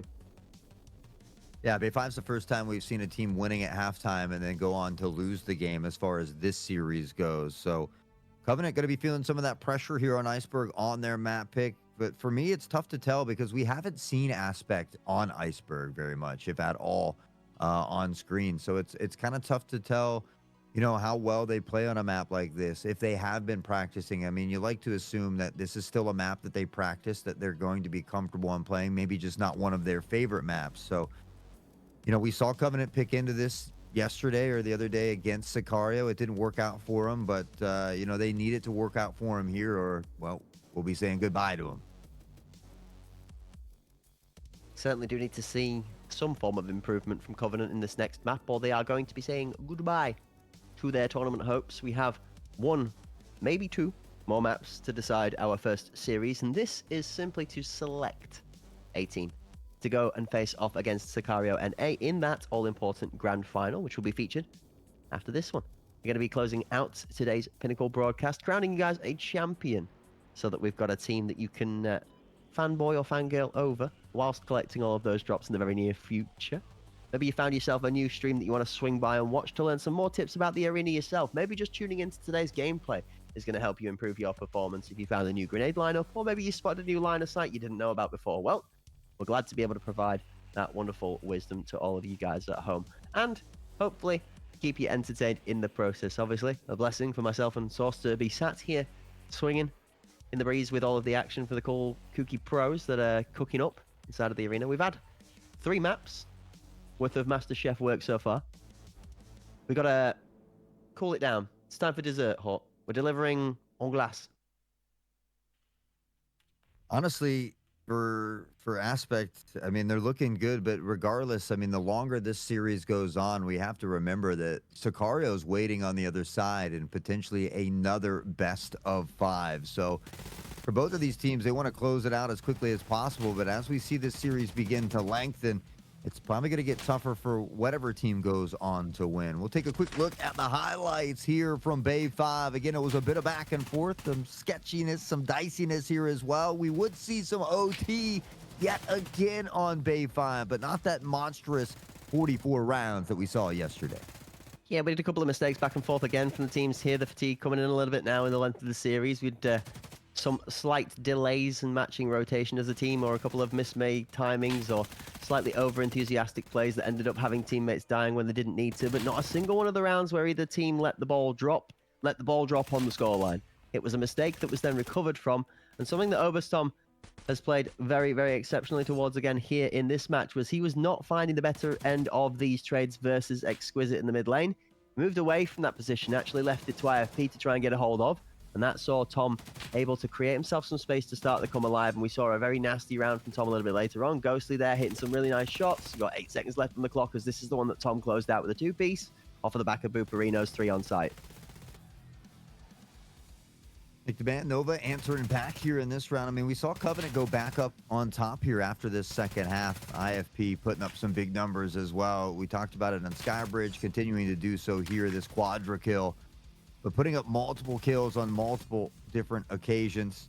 They would tie it up 6-6. Covenant, again, getting up toward this match point first, but Aspect just finds a way to kind of trudge through these trenches to make it so that they can get to this overtime. And once they get there, they've had a pretty good success rate on closing it out. You've got to give Aspect their due. The one match that went the distance yesterday to the 44 rounds wasn't necessarily a case of it not being closed out, and more a case of it just being so darn long that both teams were drained by the end of it. Today, they've not had that issue. When they've been given a chance to close the match out, they haven't dropped many match points at all as Aspect. I'm giving it to Tom and Head Eyes. I know you've got Boop and you've got Corium, you've got IFP that are all making amazing work in the frag boards, but some of the composure at the back end of the rounds and some of the stuff that Tom and Head Eyes are having to deal with after the enthusiastic youngsters are getting a little bit too enthusiastic is still a sight to be witnessed to. You've got to give Corium as well his due in the action. I think there's been quite a few crucial picks where Corium has been left in the quieter side of the map, and he's been called upon later on, or he's been called to rotate, and his timing has seemed to be spot on. I've not yet to look at the minimap and wonder whether Corium was there or not. Instead, it's normally he's there in the kill feed when you'd expect somebody to be catching that rotation, and he's making his worth count for at least one, if not two, when he turns up. So honestly, all around, thorough good play from the Aspect squad. They're starting to work together as an engine, which was something we asked of them in the beginning of the tournament. It was 5 new players to play together as a roster that all have maybe struggled in different rosters separately, but together as a 5 could define the synergy. It's starting to look like it's starting to flow. Definitely flowing for him, and in the driver's seat, we always talk about, you know, putting yourself in the best seat to win the series, and Aspect has been able to do that. But Iceberg, again, a map that we don't see a lot of NA teams comfortable kind of picking into, and we know that Covenant is comfortable here. This is a map that they're certainly not shy of, so a chance for them to kind of regain their footing and tie up that series. I think a big win for them before they go into Fort would be huge as well. But yeah, I mean, it's do or die now at this point for Covenant. Do or die is correct. This is the last chance saloon. No, sorry, second chances. Not until we come back for another tournament. This will be the last of the time for the year as we close out 2025. We get to take a quick peek at the map pick and ban screen again to remind the folks at home where we are down the pathway. Ball did not go the way of Aspect. Covenant opened us up with a surprise, taking that map from them. We then went flip onto Skybridge. The tables were turned and Uno Reverso Aspect to do the same and do Covenant dirty on their map pick. We go to Bay 5. It's a closely contested fight, but it does end up falling Aspect's way after an overtime 11-9 victory, leaving us with our Iceberg match. Covenant's choice, and it's on Covenant to repeat the same as Aspect did. We've seen this be the case throughout the entirety of this series, but the one thing that Covenant has not done that Aspect squad has is close the games out better than the other team.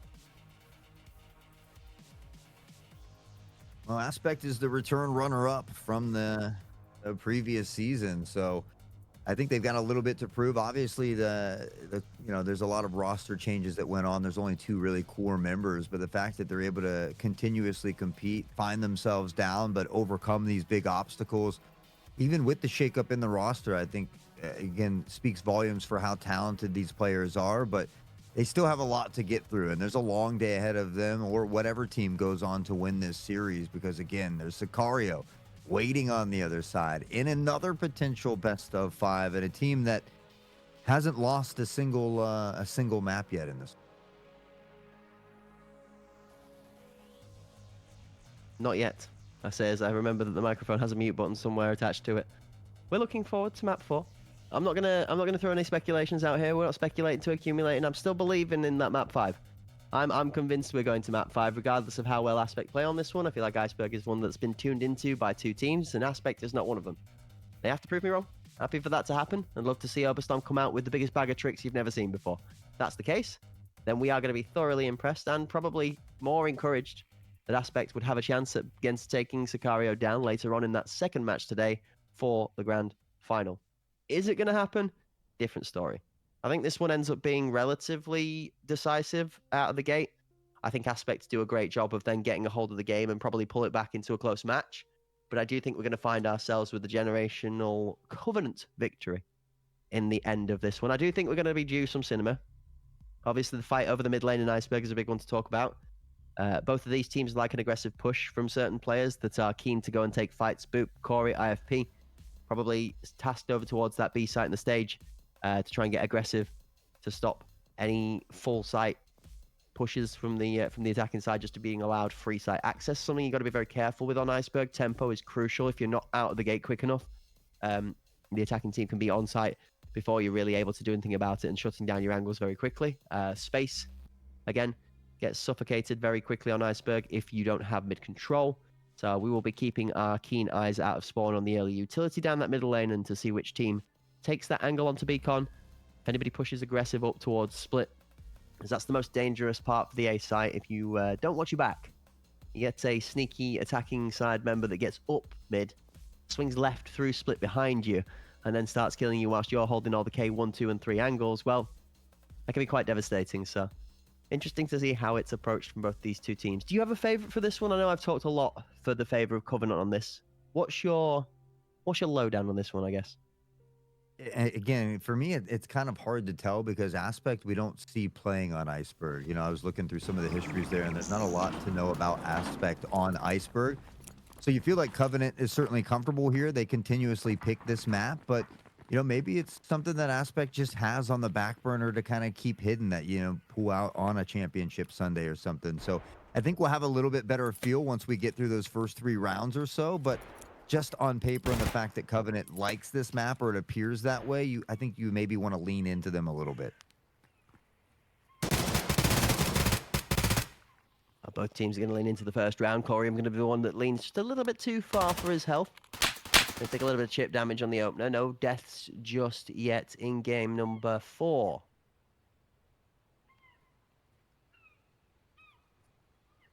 The singing sound of the seagulls is going to ring out up in the air again, as patience is not normally what I expected the pace of the game to be when it comes to Iceberg and the opener.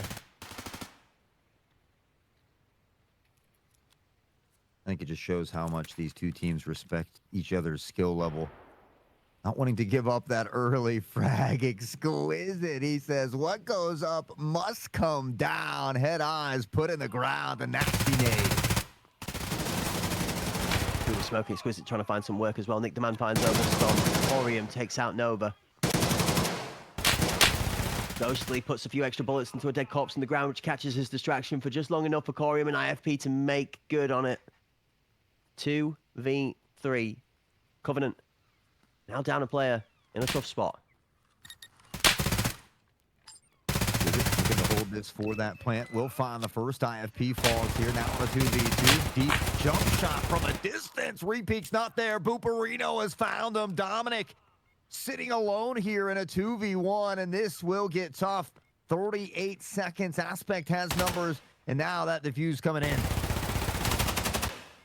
Shots from Dominic, he's going to find one. He doesn't quite get through it in time to be able to stop the defuse, though. The clock goes as the bomb gets taken apart, and it's going to be Corium that claims that one for his team. In Aspect, 2 kills on the board and 1 to the scoreline. Aspect start with a lead.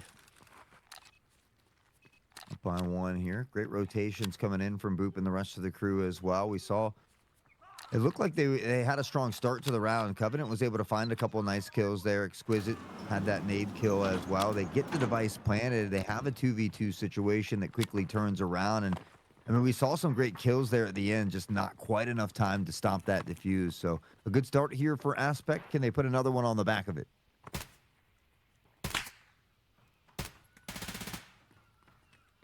5-man stacking towards that A site as a 3-man strong side hold, even from the defending side. An Aspect is going to be down numbers. As Covenant has committed everybody here. One thing we're going to watch out for is how long till Aspect recognize that there's been nobody sent to respect the flank off the B site through the elevators. There is one lurk in Nova holding a very deep angle as the shots through both K1 and K2 inspire Overstorm as the captain to start his work. Ghostly and Exquisite respond back 2 for 1. Covenant made good entry out the doors. 3 for 1 as Exquisite finishes it off. Now they've got plenty of numbers on their side. It's important for them to close this round out here. They work to get back into it. Exquisite seems to be comfortable with utility here on this map as well. We've seen a couple nice nades. That one was dangerously close as well, even though it doesn't claim the life. IFP looks away from the flash here. That entry still not coming on. 45 seconds now to work with, and we can see Booperino now headed this way as well.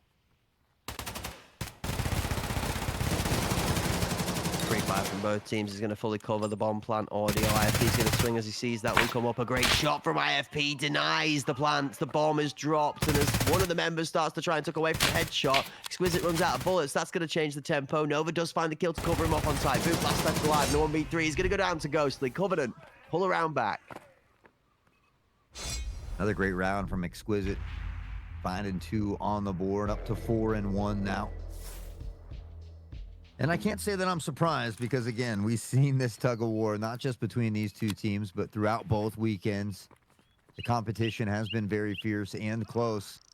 And it will continue here now on Iceberg. Into round 3 we go, and this is where it will start to get exciting.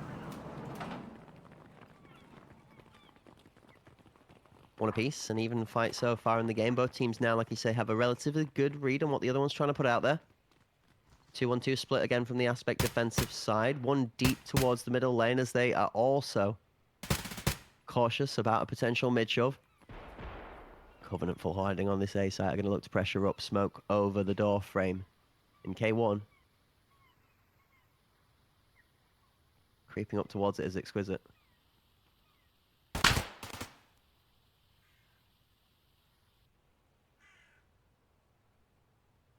Talk about how explosive, how fast-paced Iceberg can be at times, but we've seen a very slow start to a lot of these rounds. I think early smokes from Aspect has slowed down that initial push from Covenant, but again, they do a good job of holding on to their own utility. They wait for that to clear. They drop in some of these nades. Exquisite doesn't find one this time. Head Eyes will relocate there as well. Not expecting another one to rain down here. Now I believe Covenant only has one piece of utility left. Oh. I was waiting for the second to go down too, as well as Exquisite's crosshair placement was looking phenomenal. The predictability to swing out from headshot. The third's going to go down. Dominic's going to take the killing blow for that one. IFP does get traded out as Nick the Man shuts him down after denying the plant.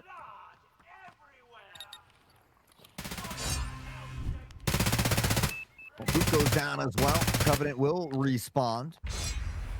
And again, this is their map pick, so we talk about how comfortable it seems they are on this map. We're starting to see that come into play now through these first 3 rounds, but can they extend that lead? It seems like no matter what map we're on, no matter what the outcome is or how it looks like, Aspect always able to somehow bring it back. And so that's what we'll be looking for here in round 4.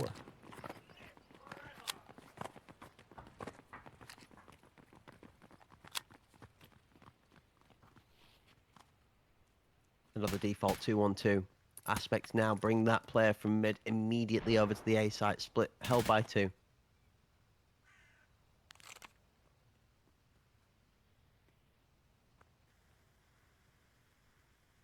Completely different approach to Iceberg than we've seen from any other team that's played this so far, right, Hawk? All heavy A hold, one even towards that middle lane that's playing, almost still playing out of the T-spawn. As Nova now does finally swing his way through towards the squad. Full pressure towards site. This nade bound for Head Eyes as he hears the pin being pulled. He actually gets out the angle. Good awareness from Head Eyes. This one's going to go up and over the top. Sandpit bound. Nobody home. Aspect doing a good job of dodging. That duck and dive from Nick the Man is going to get away from a piece of util as well that goes out of bounds just through the side of the hole in the wall there.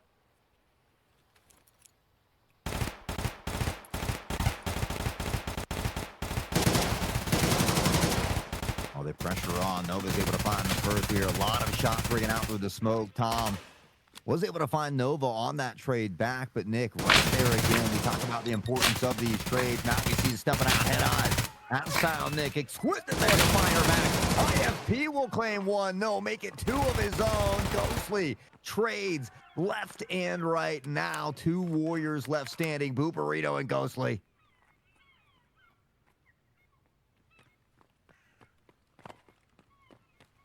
These two have played many a game against each other. Round and round we go. 25 on the clock. Boop trying to keep pace with Ghostly. He's just going to go for the second time. Boop turning, go straight for the defuse. Ghostly taps and turns to make sure that he can't just run straight for the bomb. He does go straight for the bomb. Ghostly comes back. Device 3, 2, 1. And he is there in time. Ghostly makes it back on the rotation. Reads the smart play after Boop stops and doesn't fire bullets to check in when he checks on the peak. Good play from Covenant and a very good clutch up from the backbone of the Covenant lineup in Ghostly. Yeah, insane plays from Ghostly. We often talk about, game awareness, situated things like that.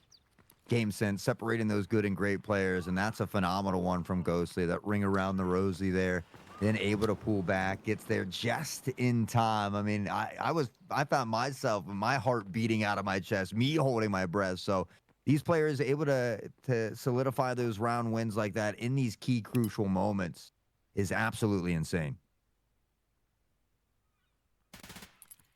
We go back to the sound of silence. Smoke out to that K1 position. Nova and Exquisite again smoked off. They have not been stalled by that smoke. More than happy to challenge in through it. Corium jumps up onto Sandpit. We saw the counter nade for that position. The second he immediately gets away from that one, just being baited out. There you go. You see that nade comes out. Corey will be happy that one's been taken away from the offensive arsenal.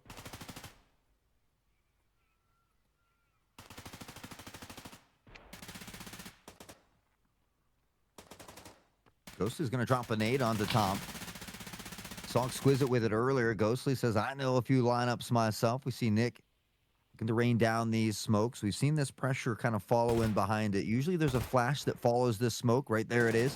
And now they're going to pressure on together. Two have been posted up here. Head Eyes has been playing from this position nearly for the entirety of Iceberg. So they've got to have an idea that there is two still on site. 3-1 this Iceberg map, definitely feeling like a map pick that was favored for the red squad until Corey and Boop come together for 2 times 2 is 4 for the full-fledged 5 after IFP gets involved. Hold up a minute. Let's grab a hold of that momentum and throw it out like a boomerang because it just came on swinging straight on back home. Yeah, it felt like Covenant had a couple different people looking at different angles and kind of switching and swapping what angles they're holding instead of kind of locking one down. And I mean, that peek from Corium and Boop, the timing was perfect. They literally just picked Covenant apart there. They still find themselves down by a round, but they inch a little bit closer now. See somebody asking in the chat about the new tokens. They're for the new Battle Pass map node that is in the shape of a Christmas tree. And yes, I did space those words correctly. I meant all of them. The Battle Pass map new node in the shape of a Christmas tree. You can only use the Christmas tokens for that node. Shots out as we are on the stage. 3 for 2. Covenant are up as 2 for 1. The trades go their way. The captain does claim one on the backside. Can Oberstar make the difference? Corey's already round. This flank could be devastating. He sees the shot 1, shot 2. Nick the man is going to make the big play. Oh, and now Exquisite picking up onto Tom. Head Eyes from above. Smoke blocking vision. Still has a nade in hand and will look to find at least one here. But unfortunately, oh, no, he does get one. Exquisite goes down. So that's a big pick for the nade kill. 30 seconds on the clock, though. And you just look at the time quickly running out here for Head Eyes. He's got to find 3 with enough time to get that defusal as well. Yeah, time the biggest enemy here. You're absolutely right.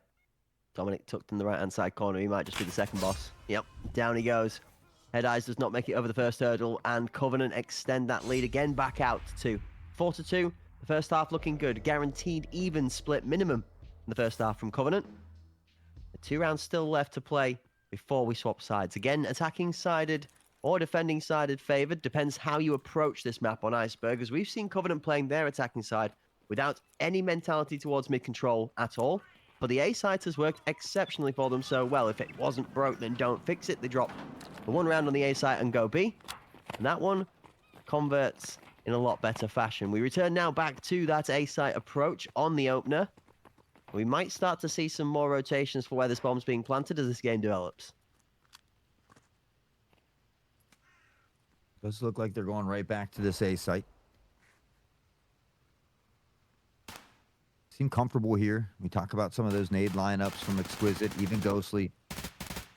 Nick kind of being in charge of some of those smokes and the flash that follows in here as well. So we see Covenant beginning to line some of those up. There's that flash. There is a subtle shift from Aspect away from the A site, but they are kind of stacking toward this side just because they realize Covenant is continuously running here.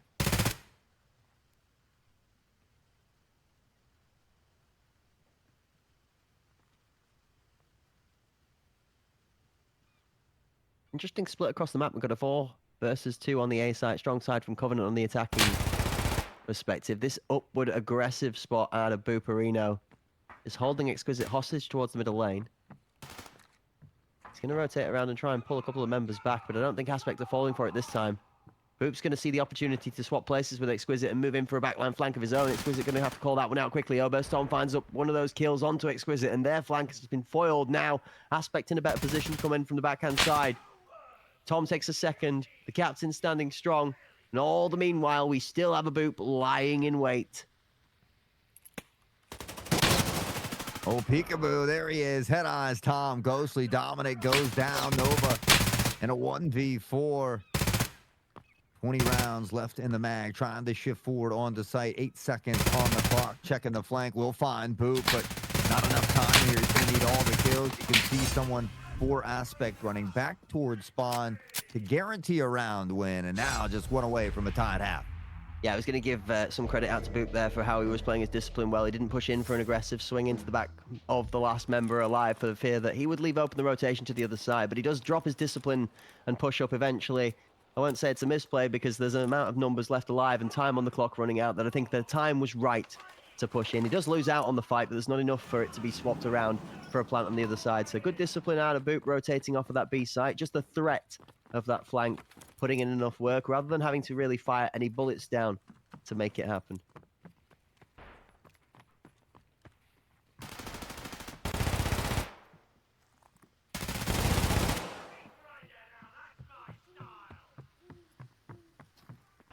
Two for one early opener. Util towards stage. Big jump off from IFP as he yeets himself into the abyss. Nick the man has found his way into some tight angles behind that jumping IFP. He's going to realize that this is a lot harder fight than he'd initially taken on for, and is going to rotate around for a better spot. Ghostly also trying to swing himself back towards this elevator position to maybe help cover off getting the bomb away from this B site. Now mid control required if they're going to rotate away. The bomb's still lurking towards long. It looks like Covenant are either trying to fake off a rotation from Aspect or try and get this bomb out safely, but neither of which is working. Aspect are not moving a muscle. We haven't seen Covenant attack this B site too many times. Aspect is already set up and waiting here. We can see that anchor from Corium over toward this A side as Covenant has begun to shift that way. You take a look on the mini-map, though, and Ghostly is into a cheeky little spot here. Shots ring out. Is he going to be able to find the first one? No, Corium tucked in between them, and eventually Ghostly goes down. Head Eyes will find him. Dominant needs to make a miracle play here. He's got 3 people on the day. He has to push for an aggressive pick. There's too many people to peek into. That closes out the first half with an exactly tied scoreline at 4-4. Aspect do manage to fight back in the second half of the first half and pull the scoreline even. 4-4. Could be some overtime on Iceberg as well for Aspect. One more will shut it down. They'll get their chance to fight Sicario one more time, where they did fall short in 3-0 fashion in NA Pinnacle #1. So maybe looking for a little revenge of their own, but they've got to get through Covenant here first.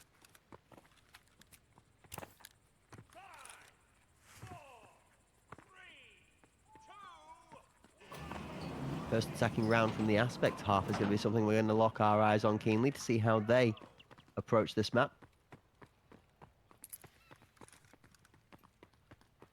See Covenant set up with a 3. Wide spread towards that B site. I know there's one hovering mid, but you can see from the positioning of that number 4 player, they're going to take out lobby and then look to hold that B-con position. 2 towards elevator now. As a good shot from Corium and Long is going to nullify the advantage for a moment. Nova and IFP put one on the board each as well as 2 for 2. Both teams go even.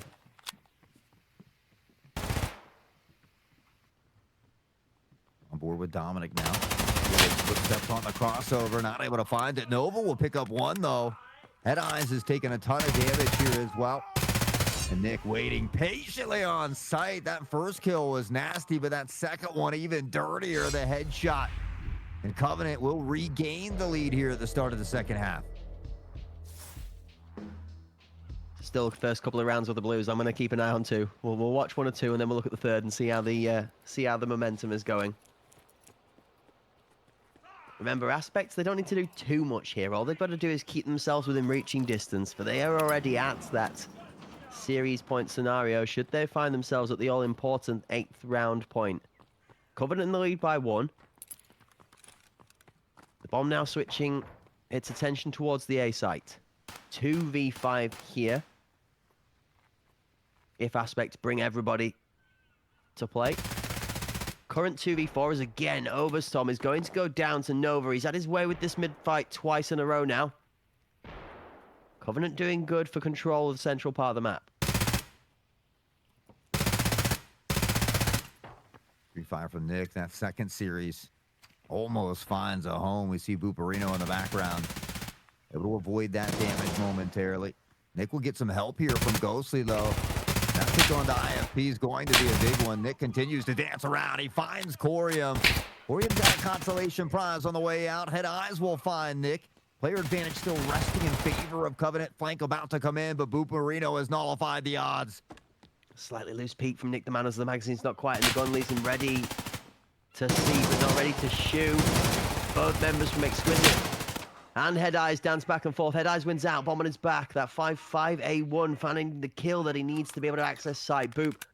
It's going to hold off just behind Head Eyes to get that bomb planted, and it's left to Dominic in the 1v2. Dominic really looking to try and find a good round here to keep himself motivated in this one. A 4-6 scoreline again, and a quieter day from Dominic after he was one of the shining lights for this team in the first weekend.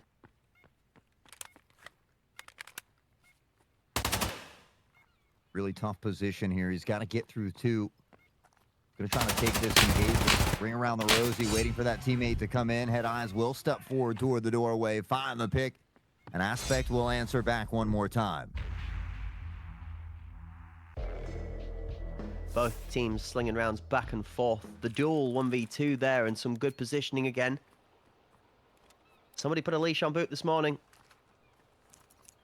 Managed to bring his sensible head to the table, which is a very rare occasion. Always about the comedy and the banter, is Boot. Very entertaining character, as he likes to think. Both teams are going to steam out of spawn again. I'm not going to be surprised if this bomb comes back towards the A site. A much better look on A than it was on B for Aspect.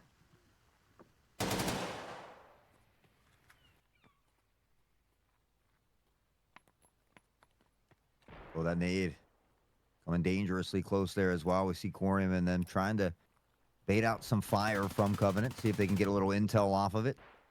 They'll clear some of these early entry points, but we see Covenant posted up here. Nick finds the first, Ghostly the second. Head Eyes returning fire, finding not one, but two kills here.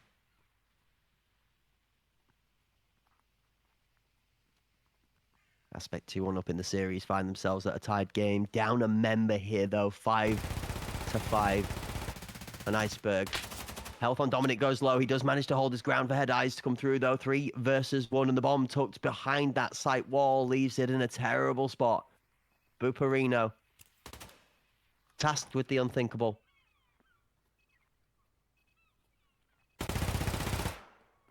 Dominic goes down 1. 2 more. Good bait from Buparino, and the unthinkable becomes a little bit thinkable. Nova will lay it to rest, though, and these rounds have come down to the wire. This game has been absolute fire. Covenant is back up by 1 as we draw near the end of Iceberg. It's getting dicey. And that one was just ever so close to going the other way. You can't help but feel a sprinkle of fairy dust. A little bit of pixie dust, and that one might just have been a 3-piece.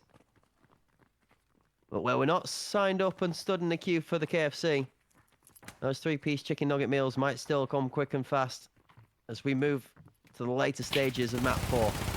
Beacon, big contest. Buparino now feeling the flow of those frags from the last round. Is going to pick up Nova, try and transfer onto the second. Stood still in split. Third as Ghost is going to swing out from behind the cover to try and cover off. Dominic does pick up Overstorm as Boop's still trying to try that dance of death with multiple adversaries. Exquisite and IFP take 1 apiece on either side of the action as we're locked into this mid-control. AP have that mid-control established. The bomb down in a tough spot, but with Corium picking up that kill from Long, that's going to start to alleviate a little bit of the pressure. Still a pincer in. This lurk from Exquisite could make all the difference. Boop goes down in mid as Nick the Man makes the shots count, and 2v2. Corey's left open, and it's all starting to feel just a little bit doom and gloom for Aspect as that 7th round of the 2-round lead looms on the edge of the round. Yeah, they have that player advantage. Nick finding that pick at mid, followed up with Exquisite's lurk here on Decorium. Was absolutely huge. They're going to hear that device being scooped up by IFP. Exquisite not able to connect on the shots here. We'll check the mag and fall back a bit. Has a teammate to work with. Time still on their side here as we'll see Aspect looking to potentially rotate all the way away. No, he's going to pump fake and come back. Smart play. Bit of audio. Give himself a little bit of a bigger window to try and get the bomb down. He's going to push out for an aggressive pick. The first kill is insane. It's IFP. He's for peace, but he might be finding himself in pieces. And yes, he is shattered. Hopes and dreams looking so good. But so close is still yet so far. Exquisite puts him down 7-5. Covenant extend that lead to 2 and put themselves ever closer to pushing us to a 5th game in the series. Kind of resembles our last matchup, though. Covenant was up ahead in Bay 5. They got to match point first as well. It was Aspect that had to dig deep and fight back to push it into overtime, where they would go on to grab the dub. Covenant not out of that deep water just yet. Still needing 2 rounds here. And that will just get us to Fort, that final map to decide all things here, as Aspect was hoping to close it out on Iceberg. An early nade and now followed up shots. Booperino takes apart Dominic. Exquisite. Nova finds another. Tom. The trade comes back and we're still stationary here at a 3v3. Yeah, Aspect posted an insurance policy in mid this time. You could see that the work was good. There were 2-man challenge last time. Dominic and Nova were there. Same again, similar positions. And this time over, it's the captain that comes to steady the ship. 1-for-1 trades go to a 2-for-1. The rotation from Head Eyes is caught, though, as Nick Demand does manage to push that advantage back to the favor of Covenant. Across. Tom's feeling himself ready to challenge. Nick Demand's been on fire. Tom versus Nick. Inside, outside. Nick plays a good bit of the cover well, but IFP is there for the trade. We're still starting to feel like we're back in the ACS again, as nobody wants to leave a teammate going down without revenge. Shots out of IFP as the pre-fire on the left-hand side from the MP7 is not going to find Ghostly. 50 on the clock. He was able to bait it out a little bit last time. Found that first pick last time as well. He's dancing all around. It's going to get tougher, though, as that mag begins to run dry. He looks to pop the reload. He's able to get into the hallway here. Exquisite will eventually find him. That was a little bit scrappy of a battle there to close things out, but Covenant, they've, again, the first to get to match point. 3 chances to close this one out, and just maybe we'll be headed off to that game 5. Bro, IFP is nuts. He hit shots on both of those peaks, by the way. He wasn't quite able to find the clinical headshot he needed to be able to knock them both down in an absolute miracle play, but that was a little bit close for comfort. IFP almost went absolutely nuts there. That's the kind of gameplay that makes your head turn. That gives you the motion sickness just watching him nip, dip, duck, and dive away from the various problems that are being slung at him. Big Control completely swapped out the contest this time. Both teams have just moved away from that challenge. Covenant have 3 rounds to close this out, Hawk. Can they do it? Pre-fire through the scenery almost finds Dominic. He's being bad and bruised, and he is going to be buried. I was able to find one of his own, though. Always keeping it close. Always finding those answers back. Both of these squads have done it well, and Boop finds this kill on Ghostly on the peak. Had an opportunity. Can't deny the device, though. An Aspect will look to reel it back here. Only 2 standing for Covenant. Nova tucked in toward this corner here. Will pressure out. Does get into the smoke a bit, but has to dance back, and there are members all around. Nova's going to go down in the middle of his flight over towards K3. Head Eyes has got his eyes set for 2. Aspect pull another one back. Hot. Why do I feel like we are getting ever closer to another overtime?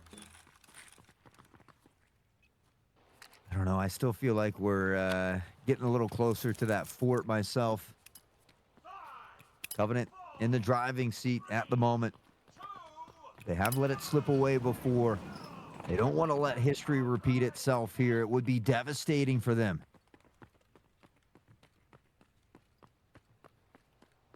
Covenant have got to find a way to get Dominic in the game.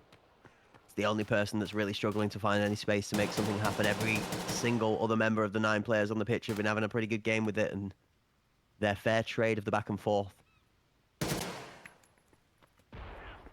Util hat from both sides, a little bit of tickle damage towards Nick the Man as he loses a fraction of his HP. Shots towards K3 as the sandpit position is both hard to play and punishing if you execute correctly. It's a good angle into K3, a good angle into K2. Either peeks over aggressively, it's a free kill. Nick the Man goes down as Corium finds the pick. IFP on the pixel peak finds Ghostly. Ghostly got 1 in the mix, but I don't know if it's going to be enough as Tom has found Exquisite. It will come down to Nova and Dominic one more time. Dom Does find head eyes, but one is all he'll get. Nova needing 3 now. He does find the bomb before he gets planted, though. It's a big pick in that sense of the timing. The device is going to push to the side wall. Nova's going to have to step out for trying that challenge into Overburst Tom, but there is no way you're going to knock down the captain whilst he's still got crew members on watch.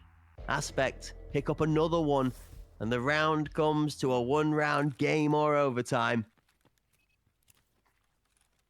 I don't think Covenant wants to see OT. They might be in trouble if we get there. Everybody in double-digit kills now on the side of Aspect as well, and they've got a chance to really complete this comeback. And what a story they have made for themselves here in the final day of NA Pinnacle number 2. Tom sat holding the deep position towards mid from just outside of the T-spawn, that big lobby hold. Nobody on the team from Aspect's going to push up towards this A site until Tom rotates in for sure. You see Covenant again, a very default setup. 3 towards the A site, 1 aggressive. Risk-reward play made out of Nick the Man as he is forced forward. The right man for the challenge, but can he make it count? Exquisite's going to look up into IFP, almost finds the shots. A little bit of trade damage as IFP loses some health. The bomb rotates towards B. And the smoke's already out. This is tough, Hort. Exquisite's holding it. Can the captain make the big play? Gets spotted. Exquisite finds one.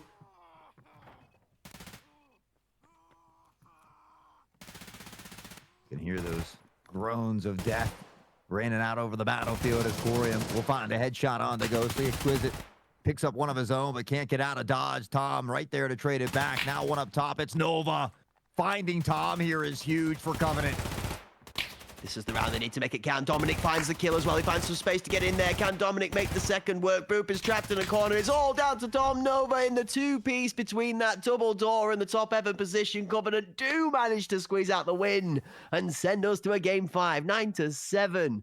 Covenant escape the curse of not closing out on Iceberg. Oh boy, we're going to game 5, baby. We're going to game 5. We just need the... Going to game number 5. I felt like Fort was close, and now they've got one final map to decide it all here in the lower grand final. Their opportunity, their chance, their ticket into that grand final against Sicario. But now they've got to the point where they will have played 5 games. And the longer that series or this series has gone on, it makes it tougher for the next series, the longer it potentially could go on. But for Sicario, they haven't dropped a single map here in NA Hunt Pinnacle number 2.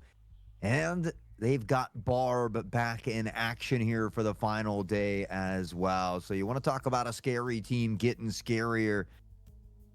I don't know if I envy these 2 teams here in this lower grand final. All I'm going to say is that Sicario probably sat here, you know, sweets in hand.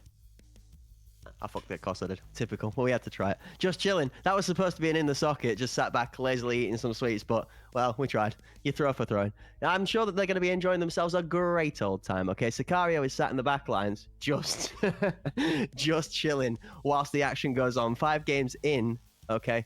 They're going to have a whole load of research to work off too, and this is the other thing that I'm going to tout towards whilst we are playing this game out. Although the endurance factor is the thing hot as well, brother, there's so much evidence to work off here. Like, you can see we go 8 apiece rounds, 8-7, 9-7, right? That's 16 rounds of gameplay on every map so far that we've seen, other than the 9-5 first map that whichever team has to play Sicario has to be able to create either a different form of execution to keep them guessing, or do better and improve upon being able to execute what they already did to get there. So this hill is, I mean, it's getting steeper the further they look up it right now. Yeah, absolutely. And again, after playing 5 games before heading into Sicario, it's certainly not the easiest thing to do, but they've been playing very well. They've overcome some odds, and even on Skybridge, they were able to turn it around. So Aspect, I mean, honestly, we couldn't ask for a better NA Pinnacle 2. We talked about the first weekend and how amazing it was. We look back to yesterday and the amount of insane overtimes and the world record. We get here today, the final day, day 4, Championship Sunday, and we've already been blessed with overtimes, beautiful nades like that, and now a game 5 in front of us as well. I'm here for it. You set up for Super Slamming Sunday on finals day. You don't expect anything short of cinema. You want to talk about cinema? There's the cinema generator right there. IFP looked exceptional inside of this one. It wasn't quite enough to get his team over the line. Covenant do manage to squeeze it out, but oh boy, did Aspect give him a run for money on Iceberg. All these games have been really competitive and close. I mean, honestly, Aspect did really well on Skybridge. Maybe that one not as close, but it's great to see from Aspect, especially after that day one start, that 9-2 on Skybridge. That Skybridge was a big map for me here today. They showed up and they showed out on it. They showed that they could make those improvements, those adjustments necessary to overcome the obstacles in front of them, including that one in Covenant. So we find ourselves here on Fort, both teams comfortable on this map, and I think it's going to be one hell of a way to finish this lower bracket. The actual Coliseum of Chaos. The portcullis, all the ramps, the various metal catwalks, the elevated angles. There's going to be a lot of sneaking and squeaking around inside of this one as well. As we saw here on Iceberg, it's got a lot of tight corners and angles to navigate that you can find yourself playing the element of surprise to your advantage a lot of the time. Gonna look forward to more of that in map 5. Some good shots across elevator again. Mid-control played a completely different story to what we normally see here, which is something that I am even more enticed to see. There's some great shots. This one was beautiful. Head Eyes absolutely dunks Nova out of midair and then gets the transfer. We did ask for Dominic to step up towards the end of the game, Hort.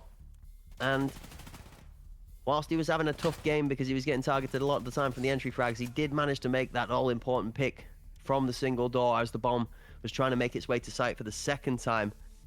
A bit of juggling back and forth between Nova and Dominic is what is enough to get it over the line for Covenant, so you've got to give a bit of a tip of the hat to the player that's made his worth, even in a tough game. We say this actually about a lot of champions, but a real champion of champions. Everybody can snowball on a good day, but it's somebody that makes the best of a bad day really, really count that makes a real champion. It's very easy to ride the flow of success, but it is super hard to keep your head above water when you're having a tough game, when things aren't going your way, and still be able to make your impact worth it. So tip of the hat to Dom for that one. Covenant will be glad that they managed to get that one over the line as a team, and I think that was a team performance. You get to look at that kill to death ratio scoreboard again. To go back, when you watch it in the VOD, you'll see every member on that Covenant lineup sharing a very similar scoreline by the end of the game, and the same said for the Aspect squad too. In fact, an even more even spread across the Aspect kill board as well. Just goes to show both teams have now, I mean, I think we're into synergy level. Every single one of the people that are playing on the pitch now, they're able to form as a team and deliver on finals day. But it's which one of the two is going to be able to put it all on the line the most in our last map here in the series for the best of 5. This one, it went the distance, chat. You've been with us the whole way. We've gone 4 deep at a 2-2 scoreline. It's been reduced to a best of 1, Hot. Right back where we started day 1. Yeah, you know, we haven't seen Covenant on Fort yet in this tournament, but we have seen Aspect beat Steez 9-4 on Fort, and then I believe they beat Syndicate 9-4 on Fort as well. So certainly no stranger to Fort is Aspect. Covenant, you wonder, you know, if the lack of them playing that map specifically in this tournament is going to affect them here on Fort. Seen a lot of people making comments in the chat about their various successes from the channel points of predictions that people have been going on with. Folks, it's been great energy again today in the chat. Love to see all of you being successful with your predictions for which of the teams are going to be taking it home in the maps. But this is the big one now. Channel point prediction up for the final map, all right? This one is not just to see who wins the map, but who takes home the series. It's been a great back and forth battle. We've split 4 maps 2 ways. Even tied, it comes down to 4. It comes down to 1 map, 1 attacking half, 1 defending half, and maybe in overtime. I don't feel like Fort's going to find its way to overtime, but we didn't say that about 3 of the other maps, and they've all gotten very close too. So it's either 9-7 or overtime seems to be the theme of the day. And, well, isn't hot sauce for nothing. HOT sauce. We know. The OT, baby. I mean, we've been blessed. We really have been blessed with some great series, some great games, some world records. This NA Pinnacle Season 2 has had a little bit of everything. And, as always, just feeling blessed to be a part of it all and getting to shout at these games with you, to showcase all the wonderful talent we've got here in the Tarkov community, and to get to kick it with chat. So just feeling blessed as we wrap up 2025, my friend. Cinema. I still love this emote. It's become my favorite emote of the year. Is this one, the cinema emote? The double hands up, and the guy just stood there, just like, yes, we love it. It's almost as good as the mic drop. Almost as good as the mic drop. Well, folks, the best part about this cinema, all right? Yeah, give it the sauce. The best part about this cinema, right, okay, is those seats in the audience, they're free. You don't have to pay the whatever extortionate prices it is to go and watch your brand new film as it comes out, and then 60 odd extra on top for the bucket of popcorn that's bigger than your brain cells, and then the bottle that goes with it that is absolutely not good for your health. All right. Instead, here you get free entertainment, you get cinema, and you get to enjoy a comfort of your own home, your own residence in your living room whilst you're doing it. So whilst we're enjoying you that luxury, do us a favor, take a moment to swing by all the socials, maybe even hit the heart button below, so that the next time we go live with another tournament, you're able to tune in straight away off the rip. If it's the first time here for you, or if you're swinging by on a return journey, thank you for keeping your continued support or your new support here, because we appreciate you tenfold. As always, we've been trying to keep some gifts coming alongside of this festive season, courtesy and thanks to the partnership of Hunt Premier and Battlestate Games, and as well a shout out and a nod to our folks at Aorus and AMD Radeon, also partnered with us, and they have been since summer through to the end of 2025. We've been grateful to receive their assistance. You guys have received some assistance too. They gave you some cool goodies. We gave away a GPU, a laptop, a monitor. Sheesh. I mean, it's like it's almost been Christmas all year round. Crazy as that is, we've got many more cool things to come, and all you've got to do to be part of it, to be in it to win it, is be present. That's right. Not like the ones you pulled out from underneath the tree. You just be present, like here. That's it. Giveaway codes we shouted out by myself and Hawk. We'll make sure we keep you locked in. If there's anything going on, exclamation mark, normally followed by a command word, which will be prompted and pinned at the time. If you're a giveaway winner, you're still looking to claim your prize, please make sure you take a minute to reach out with a DM to the notified mod. We're not going to name him now so he doesn't get spam attacked, but you know who you are and you know where you need to go, all right? If you have any direction required, reach out to a mod and they'll let you know where to send that DM. But there's a whisper on Twitch to claim your prize if you've not already done so. Folks, thank you for joining us. Like we said, congratulations if you won your prizes, and lock in. We need all the energy and support in the world you can give to both of these two teams here now, as they're not just going to need it to get out of this last map, but to find their way into the grand final. This is it, Hort. Down from a series best of 5 to a best of 1. Aspect and Covenant for one last ride into the sunset. Aspect on the attack, Covenant on the defense. Here we go. One final map to rule them all between these two teams, and it looks like most of the action heading toward the A site this time. We'll see some of these lineups looking to come through the window, reminding me of maybe some of those Andreezy easy nade lineups, but they won't find a home. Covenant playing pretty deep off the site here momentarily, as we see now both of these teams about to clash head to head.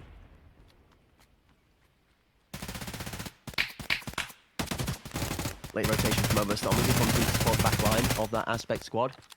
See a 5-man line of scrimmage from Covenant that spreads from mid all the way through that cult connector down towards short and the lobby. The back left side of sight is fully extinguished as Buperino tries to swing in for more than 2. He gets 2, but not quite short of the extra transfer. Third. Chip damage down. Nick the Man dented, but not deleted.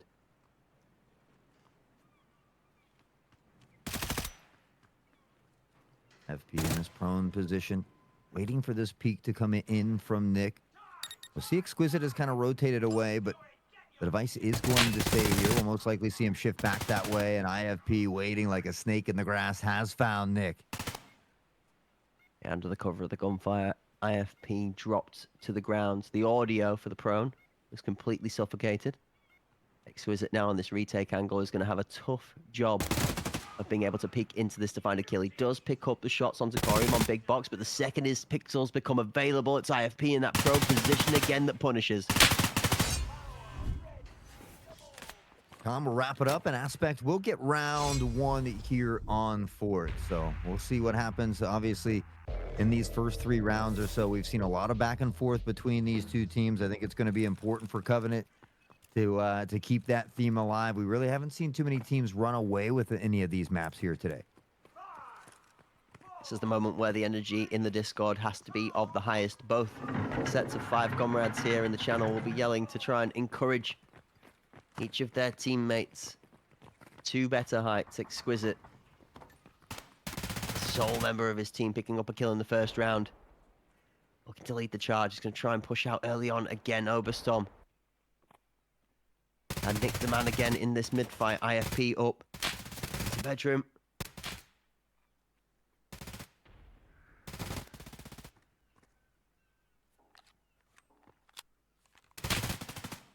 And it's Tom again who wins the first fight. It's always Tom Hort. Yeah, he's been phenomenal here today.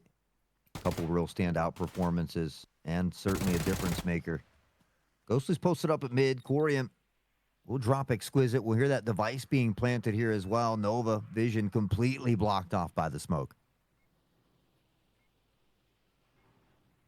3v on the retake. He really kind of needs some form of gunfight to go down so we can try and get in as soon as the audio kicks up. Nova starts to squeak his way through, but the smoke is just so oppressive. Boot finishes that one. Tom takes Dom. Down goes the Covenant. 2-0 up Aspect go. Good strong start. Now if they can start to run away with this lead here a little bit. Can we talk about the importance of getting out and getting out early? We've seen some teams struggle on some of those bigger deficit combats. You talked about it not, maybe finding 4 rounds in a row, but not ever able to really overcome that 5. Aspect off to a great start. We'll see if Covenant decides to make any adjustments here on their defensive setup. We'll see Exquisite posted up toward cannons. Nova on board now with nade in hand.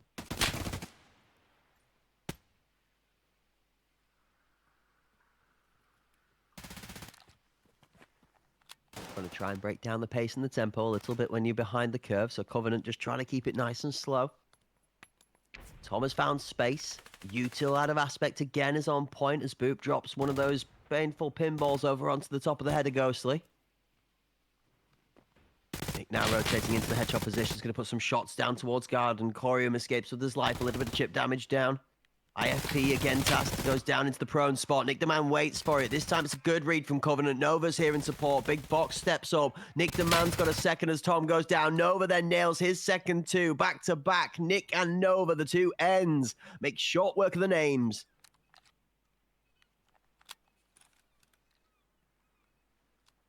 Honestly, this round at the beginning I thought was favorable for Aspect. We saw that nice nade onto Ghostly as well, but Covenant has been able to turn the tides a little bit. Now on a 3v1, Corium has some work to do as well. We can see that device is currently down here, but with only 30 seconds to work with as well, we're going to need to see a little bit of a sense of urgency here.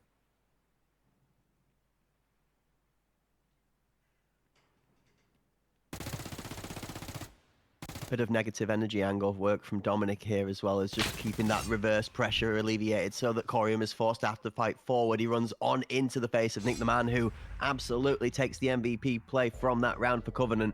The first pick onto IFP Hort.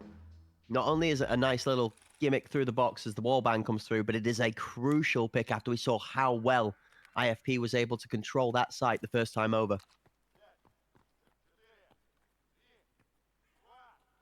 The answer back, we've seen a lot of these 2-point cushions, but that 3-point, 4-point lead is pretty rare in a lot of these series. Covenant doing a good job of keeping it close here, starting out on the defensive side on Ford as well. An Aspect seems to favor this A side a little bit. So one thing that has played very well into Aspect's favors today is the technical game players looked very well cooked up.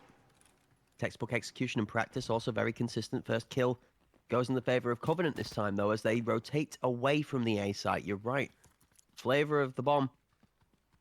Although color-coded on the outside, inside it's feeling a bit more B. You gotta watch where Exquisite is. This is another one of those moments where how many members can he claim? Tom is here on perfect timing so that when Exquisite swings, he should be closed off. Immediately, Exquisite is going to find one of the head eyes too. Tom waits a little long. But does manage to claim the second inside of mid. Tom claims his ground, goes down to the third. Traitor's still good for Covenant as Dominic and Ghostly combine together. Boop is the last left alive as somehow Covenant do manage to make the numbers work. Boop's going to head back to site, look to scoop up that device, and maybe try to get this plant down immediately. I'm not sure if he's aware how close Ghost is here. Ghost delays on the pressure, tries to bait him off, though. Doesn't connect. Now the peek from Boop. Boop has found Ghost. He's done his job. He's able to isolate the one here as well. He could potentially play ring around the Rosie. Not a ton of health to work with, but time certainly on his side. Dominic pressures in towards site. He's going to tuck and tap onto the bomb. Boop pushes in for pressure, swings to the right side of mid. He's going to push too far away. Unfortunately, Boop making a slight misjudgment of the distance there to get away from that con angle. Dominic doing a great job of winning his position out in the clutch. Now the scoreline is tied back to 2 apiece. And already it looks like a better performance out of the gate from Dominic, as Covenant look an even full 5-member of force here on Fort, which is the one thing I was slightly hesitant of coming into this game. Now I do believe we have an extremely close match on our hands. This one might just go all the way. Wouldn't be surprised. We've been blessed with a lot of OTs. Maybe on Fort for Game 5. It'll continue as well. One thing's for certain, this game of tug of war will continue. That nade, oh my, beautiful, exquisite, finds IFP, almost picks up Booperino as well. Big starting energy as well from Covenant. Tom's down 2, Dominic again in the action.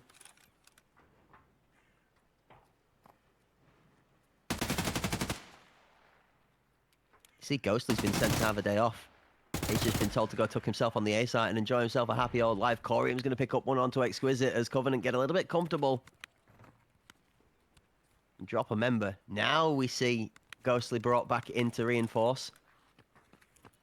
Bomb hasn't fully committed to this site either. Now it's going to commit towards cannons. 3 members pushed down as one runs away to try and fake a bit of audio, maybe catch some spacing. Ghostly playing really far back on that CT position, doing a good job of keeping his life. Not as long as Booperino's on the job, though. Nova for 1, 2, 3. Nova, the big man under archway, is going to nail them all. Nova going insane here in round 5. After down by 2, they find 3 in a row, and now they're on top. Aspect has got to find a way to shut down whatever Covenant is doing at the moment. Okay, well, don't walk up my cannon stairs. Not surprised that Aspect respect that one and take the bomb straight on back over towards the A site. We have 5 of 8 of the first half of the rounds down. 3 more left in the bag for Aspect to try and make it count. Shot on the mid side. Oberstorm just about tucked away from cover. He's got an aggressive push out from Covenant. The walkout now tucked into an underheld position. Held as an anchor. Nick the man really trying to get a little bit quick with his movement here, as Oberstorm might have just found a way over the top.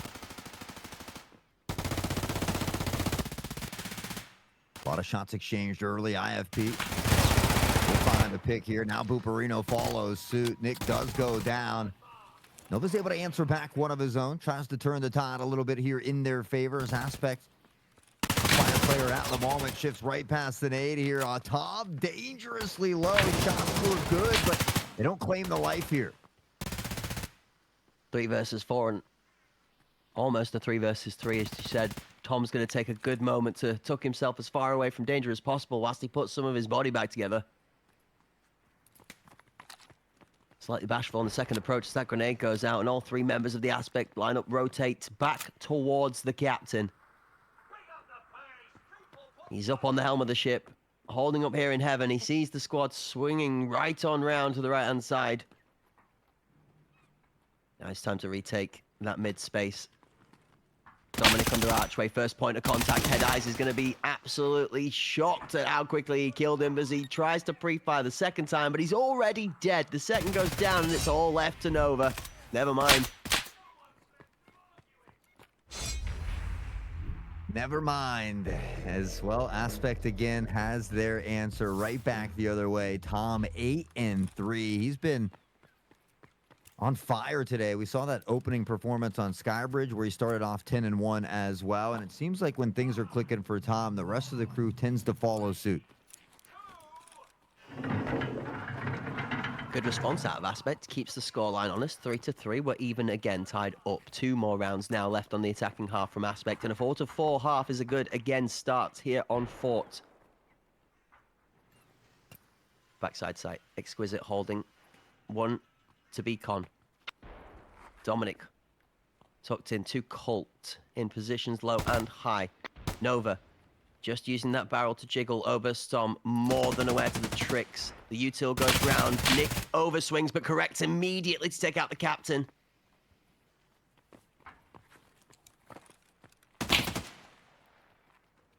Oh. Ghostly, nice shot on the IFP.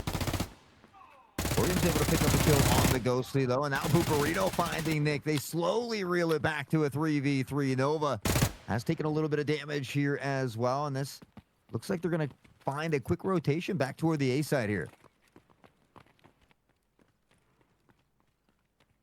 Both teams match pace. 2 to short, 1 to long. Covenant have the man advantage on the timing.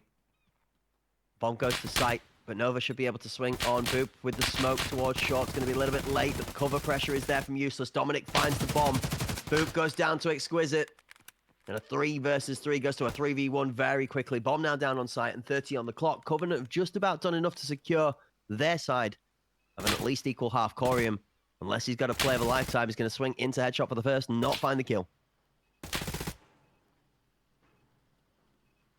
Nova's posted up. Corium will pressure forward. Does find this pick on Denova. Starts to slightly even the odds, and now the odds are even in a 1v1 against Exquisite. Corium doesn't have a ton of health here, but he's got the skills. The real deal, Corium. We were looking for that clutch factor earlier today, and it comes up when it matters most. Nice little 1v3 to turn it over, and a 4-piece in the round will claim himself a nice little quadra kill. It moves Aspect to the guaranteed even half instead of Covenant in a situation that really probably shouldn't have gone the way it did. Covenant spread their last 3 alive members away side by side by side, separated. So there is no way that they can crossfire or cover each other.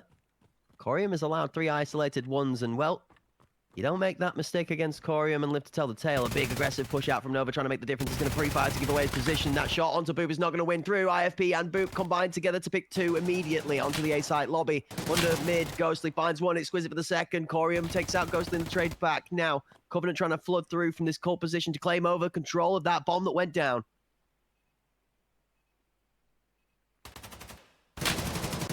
Little free fire, the dance out, can't hit the transfer either. Bucarino's found 1. Dominic in a 1v3. It was Corium to find the clutch in the previous round. Covenant looking for one of their own as the device will be planted here. He's got to get into 3 here. Dominic's going to have to try and find a sick clutch just like Corium did. He's going to try for the first, second on the left-hand side as that angle does not favor him, peeking out into the right hand of Corium. You're not going to be able to knock down the big man from the round before, and 5-3. Aspect take the turn of the tempo to their favor and extend the lead to 2 before the half and the switch insides. 5-3, good start here. A nice winning half for Aspect. What can they do with it in the second half, though? Can they run away with it? Can they lengthen that gap and really look to ensure this dub? Or will Covenant have a response of their own from this attacking side? We will get to see. We'll dive into round number 9 with Covenant on their first round of the attack. A heavy, biased push from the Aspect squad. What does it look like from their opposition? Set up for B, 2 to mid, 3 to donut. 3-man strong side towards the A site, and a walkout from Aspect finds there's nobody there. Covenant may be encouraged to push the go button very quickly here before that rotational support comes in. Aspect's 2 on the weak side, doing a really good job of hiding how many players are here, so Covenant don't read to move in quickly. Support comes through, Corium finds 1, Oberstorm finds a second, and suddenly this is starting to look a little dire for the Covenant squad. Exquisite finds a consolation prize, but 2, 3 for 1 now as Head Eyes tops up. In good position to close out this round, IFP. We'll look to top off that health a little bit. We can see Tom on this potential little mini flank here as well. The device goes right across the screen. Tom not able to connect the shots. He'll go on the chase, but they're able to slip away, and Nick is right there to cut him down.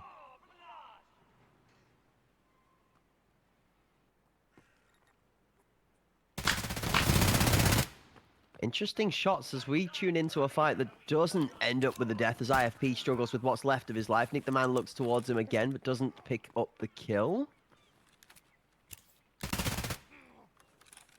Head Eye's also taking a bit of abuse. Nick versus 2.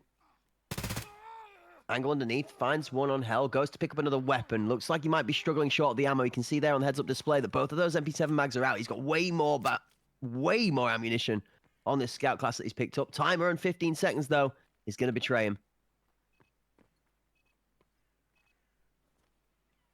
Yeah, the fact that Aspect can just kind of hang out here and, you know, play some time. Here comes that peek. Nick going to be Boop to find that pick as well. Now up to 13 for Booperino. They're going to double that lead up to 6 now.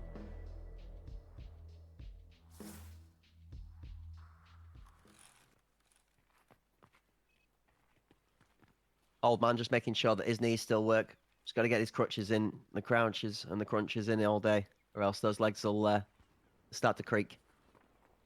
13-5, a good scoreline to have so far, but a close game that's starting to extend the lead for Aspects now, looking like Covenant might need to find some form of a revival.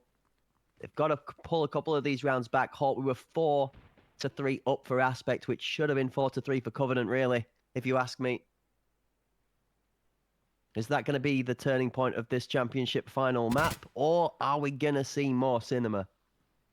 Nova in, this man, he's not going to slouch in the face of danger. He's going to try and push as much of this skill he has in his wheelhouse.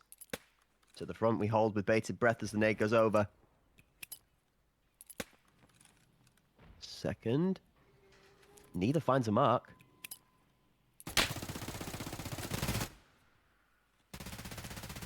Flash was close. Pre-fire comes in, almost finding Nova as well. See the rest of that utility begin to rain down. They haven't been able to pressure on towards site. Aspect 3 in this deep position here. Now looking for that boost over the top. We see Booperino waiting. Both teams have done a good job of reading each other's boost positions. Boop off the top there does find one as he goes down. Dom finds him on the wall bang through the angle. Good awareness. IFP again through the smoke. Knows that angle to perfection as that's where he plays from the other side. Exquisite. Takes out Tom. IFP out to long as Corium still tucked on that big box position. The device is planted and Covenant have all 3 members off site. 3 versus 3. It's on Aspect to retake, but this is where they've been so darn good. They did this on Skybridge extremely well for the retake, as well as now here on Fort.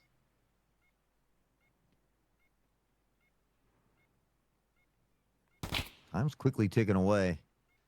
Don't see that urgency created yet here by Aspect. They're going to shift forward. It is IFP to find the first. Ghostly tries to shift away, has help here, but doesn't need it. We'll find the pick on to Head Eyes. We see just on the other side here, and you could tell Ghostly had heard the audio cue. Dominic will find IFP, and Covenant will slowly begin to cut into that lead. Yeah, good little bit of awareness from Ghostly. For those of you with a keen eye as well, if you watch as Ghostly was fighting his adversary on that K1 angle, the toes down by Ghostly's model were tickled and passed over by the barrel shadow of the weapon that poked out. You can actually see him even before he steps out of that angle there. Audio and visual confirmed. Ghostly be more than aware of spotting that one, and it was well played, Hort. You're not wrong. Good little bit of dancing on that close cover point. Wins a good fight. 2v2 goes to 2v0. Covenant pull the score back to a 2-round game at 6-4. Aspects still have the lead, though.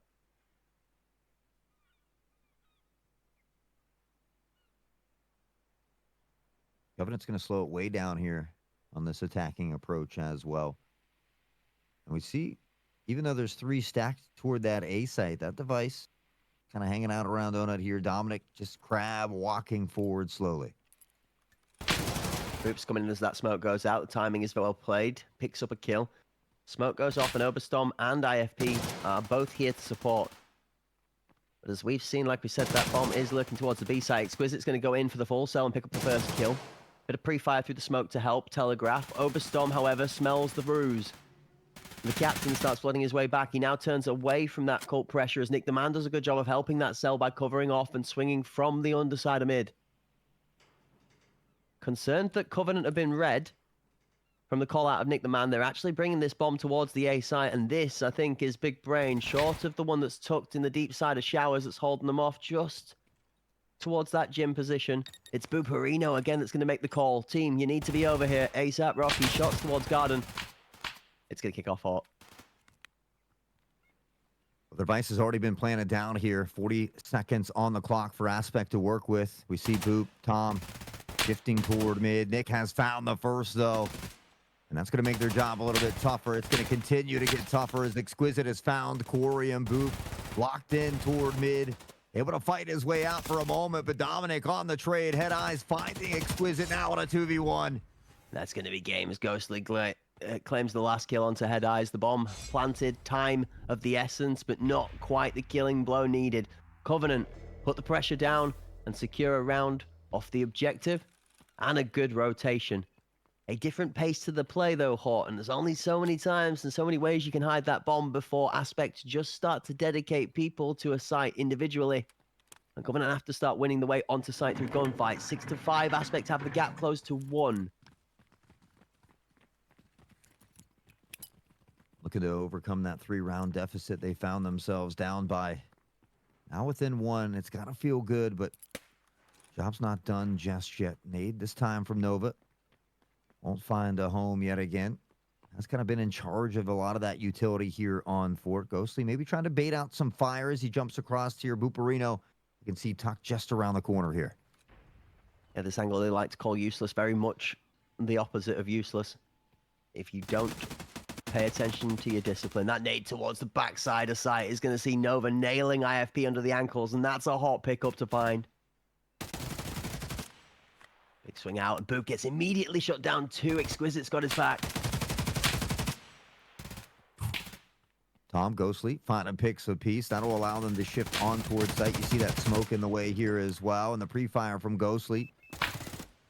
We'll keep Corium tucked in here momentarily. Head Eyes has arrived here now as well, and they're going to look to do this together in the pair of 2s.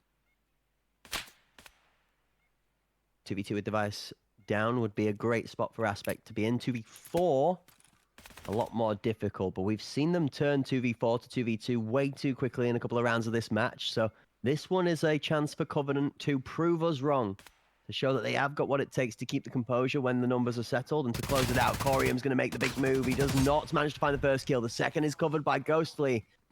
And we go to a tied game at 6-6. Chat's going to be delighted. Their favorite meme's going to play a part of the game as always, as we will go to a 7-6 scoreline, chat. Yes, 7-6. Not the other one at some point in this game. Why would they like 7-6? It's not the one. That's not the one, sir. But you won't find those words being uttered out of my mouth. Not a chance.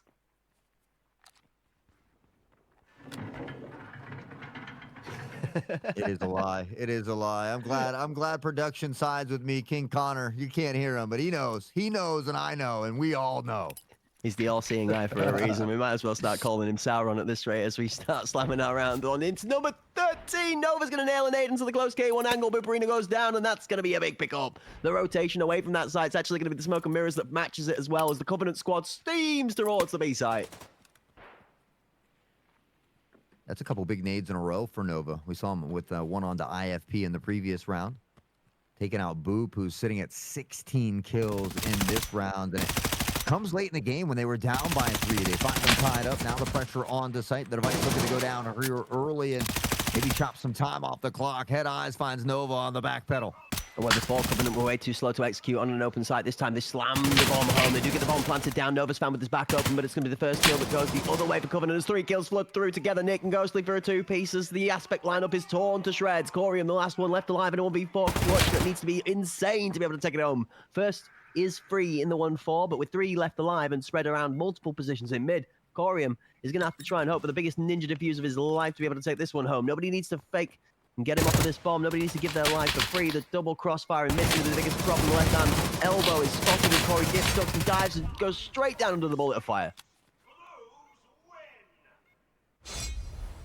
That's been at least 4 rounds in a row now for Covenant, and they'll be enjoying the lead late in this game here. 1 away from match point. Aspect maybe starting to feel a little bit of that pressure themselves. 7-6. Or 6-7 if you're in chat. We'll say it the one time. The one time for the one time. Just so we can wind Connor back up for his You know, he said he never says it, and then 2 sentences later says it. What is going on here? If you can't beat them, join them. What do we say? I don't know. Nate goes off towards the archway, and Covenant have done a really good job of hiding away from it, but what they probably don't realize is that Boop is going for a big high-risk reward play. Is he out for one? He doesn't quite get more of the trade. Nova nails him immediately afterwards, and Exquisite is going to pick up Corium. Slower pace now as Aspect have found IFP tucked in amongst the enemy.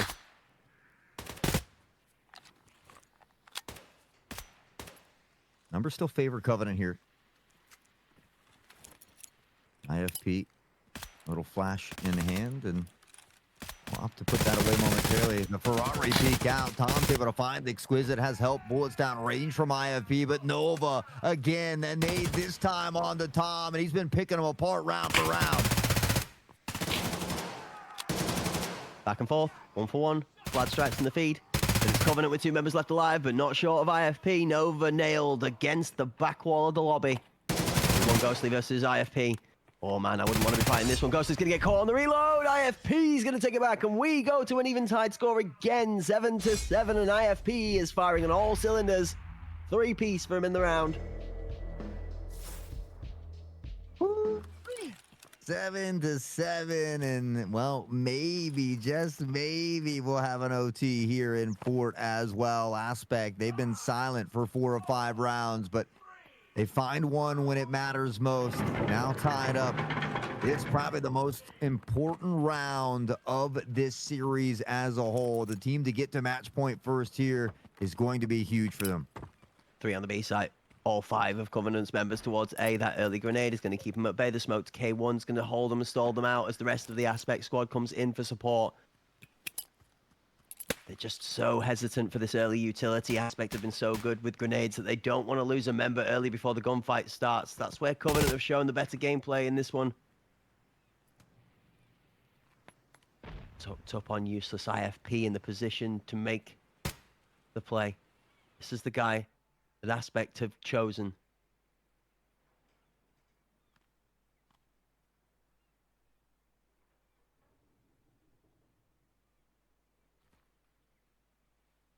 Silence. It really tells it all. Jump up. That audio cue is going to be heard. IFP still tucked in toward useless here. Nova, will he find another big nade kill to kick things off? It's dangerous. IFP does get one immediately.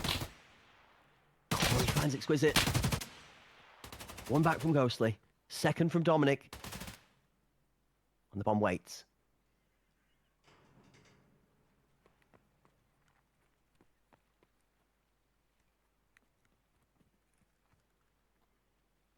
Team kind of checking that rotation to come from mid, but it doesn't come from mid this time. We can see Aspect has gotten together 3 strong. Keep off the site. Ghostly has spotted one. Now looking to get that plant down. They got to hold for each other, but they can't. Tom finds this pick onto Dominic. It's a strong round now for Aspect. This is the one to peek out from. Tom's going to claim the final kill. When the timer goes down, Ghostly's good for 2. Hold up a minute. A 1v1, and the plant is out of reach because Ghostly can't find Head Eyes. He's gone. He's out of there, man. He is all the way back over to that B site, keeping his life safe. Aspect play the clock perfectly.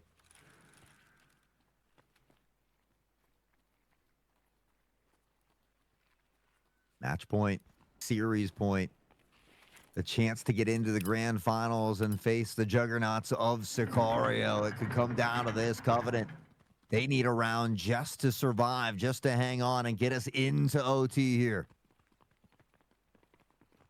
One round either way. Covenant had found themselves with match points in multiple scenarios. Now the tables have turned. Uno reverso. Now you've got to be the ones to hold off that all-important match point and take it to overtime. Oh, Dominic and Ghostly are set up for a play here. The bomb's tucked away towards this B-site horde. It's smoke and mirrors, and it's cinema. If this works, this could be huge. IFP makes the play on that close angle, though.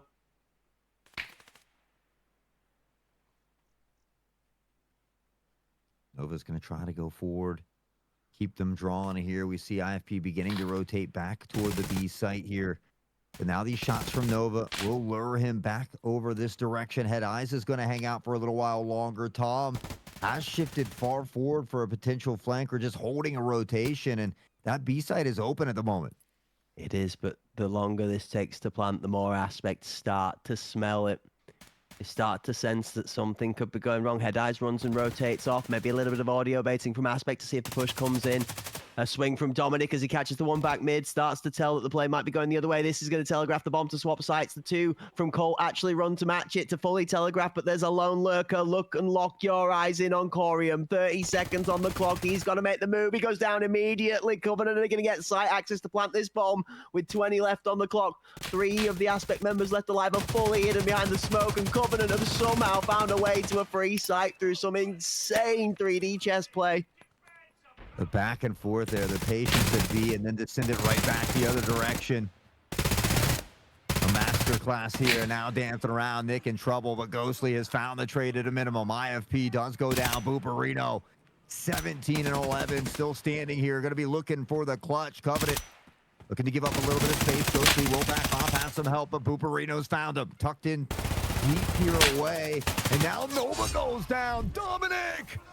Alive and well, finds a two-piece, and just like that, it's only fitting here in map number 5. We're headed to at least one more overtime. They said it's all over. It ain't over, boys. We're going to overtime, baby. Oh my good golly grievances. What is going on inside of this one? Bob sat in the chat saying, man, can we just get a winner so I can play already? Bob, you took 3 days off, mate. You can pipe down, mister, all right? You had 3 days worth of opportunity to play already, okay? This man sat on the bench being like, I know he loves it. You'll love to hear it. See Bob enjoying himself in the chat, okay?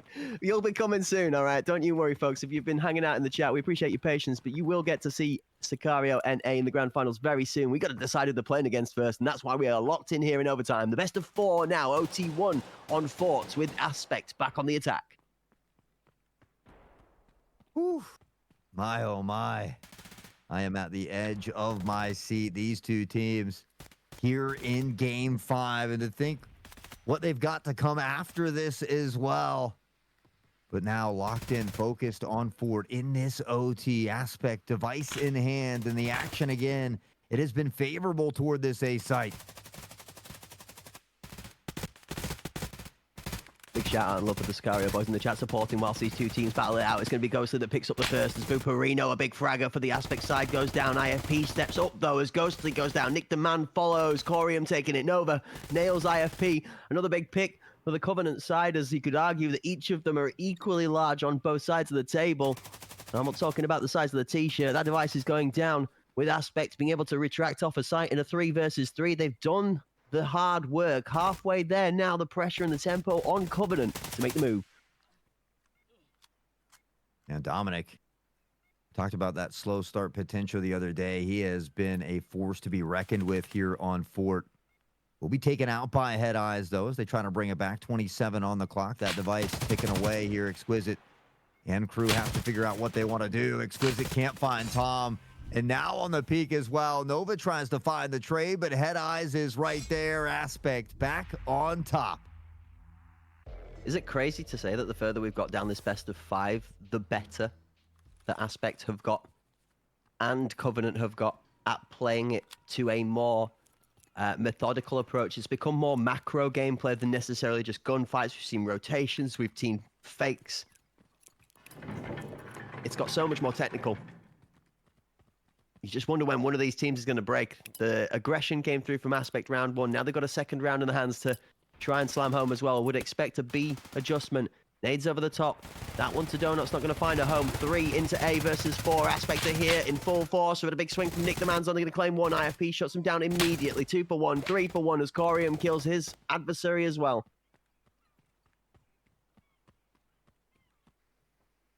AP a chance to go up by 2 and really give him that best opportunity to close it out in that second half. I felt like both teams did a little better on this attacking side as far as Fort goes, but right now this round certainly favoring Aspect.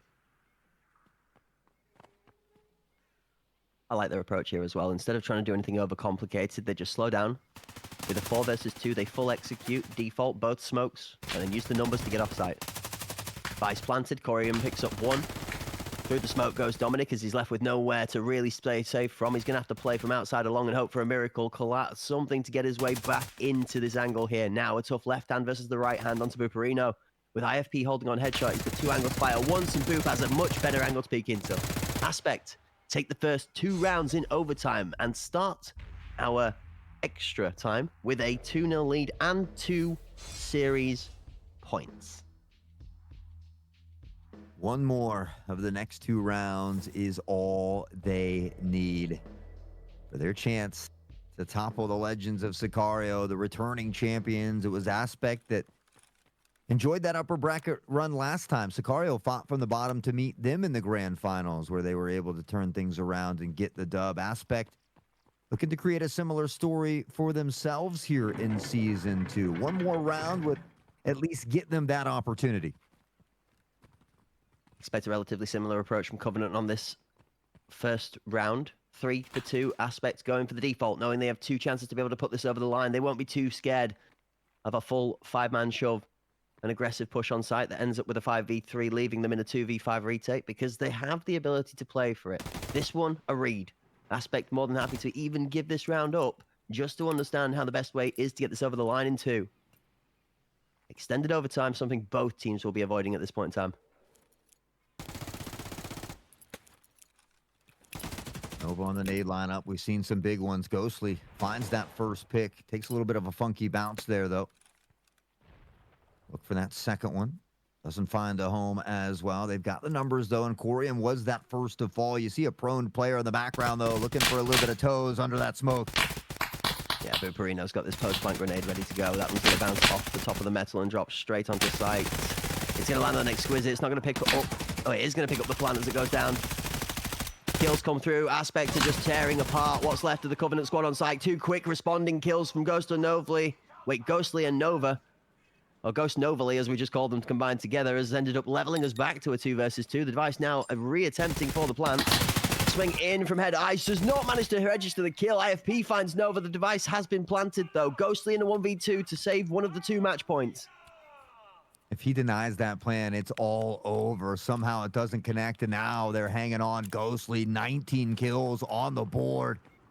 It needs a nasty, maybe the nastiest 2v1 clutch of his tournament showing. Head Eyes shifting forward here. Do they know he's on this side? It doesn't appear so. He's going to get across as well. Now he's on big box. They know where he is. Ghostly's going to be trapped on both sides. The side angle. IFP just doesn't even bother waiting for Head Eyes to get involved in the action. He deletes the last challenger. And Aspect stand taller in the best of 5 with an 11-8 victory here on Fort. A 3-2 victory in the best of 5. And they will go on to face off against Sicario for the NA Pinnacle title. 5 games to get there, though. We talk about dexterity. What does that mean for this Aspect team going forward, and to have to now go up into that grand finals and play a team that hasn't dropped a single map here in NA Pinnacle number 2, brought to you, of course, by Hunt Premier in partnership with Battle State Games. It has been an insane 2 weekends. We've got one more best of 5 to rule them all, baby. Yes, sir, we have. And I know we've already had one very hype enthusiast in the chat from that Sicario squad that's looking forward to taking his step onto the stage to be able to make the difference for that final matchup. But we are going to see more than one Sicario member stepping out. So Barb is going to be joining his friends that have taken a great stint throughout this NA Pinnacle Cup to earn themselves their spot in the grand final already without having to go through the grinder of that lower bracket experience. We have concluded our first of the 2 series we get to feature for you today. The lower bracket grand final ends with your victors Aspect. Now, they have to go and sit on their ass for a second, recuperate before they get themselves up against arguably the strongest team in the NA region.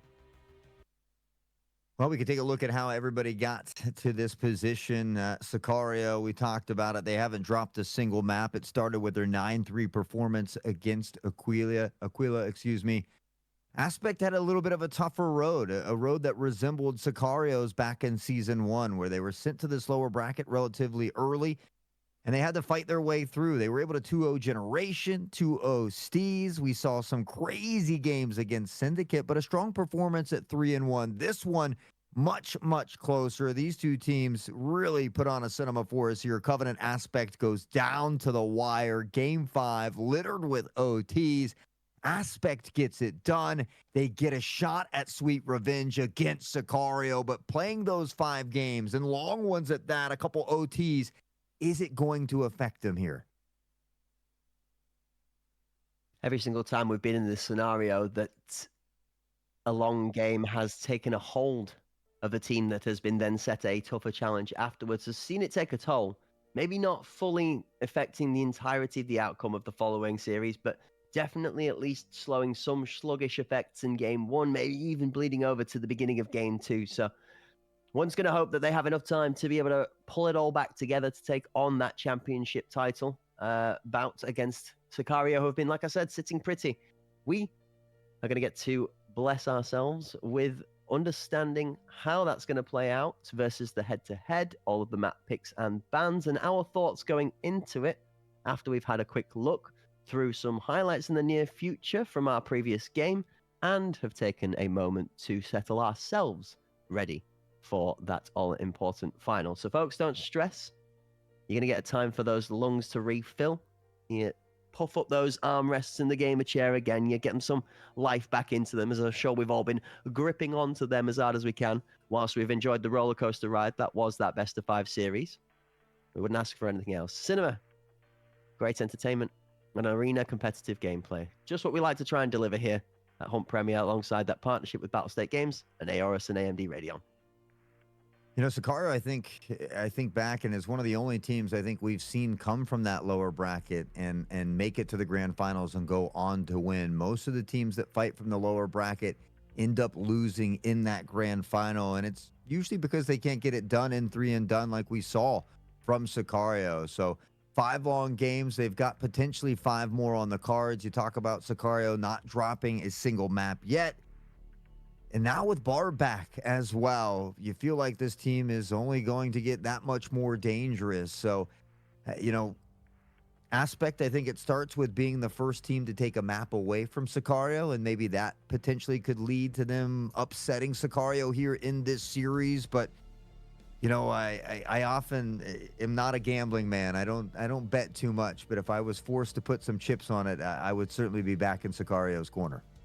I like putting chips on things. They're much tastier to eat, honestly, for this one. And we saw some good comments from the members of that Sicario squad touting to the player that has stepped in Barb's place over the first 3 days. I was going to shout out like this, but I actually should probably aim a little lower to give a shout out to Undead Essence for his efforts over the first 3 days. As a smaller man in stature as he might be, he's kind of a demon in the arena, and he stood very tall and strong for his squad over the 3 days where he filled in, as Barb so wisely said yesterday. Big performance from Undead. So I'm not sure whether we're getting an upgrade or a downgrade losing him on the pitch today. Jokes aside, I know Barb is super keen to get onto the pitch, so I'm not sure I would want to be stood on the other side of the pitch versus Barbaric going into this next one, I'll be honest with you. Whilst we get time to think about that one, folks, let's tune into the highlights. Say hello to the happy ending for Aspect. Hey, you know, you and Undead might not be the same height, but I've heard you guys are twinsies based upon the nades, so I don't know. Oh, okay, you got me there. No, you're right. You got me there, Chief. This was a great start for Aspect. We saw some good nades from Booperino. They get up a couple rounds early. It was Covenant that would have to fight back, and Covenant did a great job at fighting back. We saw them turn it on in the second half. They even had a lead, and I mean, I guess nobody would be surprised at this point that we found our way into overtime before Aspect shut it down. But there was, like you said, Head Eyes, maybe not that shining star player, but so many great key clutch moments from Head Eyes. It was a great performance from both teams. The effort put in from both Aspect and from Covenant across that 5-game series was phenomenal. You got to give them both full credit. We had standout performances from multiple members. You got to remember all the way back to map 1, Nick the Man, and that ridiculous shot on bowl And you could go through the lineup of every single player on both teams throughout these highlights, even here on Fort, where somebody in equal measures has stepped up when called upon by their team. MVP for the series, Hort, for me, on Aspect's side, goes to Tom. The captain and the consistency across all 5 maps from Obus Tom was something which we have not seen for a long while. Honest, skill-based opinion, this man turned up today in ridiculous ways in this best of 5 series, and it was a massive part of the reason they got it over the line. It's not to take anything away from that, Buperino, IFP, Corium, or Head Eyes when they are making these standout big frag performances, but it takes a demon to control a set of kids at a circus. And Overstorm has done exactly that, turning every single one of those 4 kooky, youthful individuals into a lethal weapon today. He certainly led the charge and did it well. Aspect, we see it here, getting it done in OT. They'd win their first 2 rounds and go on to shut it down. So they will survive and they will thrive, or look to thrive now against Sicario. But again, with Bar back, this team is going to be even more dangerous. And the fact that they haven't dropped a map yet, I'm wondering if we do even see a game 4 here. This is always something we look at this perspective of the going back down through the history, the tournament history, the matches, how they've played out, and how close that most of these teams have been with each other. We saw from the first day of matches even, we had New Dawn Syndicate went 11-9, Generation Steez was 13-11. Every single one of the matches we had early on sped the distance, except that Aspect Covenant match, which went 9-2. And now even here, Aspect and Covenant, all right, a match, one of the ones that didn't go all the way down to a close result, has gone all the way to a 5-game series. You've got your Aquila Syndicate matches were again relatively close. The Generations Aspect one was the one match in the entirety of the history of results I see here that has 2 maps with less than 3 rounds scored against any team. All right, the 9-2, 9-1 there that ended up being an absolute devastation for Generation as they left day 1. You look further on, day 2's matches got closer, 9-7s, 9-3s, 11-9, 9-7. Again, that was the New Dawn Covenant match that again went the distance-ish, not quite all the overtimes. Following through, day 2's back-end matches, the best of 3, the first one, again another overtime, 9-5, 9-6, 9-4, 9-6. And then we've come down into the final match of that 21-23 overtime. You want to talk about going the distance? I don't know what spells out distance more than 7 overtimes. Yeah, we definitely went to a ton of overtimes, but we're gonna get set and ready for a break for this last one. I do believe we've got another giveaway to run before we get to that break as well. So it looks like we are going to be giving away 2 Bear Morozgo winner codes for that sweet new drip. Again, obviously it only works if you're a bear.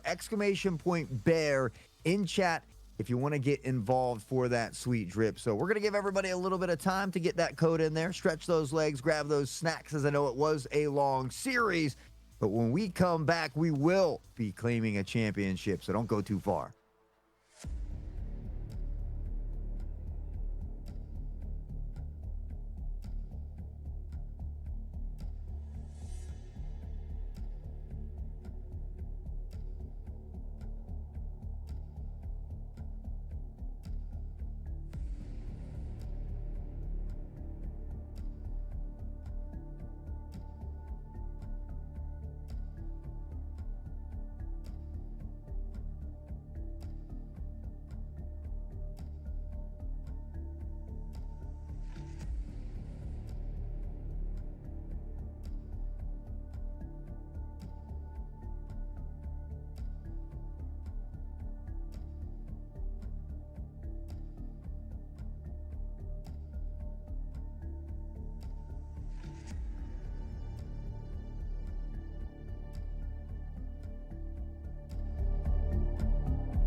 Hello, ladies and gentlemen, and welcome back to Grand Finals Sunday.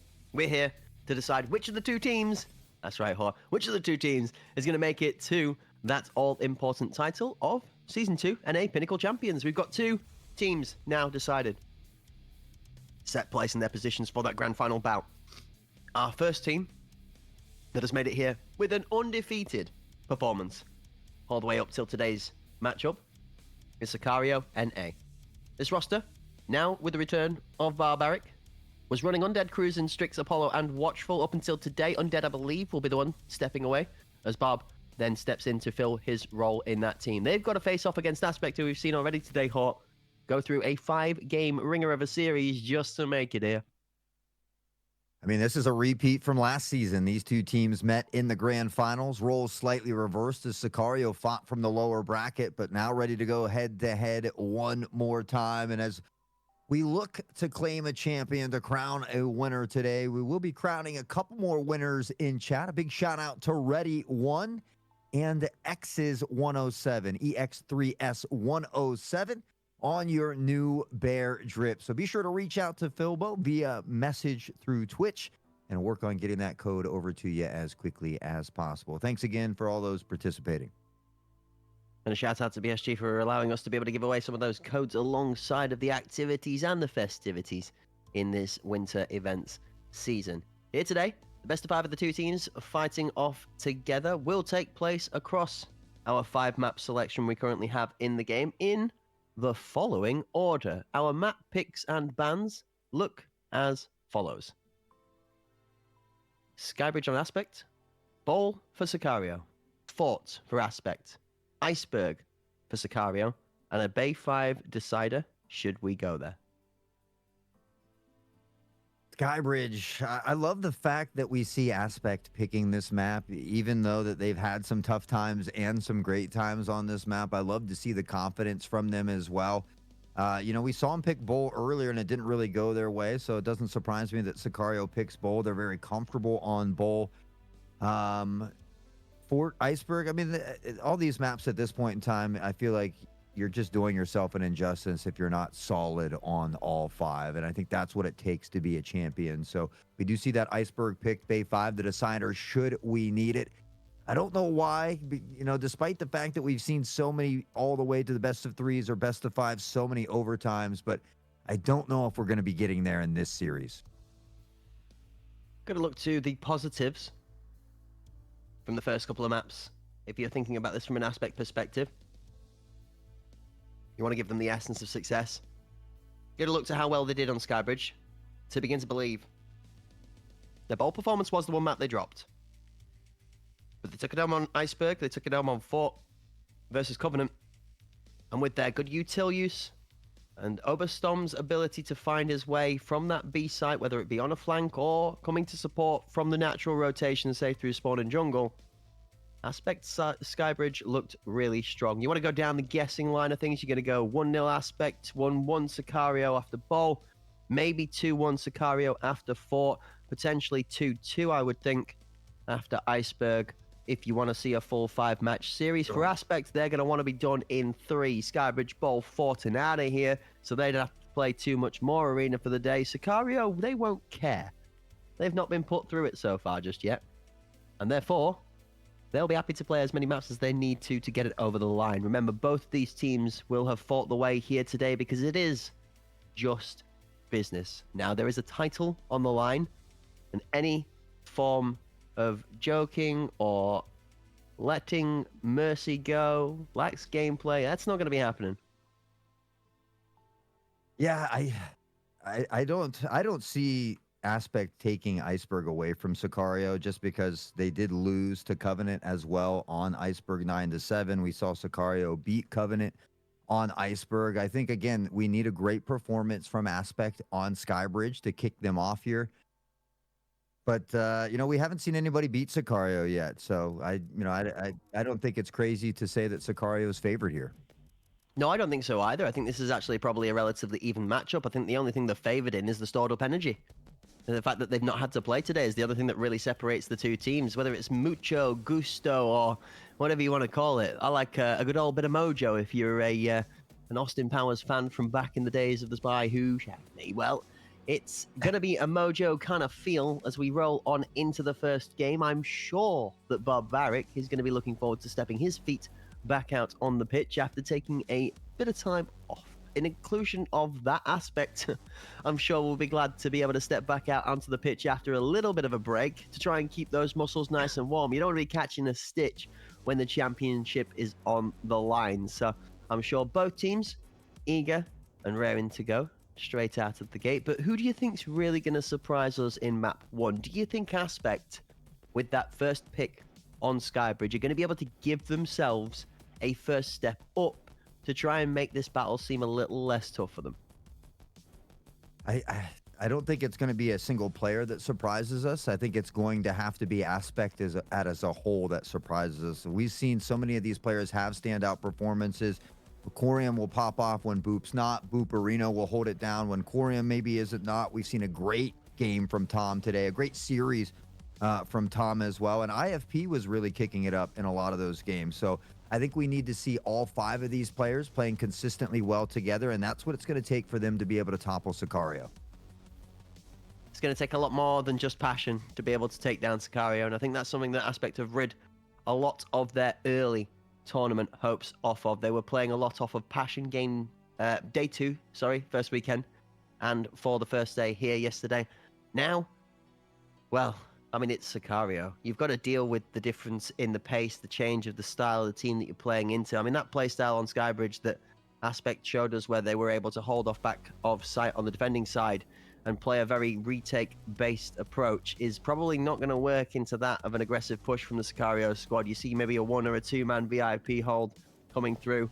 Maybe even a couple of aggressive players trying to slam out of that KFC position. Intervention takes sight very quickly. Something Sicario are known drastically for on the attacking side of the map is getting that bomb down within the first 25 to 30 seconds to immediately half that clock on the defending side's perspective. I think the biggest thing for me is Barb. I mean, Barb hasn't played yet until today. And so obviously that doesn't affect, those top tier players too much, but it does have that potential to be something that could affect this squad. So is Barb going to come out firing on all cylinders immediately? Obviously, has probably been doing some, warm-ups in the background. It's not like they're going to dive into this game completely cold, but, I mean, it is just something to think about a little bit. Well, if they're feeling a little bit cold, then maybe they could reach over and grab the favorite beanie and pop that one on to keep them nice and cool. Looking cool, drippy, and warm to the weather. See? You can't beat a good bit of fashion, folks, all right? Good old home-knitted orange beanie to keep us nice and warm. Frostbite, thankfully, doesn't affect the players in the arena. Otherwise, they would feel themselves falling over a little bit easier than you would find, given the fact that Frostbite now deals a ridiculous amount of damage over time. Thanks for that one, Chief. Appreciate you, Nikita. Speaking of, though, how have you been enjoying the 1.0 endeavors with that Frostbite effect and the winter events? Did you manage to pick up your winter splinter skin yet? I know you were talking with us on the newsreel as I have completed my tasks and challenges to get mine done. And have you put it on a weapon?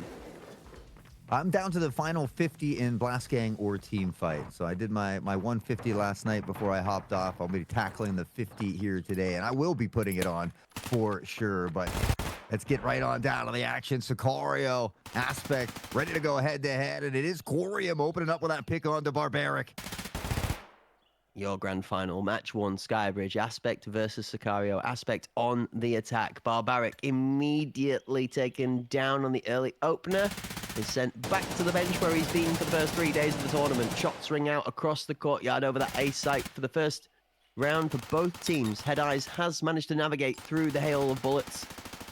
You get that device planted. Post-plant grenade comes in after from Watchful. That one finds a mark. Great setup from Sicario as they set up for a 4v4 retake.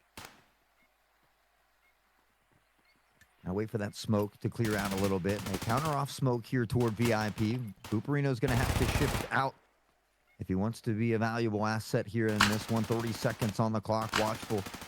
And the rest of the crew will begin to pressure forward from both sides. Here we see Cruising on the other side. Booperino has found the Polo as well. And now the bodies are beginning to fall. Watchful finds one, but only gets one here. And with that, Aspect will wrap up the first round. Good showing of pace from Aspect in the first round here. Leaves them in a position where they look like they're going to deliver an equivalent amount of speed on the attacking half to what we pitched that we would see from Sicario. This is the kind of performance they're going to need to put out there if they're going to take it home. You can see 3 members on Aspect all rocking this new helmet combination with that Tactec Trooper mask on as a face shield. Actually have all 5 Sicario members as well, it seems like, running a face shield of some form. Maybe a new meta in play that people have been working into. Not one I'm aware of either, actually. Well, we saw the CQM mask get taken from 4 to 3, and so I think that's been a big change up for a lot of these players. And so I was kind of curious as to what we were going to be kind of seeing become that new meta. As we afforded the luxury in our pub games of being able to play with a little bit more drift than perfection when it comes down to the percentages of the meta, we get to run around in those hoplite masks or something similar. Tier 3 is good enough for now. Device goes down from Aspect's perspective. Util onto site does not find a mark. Strix is, however, going to have head eyes on the death note. That one struck out. 5 versus 4 Sicario claim numbers for a retake this time, hoping that one more player in their advantage can put them a point on the board. Strix is going to step out into the line of sight from Corium as Barbaric also looks to strafe the crossover. Storm takes out Strix. Barbaric will nail Corium to the back of Elevator in trade. 2, 3, 4 members of Sicario swing onto site, and what's left of the Aspect squad folds Barboop inside of VIP. Barb comes in, doesn't land the shots. Boop with the jump gets out of the way of one, but does go down to Apollo as that device is deactivated. What a piece. Yeah, Barb stepped into VIP, but he didn't realize he only had like 2 rounds in that mag. Quickly heard the click and, well, was in a bit of trouble there, but had the numbers, had the teammates. Watchful, a great start for him now at 4-1 off the back of that triple in round 1, but Sicario will find their first round on the board now.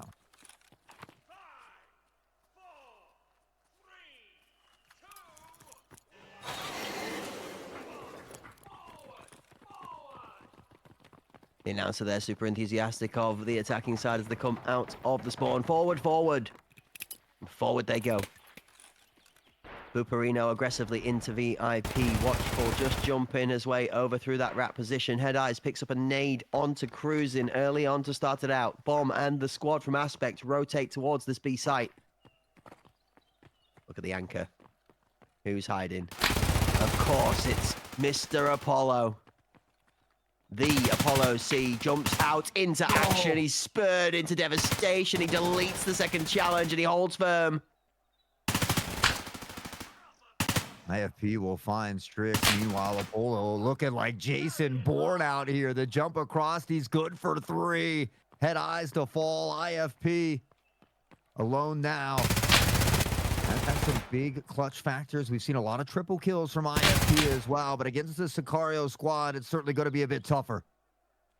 You got to remember, for those of you at home who didn't follow the history, the Apollo C, a previous Aspect member, now on the Sicario lineup. The one change to this roster that came in place of Sleek, who stepped away. Device down, 1v3. IFP more than made of magic, as we've seen before, but this is a different demon you have to face against. The 3 angles hard to fight. IFP's not even going to claim one. Watchful is just that.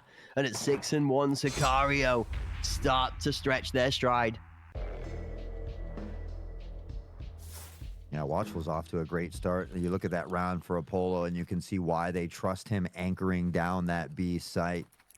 Despite the fact that the numbers are stacked against him, he's able to find not 1, not 2, but 3 big picks over on that B site. And it's going to make it tough for Aspect. They couldn't deal with the 1. They're most likely going to want to shift back toward the A site where they've had some success already. But you're going to see Sicario stacked 4 back here and prepped and ready to go as well. That nade goes off just behind IFP. He's going to tank half of his health from that one. Cruising. Oh, boy. IFP not dying to that grenade, leaves Cruising in a very tough position now. Sicario baited and thinking it was safe. Lose a member. Oh, that's a problem. Both members caught with hands in the pockets as Watchful finds 2. Corium does manage to trade him out, but only after the bomb has gone down.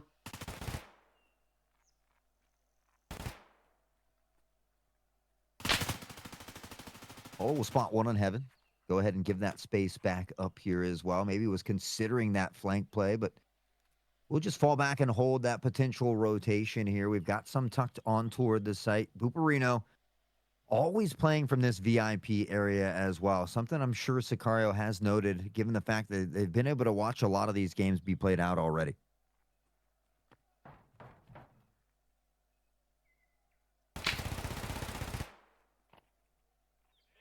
Again, shots ring out, but nobody's going to fall over. 3 versus 3. Both teams found at a standstill. The stalemate held and separated only by one factor of the clock ticking down as we reach ever closer to that 30-second mark. Forced pressure to execute as Oberstorm jumps, leaps, and steps his way onto site with that bomb. Barbaric, lurking, floating, trying to act like that Cadillac and sting onto site to stop that plank going down. It doesn't work. Tom through the smoke with the aggressive play, makes the big moves, the big steps, and slams down his opponent. 2 versus 3 left alive as Sicario. 35 to try and close it out. In past the smoke. Apollo doesn't register Tom either, and he's going to pick up a 3-piece. Big Captain Tom. He's here to play in the grand final. Well, Skybridge earlier today, excuse me, that we saw his 10-1 start as well. I mean, you talked about the captain really stepping up. He's kind of been that MVP in your eyes, and I think we can see why. I mean, he's really coming up clutch for Aspect here, and this is what they need to compete against a team like Sicario. They find themselves tied up once more with an opportunity to regain that lead. 2-2, even scoreline. Nade from Watchful. Out towards that KFC angle again. Is going to bounce off and go towards the stairs. IFP has done a good job of keeping away from this early aggressive util. 2 or 3 rounds in a row now.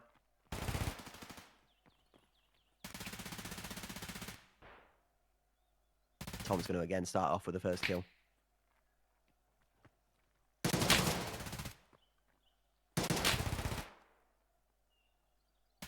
Buparino does find Watchful. Again, numbers stacked drastically in the favor of Aspect here. We'll see these smokes begin to block off the lanes. Free fire from Bar, maybe trying to get one on the entry, but now that the smokes have plumed, we're going to see him pressure onto the site. They'll get this device planted here as well, and I don't know if we have any nades set up to deny this. The jump piece going to get ripped straight out of the sky as Barbaric tries to look to fly over that site with the bomb being planted. Instead of flying, he finds himself falling. 5 versus 3. Aspect have stronger numbers in this situation, but as Apollo finds a space towards site, an E-box that shouldn't exist, he's going to start closing that gap. IFP on the timing is going to be insane. Somehow Apollo does not go down to the bullets, though. IFP just playing patience and discipline. Kill on the other side as Head Eyes is taken out. Oberstorm also down. Buparino as the smoke removes. Apollo's going to get found out, as is Strix. Corium swings through. An Aspect pull themselves back in the lead. A close Skybridge match so far, Hot. Yeah, doing a great job on the attacking side here. Again, I feel like this is a little more attacker favored, only slightly, but so, you know, even if they can come away with a winning half, I wouldn't be worried just yet. 5-3, 4-4, I think are all great numbers for Sicario on this defensive side. Obviously, they're going to be hungry for more, but you know, we see Cruisin with a little bit of a slow start here as well. Barb, you know, stepping in has been away for a little while, and again, kind of wondering if that's something that's going to affect him a little bit. We see Watchful trying to pick up some of that slack. Apollo has had some great plays here as well, and they're going to have to continue to do so.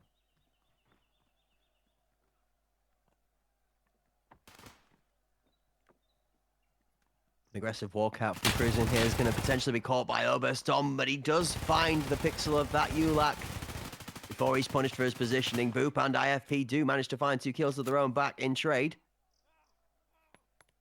Sicario dropping aid underneath the toes of Strix, and that one's a beautiful one coming in from downtown.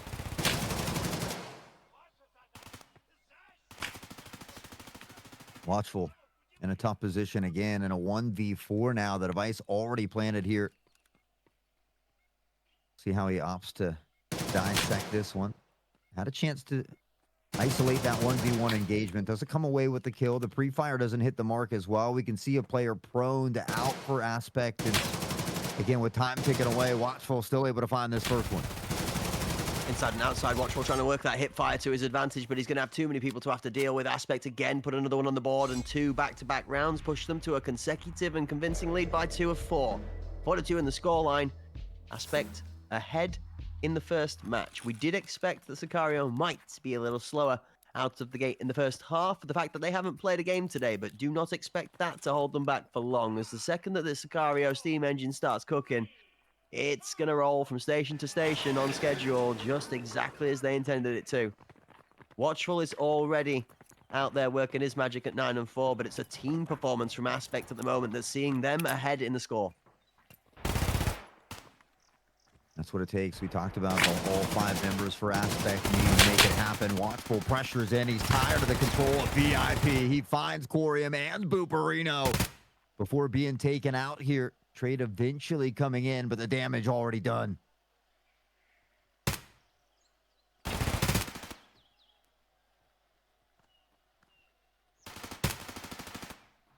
Pressured play.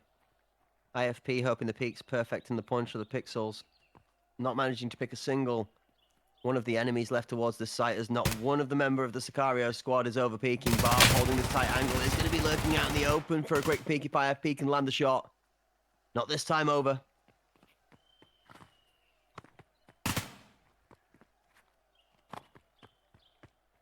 IFP and crew maybe looking to flush out this VIP position that Cruisin's taken. And it's been a big difference maker for Sicario in this round. We've seen Aspect really control VIP. Booperino's in a lot of those stops on that defusal, and now IFP just jumping in, running over Cruisin. It opens up the site. Head eyes looking to get the plant. Tap for the fake. Ready for the re-swing. Good check on the off angle for the Panther push. As IFP is covering the E-box angle, the double tap swing from Barb and Strix together combined ends up finding the trade across the angle for strong sight. Hold from VIP. The trade's back and forth as Head Eyes swings off on the left-hand side, ends up leaving him exposed to the counter swing off the back of Headshot. Sicario will steal one of the rounds back after their retake looks better than the hold from Aspect. And we go to a 4-3 scoreline.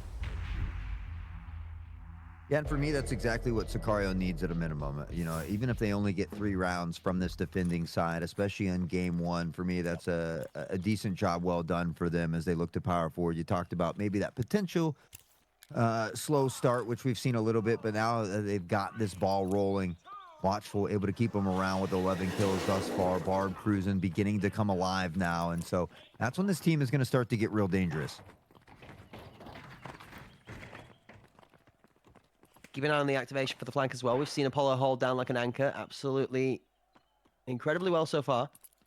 But as Aspect send 2 over towards this side, don't be surprised if you see Apollo come alive and start to get a bit more mobile about his positioning. There's an extra bit of support for Apollo sat behind him in Strix that's holding that bottom side of the jungle lane. And with the util being thrown towards B, you can see Sicario being swayed to think that this site is under attack, when real terms, it's actually just a little bit of a fake.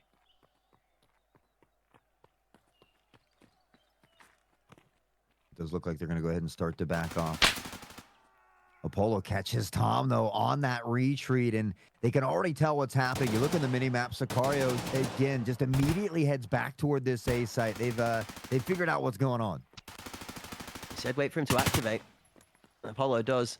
The entire team now starts to sense the stink of a play. Sent for the bait. The name comes over the top. Head Eyes is going to survive. He's going to take damage from the second 2 and lose only half of his health. The device is planted. An Aspect survive on site somehow, some way. Strix manages to find a bullet through the plot armor, covering Aspect in this moment, trying to play spoiler. 5v2 as Head Eyes is going to take out his teammate in Corium.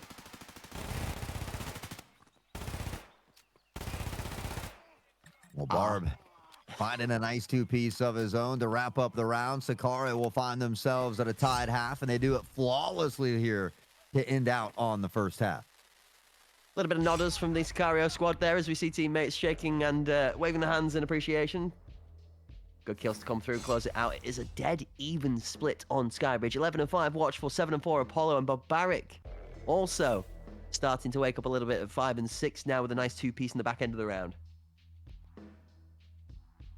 Yeah, Cruisin got that first kill on the board, so we'll look to see him kind of grow with that momentum a little bit here as we are set to swap sides. Sicario, we talk about how quickly they often get these plants down, and it seems like they are a little bit better on this attacking side as far as Skybridge goes. So you know, you feel like again they've done their job with 4-4 here from that defensive stance, and you know they're going to look to open up these first couple rounds with some quick, decisive wins.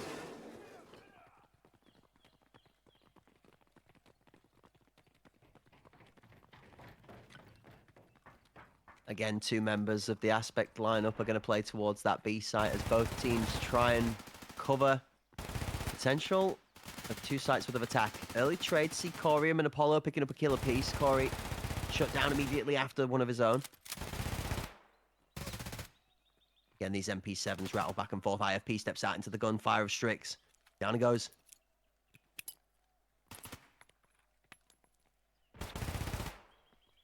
Oopsie boopsie as Watchful puts that one on top of the roof there, eh? A little bit of a funky bounce, but it doesn't matter because he's got some help to clean it up. And with that, Barbaric able to find Boop going back the other direction. We'll drop these smokes down in toward that lane as well. Nade lineup coming in from Barb, and this one is going to find a home. Head Eyes will eat that nade right to the Head Eyes. Sicario will wrap up the round. Plant not needed. Back on top by 1.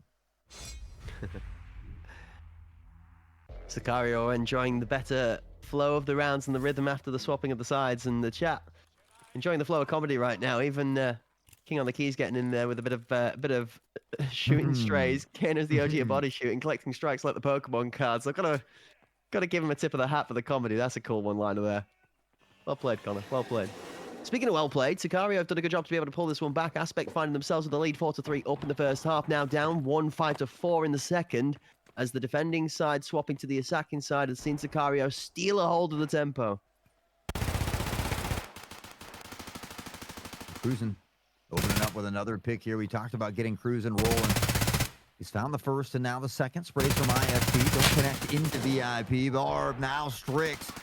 And Sicario starting to look like that Sicario squad we're used to seeing. It just feels like they go through GS1-3 without even seeing the second. Oberstom has found himself that emergency handbrake, though. This would be about time that the captain would respond from Aspect. Were we in the first best of 5 of the day? Come up with the movement and the play needed to make it happen. The bomb does go down. That's a crucial pick. Device drops. Select Corian with a chance. The demon in the whip. Can he make it work? Device has been collected. With 50 seconds and barely any health left of Corium to speak of, the bomb should rotate away to B. Yeah. They're going to leave Cruising here, kind of tucked in toward VIP. He'll find the peak on the Corium, and then the plant will not be needed yet again. Sicario, those first 2 rounds of the second half that we often look to have been both taken by them as they power forward now in the second half of Skybridge.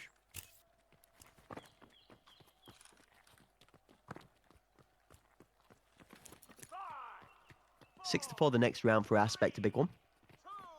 Arguably the same for Sicario too, but not wanting to let this match get too far away from them. Want to keep themselves within reaching distance of pulling this one back, something they've done well so far throughout the day. 6-4.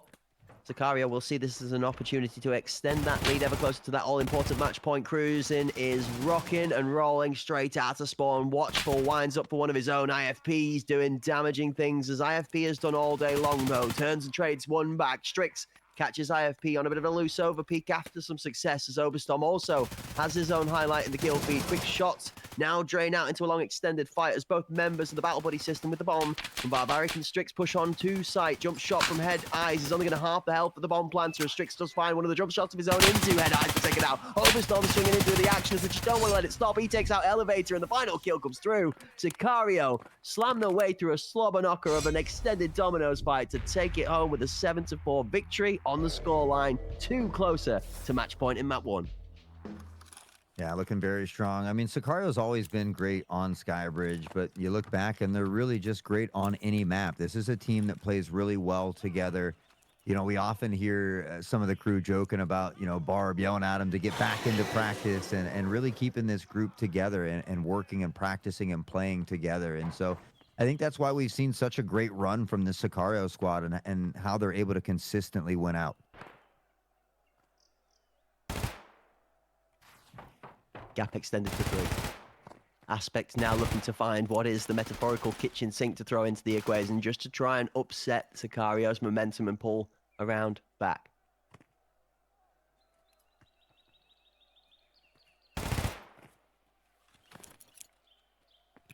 Oops had a lot of great nades in that previous series as well. See if he can find one here. Lineup comes in, waiting for that audio cue to come out. Maybe the intel from the teammates, and we'll see.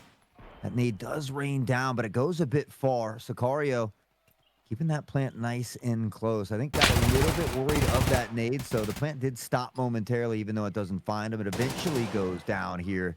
And now Sicario, with all 5 standing, will fall back for post-plant positioning. Yeah, quite a common push for a team to follow up with that counter-plant nade on site with a double swing from E-Box to try and just use the audio cue to cover some of the swing. 4 quick kills come flying through, but one of them from Barbaric actually ends up being his death to his teammate in Cruz, and he finds himself a fat 3-piece, but they both flip explode as it overcooks inside of the heat. Strix does find one onto Overstorm as Watchful is going to watch the end of the round go down, and so does Boop's body, but brother, Barbaric abusing people for a 3-piece. Yeah, he found 3 instantly, and Cruz and said, hey, slow down, bro. Save some kills for the rest of us. Went ahead and put him to the wayside just so he can have an opportunity to find the kill. Sicario, what a strong attacking half. 4 in a row. They're at match point. Aspect having a tough time from the defending side. They got to put their foot down now. Well, I think Barb might have just locked in. And that spells scary things for this Aspect roster. They were in such a good position in the first half. They looked convincing. Even scary, concerning maybe for the Sicario squad. But here at 8 and 4, now 4 rounds up, Barbaric is just going to run straight towards site with a nade in hand. No care for any pressure. With the device going down immediately, Sicario looked to steamroll the pace forward to close this game out. And you notice they're changing up where they plant that device almost every single round to prevent some of those anti-nades coming in. That one over the top from Watchful goes just a bit far, but again, for Aspect, they have to wait for some of these smokes to clear before they can even consider this pressure. Barbaric, Watchful waiting on the other side. Shots don't connect. It's head eyes for the first one. IFP for the second. Apollo and crew will shift back toward the site now. And as quickly as this looks good, it could look bad. Apollo hits an insane jump shot for the headshot. Barbaric picks up one of his own, but Barina finds one in the middle of it. Watchful finds one back as the trades, and the blue in the kill feed goes blue to red and back again. Corian with one to close it out on the backside. Head Eyes and Corey on site. He has to make this count the second, and it's going to come through. Watchful, Sicario do win the game as he just about denies the defuse. Not only do they win it, but you feel like it's in dominating fashion as well. They don't give up a single round in the second half, and my boy Watchful was holding it down in this one. 16 and 6, 2 MVPs. Your overall MVP is going to be Strix in that one as, well, Sicario gets it done 9-4 here on Skybridge to open it up, which was technically Aspect's map pick. We're going to be getting ready for Bowl now. I need some new screws for the bottom of my jaw because it's feeling a little loose right now. The thing is locking back. Okay, right. Well, seeing as how that one dropped way too many times in the middle of that match, we're going to be chilling out and chilling down before we wind up into the second one. What a ridiculous first match on Skybridge. And, I mean, Aspect have seemed to have inspired Sicario to new levels of insanity because that was devastation in the second half. Yeah, honestly, you know, again, I'm really not that surprised. I think Sicario has shown that they have a really strong team on Skybridge, more specifically from that attacking side, which, like I said, even if they suffered a 5-3 losing half, I felt like they would have been comfortable, job still done as far as that defending side goes for them. And so a great start on Skybridge. I mean, we kind of expected them to have a little bit of a slow start anyway, so it probably helped them to start out on that defensive side. You know, it is their first game of the day. Even if you are warming up in the background, it's still not the same as this type of competition, this level of skill when you're facing a team as talented as Aspect. So I think this is kind of how we expected to see Skybridge play out. Bowl has been a map that's been a little bit hit or miss, though, I feel like. And so I was kind of surprised to see Sicario opting to go for that one. this could be the chance for Aspect to find their game in the series. But again, I don't know. Sicario hasn't dropped a map, and I don't think that they I don't think they want to drop. I think they want to stay undefeated throughout the entirety of this one and have a little bit of extra bragging rights on the top, the cherry on top, if you will. Let me grab the tank. I brought this one in prep for you today. Okay, I brought my secret handheld copium tank. Okay, I think I'm on board. Let me swallow that one down. A little bit of copium in there. Right, okay, so we're believing Aspect are taking a map. Let me just calculate. No? No, I'm not believing that. I'm just saying that this is their best opportunity. Okay, we can breathe out a little bit. So Hot's hopeful for Aspect in map number 2, but as we suck on the copium tank and make our jokes fly through the air with a little bit of helium-filled happiness, I'm not sure that that's what Aspect are going to be looking to try and help their sails swing on in through the wind. So, support from the team in the back line. Oberstorm putting in a good performance in the first half was good signs. We had some flashy plays, Buperino and Corium. As we jump into the highlights, we're going to see again, but we're also going to be able to take a little look at where it started to all fall apart. Early start off showed both teams with some good util. Back and forth fights on site as Aspect controlled the chaos early on. Yeah, and again, a little bit of a slow start for Cruisin'. I think you're going to see here through these first 5 rounds. I think Cruisin' was 0-5. I think Barb had just 1 or 2 kills through those first 5 rounds as well. So just a little bit of a slow start from this defensive side. I mean, even so, we see him here at 2-1, kind of trying to stay in front of that pack. We see a couple of nice rounds here from Aspect in a row. There's Tom. And that was kind of that deciding factor. You talked about Tom being that MVP. It seems like when Tom is playing well, having successful rounds, the rest of the crew is able to follow in suit. But if he's taken out early or if they're having some issues, it seems like they kind of mirrored that as well. Up 4-2 at this point. We would see that tied half, and then after that, it was all Sicario. Oof. We get to see Apollo put that one down in a nice little bit of hipfire happiness. Nade up and over the top as Head Eyes is going to collect it. Barbaric with a good bit of work again, cruising here. Left tasked with the final member standing. Oberstorm and Barbaric a little bit of dancing. CC tap revelation, not quite enough. This was nasty. Apollo hit one of that absolutely sickest shots we've seen through the smoke in a long time. He also finds it as a headshot as well. It's not just a jump shot, but it's a one tap ski to the top of the dome through the smoke, which is just, chef's kiss. Very good. I mean, as far as bowl goes, again, it is the one map where Sicario has maybe shown a few weaknesses here and there. You know, you flash back to last season where they did lose on bowl against New Dawn to go into that lower bracket in game 3. And even in this season in that upper bracket when they played bowl against Steez, Sicario arguably, more definitely, I would say, the better team than Steez. But that one was 9-7 on bowl, and that was a very close one as well. So, again, I think bowl is probably maybe the weakest map for Sicario if you had to pick a map. So I think it's going to be really important for Aspect if they want a fighting chance, if they want to extend the longevity of this series, it's going to be really important for them to take bowl. Yeah, that Skybridge match, actually, talking about Sicario's history in this tournament, was the turnaround for me. I remember speaking with you and you being a little bit disgruntled about my opinion for the gameplay in Game 1 overall, where I said that I was really disappointed with the level of quality that was being brought to the table from these teams in comparison to what we'd experienced from the ACS, where it felt that it was a lot of ego fights and people just challenging for the sake of challenging because I'm better than really any technical gameplay. Sicario, one of the ones that had really underwhelmed me because it felt like teams that were not considered equal in the standings with them were giving them a good run for their money, where we're delighted to see gameplay be close on the screen when we have these preconceived expectations for how well they performed before. Maybe it's a little unjust to be measuring them against that caliber early on the tournament, but they turned it around. Day 1, we were a little bit shook by what Sicario turned up. They were a little bit slow out the gate. Day 2, Sicario NA on that bowl match, like you said, that was the one real scary moment where we thought, are we going to see Sicario in the lower bracket before we go to weekend 2?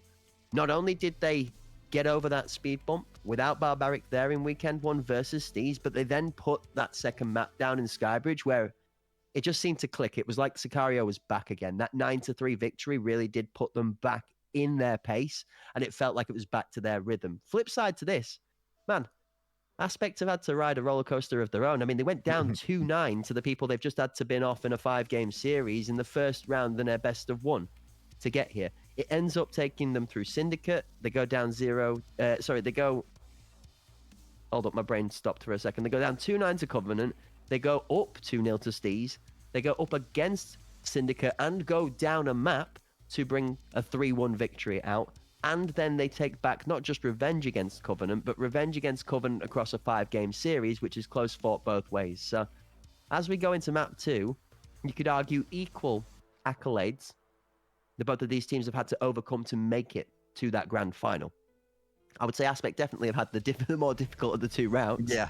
But both deserve to be here right now. We're just going to look at which one of them is going to be able to close it out. Map 2. Talk to me about map 2. Where do you think the crucial rounds are going to come for in this one? Do we see a big start from one of these 2 teams? Do we see the middle of the match being the deciding factor? Or are we going to see a closer match all the way down?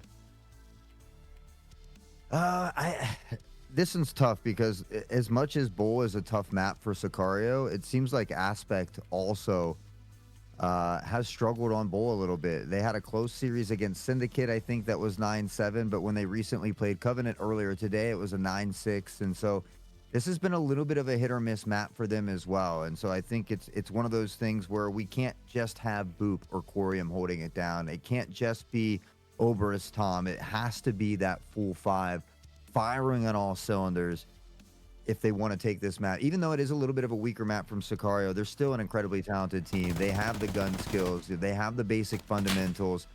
And so, you know, I think it's going to come down to just executing it and really limiting those minor mistakes. Now, this is one of the maps that I really enjoyed watching Sicario on a couple of metas ago.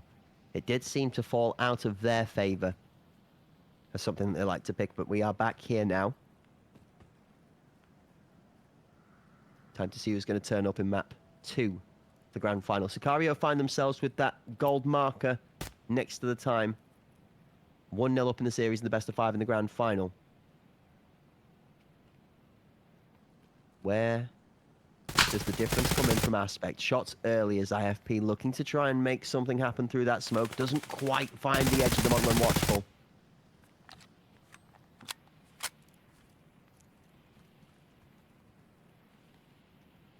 Find some of these early nade kills. I think that could be a big difference maker here for Aspect. They can continuously find some early util picks, give themselves that player advantage. So we see some of these smokes clearing out. They're going to have to look to pressure onto site themselves, but man, they look like they hold it down. There's that nade kill from Bucarino. Watchful will find one. IFP quick to get the trade and one more on the back toward Jin. No rounds left in the mag, but he's got some teammates there to put him down. Ooh, a little bit of a miscommunication as one of the teammates gets taken out. Apollo here, last left alive, as Bucarino is going to empty his magazine to close up into that hop-up position. Now they're up, the castle and the bishop all hold that perfect triangle, the pillar on site, prone and stood. You see IFP and Head Eyes combined. Even if Apollo has space to be able to swing into this, he's going to jump, and the first challenge is going to be too hard for him to be able to take on. Aspect first round in the bag, 1-0 up. I mean, you know, again, it's nice to see. It's hard to get too excited because this is what we saw on Skybridge as well. So I want to see, you know, 2, 3, maybe even potentially 4 of those rounds in a row for Aspect to look to power forward and really take advantage of this bowl map here. Sicario, a little bit of a slow start on Skybridge. Again, here starting out on that defensive side, I feel like Bowl, much like Skybridge, very util driven, a little bit more attacker friendly. So for Sicario, just looking at a minimum of 3 rounds on this defensive side.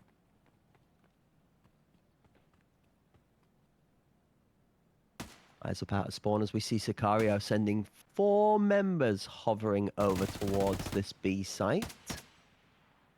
The positioning that each of them are holding, though, looks like a potential for full retake, not being too concerned about this bomb going down. 1 minute 30 left on the clock as a quarter of the time has already gone. Aspect are doing a bit of dilly-dallying about themselves as Head Eyes is just trying to run himself some figure eights into the ground for some confidence, it feels like. He's getting those extra steps into leg day.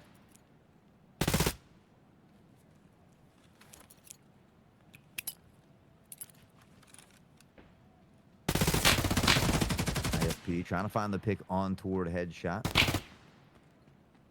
See Aspect, nades in hand, just waiting for the call here from the captain.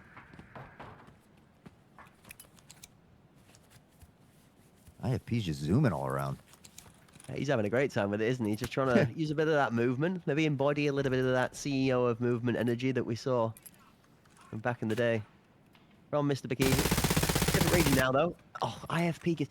How do you get... Man, why don't people run into my bullets like that? That's crazy. Strix gets real unfortunate as IFP looks to free fire a different person, picks up a kill.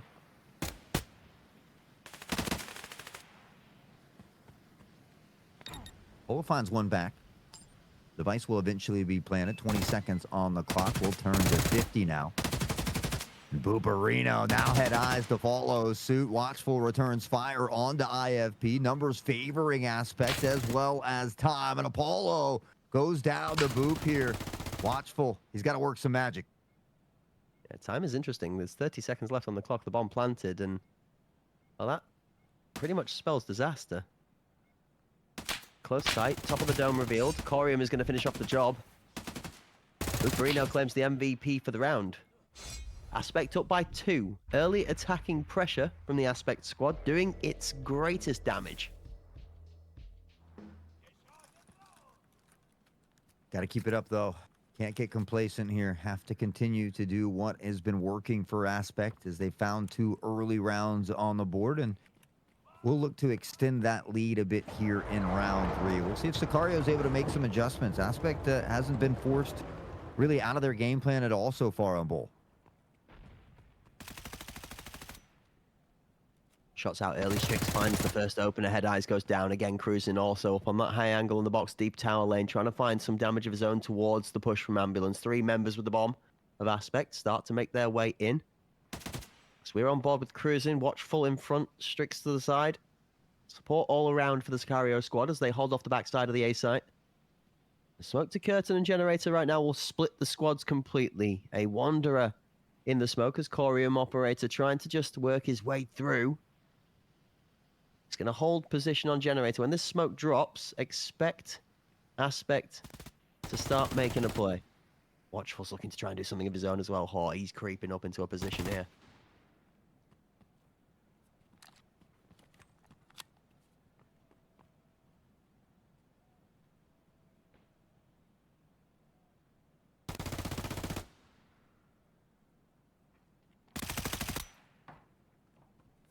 Booperino's going to find a pickup.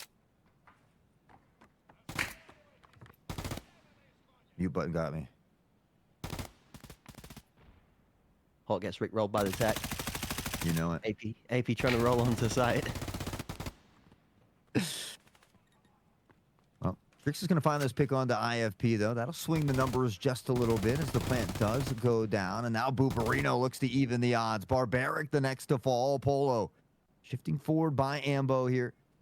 Has a little help as well. We see that crew beginning to pincer in. Tom finds one. Apollo returning fire. Takes out Corium. Tom dangerously low. Tucked on site here with Booperino.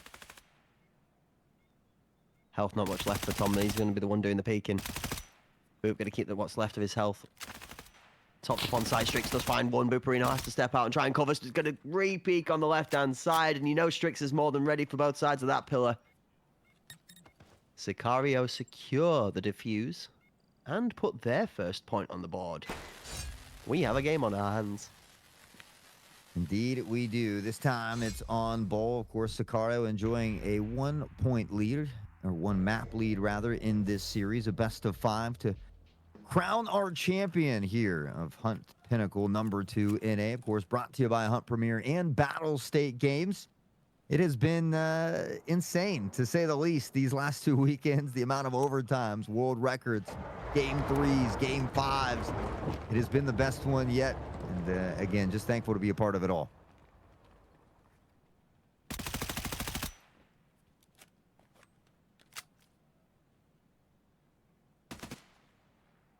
Couple of shots out again in the background to separate the sound of the yelling round silence. Ball again, one of the maps that has a slightly slower pace out of the gate. You won't see so many immediate spawn clash battles as the longer angles are played. Again, Oberstorm's trying to work this deep position on the top box. Out from the nose lane.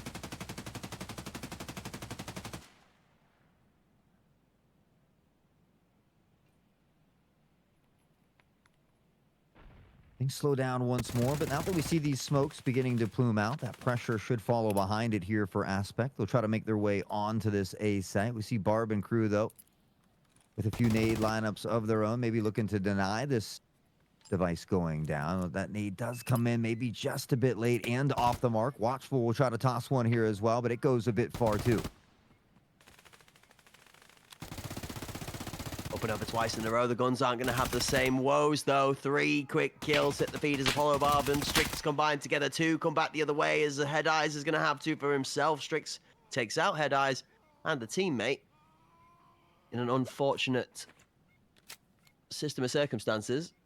And 2v1 with a lone lurker in the smoke. Now, on the defuse, Sicario, they don't realize Corium's up top, and now that he gets that pick for free, Apollo's in a very tough situation. This plant with the time left now is pretty much set for success. Corey steps away, back up to top med. He's just going to stick it. Well played from Apollo and Corium. Apollo trying to fake him out, makes Corium have to make the play. He swings out for the kill, and Aspect claim that round. A good clutch up from Corium. Yeah, great clutch up. Finds that 2-point cushion. A little bit of comfortability here from the attacking side for Aspect. Maybe something to build off the back of. Sicario, they found 1 round so far. We'll see if they can make the adjustments here again as we get ready for round 5. And kind of stacking toward this A site. Aspect, even so, I mean, it's been great utility for them. We've seen a couple nade kills from Buperino. These smokes have allowed them to pressure on. And Sicario doesn't really have an answer at the moment.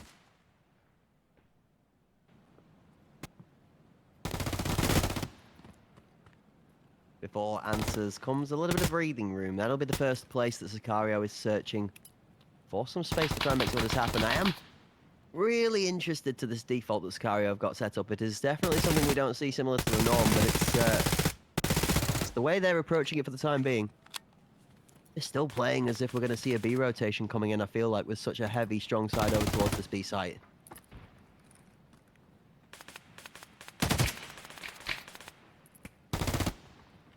So trying to make their way onto site here. A lot of space has been given. They're going to be looking to get this device planted one more time. You can see Sicario posted up on the other side of the wall there as well, looking to rain these nades down as that device gets planted. They fell a little short last time, and they're going to be a little off the mark this time as well. Shots from Strix, one goes down. Shots from Corium, trades out to Barb. 1-for-1 as both curtain combos fight back and forth. IFP finds Strix.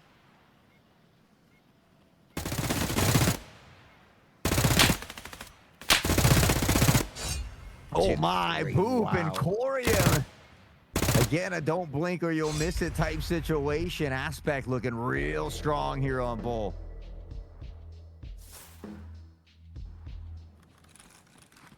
Four to 1, a 3-round lead. 8-2 Buperino.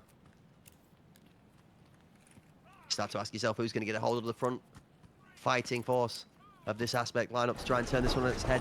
Sicario's cruising, having a quiet one so far, alongside that of Barb, 0 and 5, 1 and 5 respectively. Need to try and encourage them to find some space to pick it up.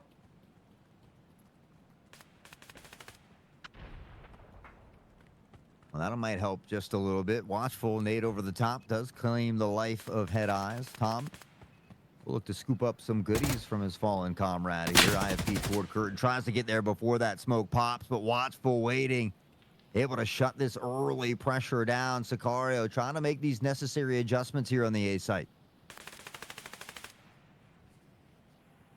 Again, bullets rattle out in the background, but mostly just pre-fire for pressure.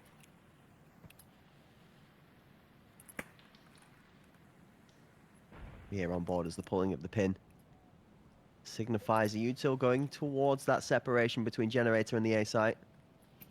Get another trail on the right-hand side. And now a close left below for the smoke on that curtain being replaced. Boop does pick up cruising as Sicario look for a walkout off-site whilst that smoke plumes. That does not pay off.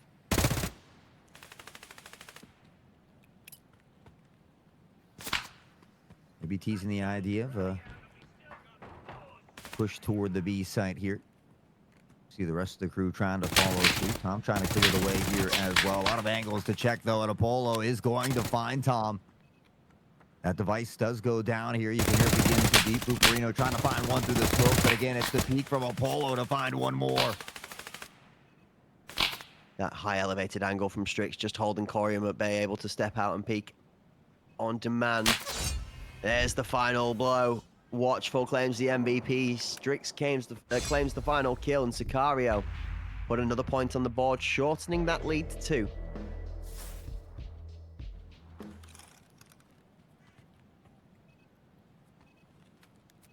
Slowly but surely, they begin to inch back. Saw that 4-4 half in the previous one. Sicario again looking for something similar, 5-3, 4-4. I think will be great for them from this defending side. Aspect still looking to find a couple more rounds themselves from the attacking side. A lot of success toward that A site would find them heading back this direction.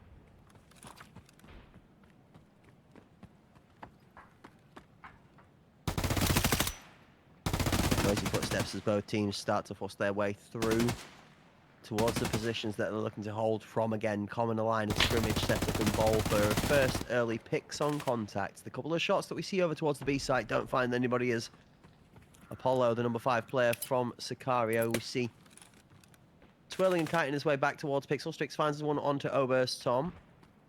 The nose rotation out of the attacking side removed for the time being as Apex pushes up and out. And then back towards the B-plat default hold for audio.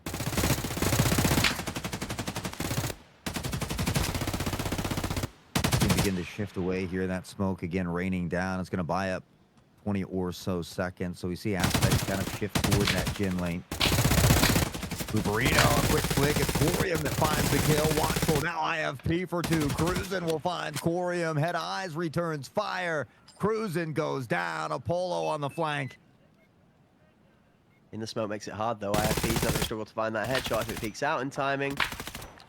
Almost does. Rotation comes out from IFP, and now Apollo left with the 1v2 to deal with. 38 on the clock. Time to be able to find this, but a rough angle to get through with Curtin having good crossfire from site and from generator. IFP's not going to play until contact comes from site.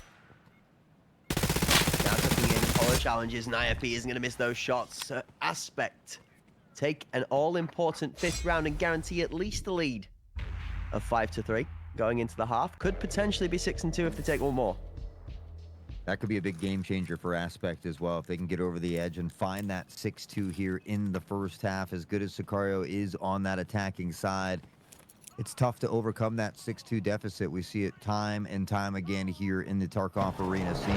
So it's going to be a huge step in the right direction now for Aspect.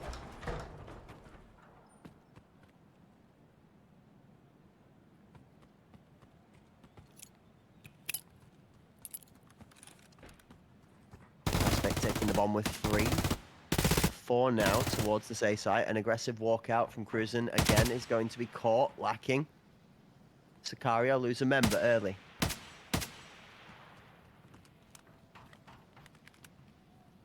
Poor Cruisin is getting farmed here on bowl at a 1-8 scoreline. Sicario going to need to try and find something to motivate him back into this game.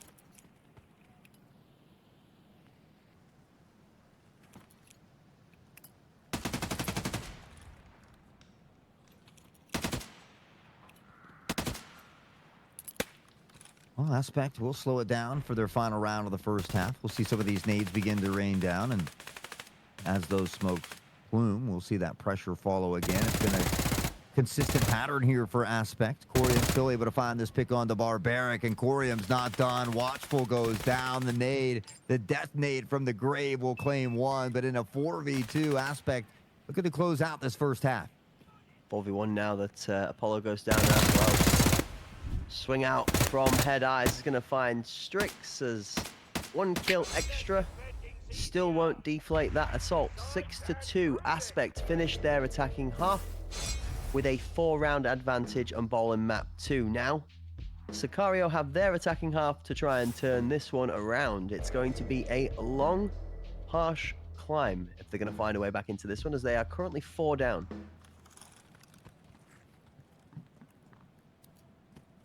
Yeah, down by 4 is not something that we typically say with Sicario, but we talked about their struggles on bowl, and I think we're getting to see some of that here. So they're going to need a very strong attacking side. In that previous one, they didn't give up a single round once they swapped halves. So maybe looking to channel some of that energy here as well. We see Apollo, as per usual, be comfortable being that anchor, looking to hold out any potential flank or rotation, and the rest of the crew will be heading toward that A site.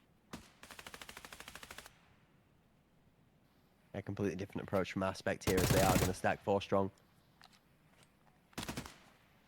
Tom left over on his own, the captain, to hold that B anchor down. And only a couple of rounds worth of approach before Sicario. We'll pay attention to that as well. See Apollo playing a similar position to what we saw from Aspect in that deep nose lane box spot.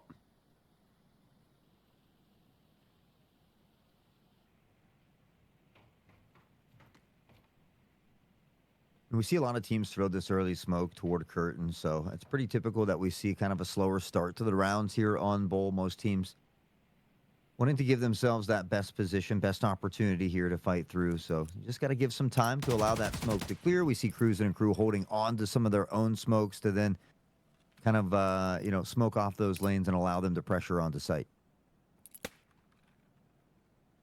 That nade onto site's pretty good. IFP stood staring at the wall. Well, that's not going to save him from the grave. Second one goes on as Corium looks to try and take the space. That's a flash over the top. 2 in towards Generators. Spray through the smoke is mere fractions away from the model ahead eyes. Corium finds Cruising. Watchful for Corium. Boot for Watchful. And Strix for Boot to shut it down at the end. 2 for 2. Leaving Sicario 3 for 2 members up and alive. Strix still somehow seems to realize the head eyes is there. Finally finds the shot through the smoke. 8 seconds left on the clock. The device is going to be planted in time. Barely. And it's left on Tom to try and save. Just barely, indeed. Tom at 2 and 7. Talked about the game he had opening up on Skybridge, and it seemed like it was going to go that way as well in that first round here, but has been a little bit more silent as time has gone on.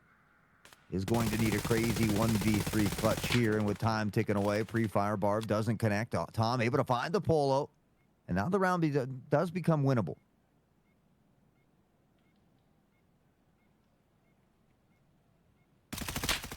Inside, outside. Tom's going to go for the big swing, and he's going to make it in time.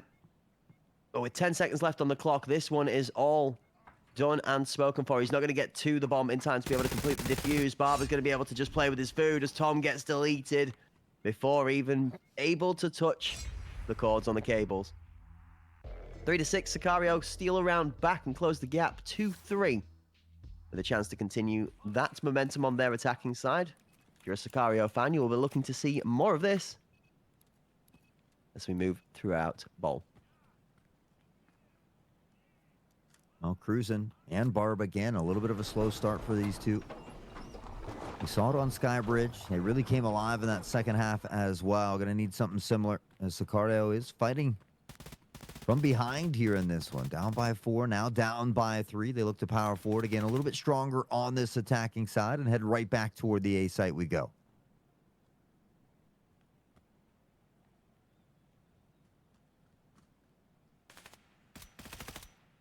Cruising aware of the deep tuck, way behind that headshot box on the left-hand side. Just being careful, as we've seen Head Eyes play from that position before this weekend already. Up onto A-plat, this forward advanced peak that shows you the headshot box out to the tower lane. Good to counter if somebody's peeking aggressively out of that tower box. Yeah, but Barrick holding on med short. Boop lands that nade onto the curtain and Cruising.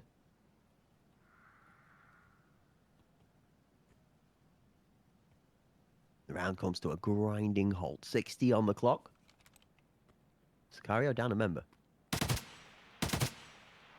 Yeah, poor Cruisin' gets taken out early by that nade and won't be able to find any footing here. Still sitting at 1 and 10 here on Bull. Watchful with this nade lineup. Nobody's home here for this. And we will see that subtle shift again from Aspect. They'll begin to pressure toward headshot. They're playing deep back here at the moment, maybe waiting for some of these nades to hit, but Watchful's got one more on the pocket to go. Nade over the top to half up, doesn't find a home of anybody there. Overstop's good for 2. Big Tom. He's going to see one of his teammates getting folded as Watchful and Apollo actually combine together for 2 of their own. Tom's out of there. IFP up top. Actually, the moves from IFP are just as sick and slick too, as he's going to grab 2 of his own. Aspect now extending the lead again with another round to 4 to 7 to 3. Put themselves in the driving seat, Hot. Yeah, they're so far ahead at the moment that you know, it would be tough to let this one slide if you're Aspect. Again, we talk about closing out those important games. The fact that they put themselves in a situation like this against a team like Sicario means that they have to win this game at this point. 7-3, 2 away from victory. You gotta close it out and tie the series up 1-1.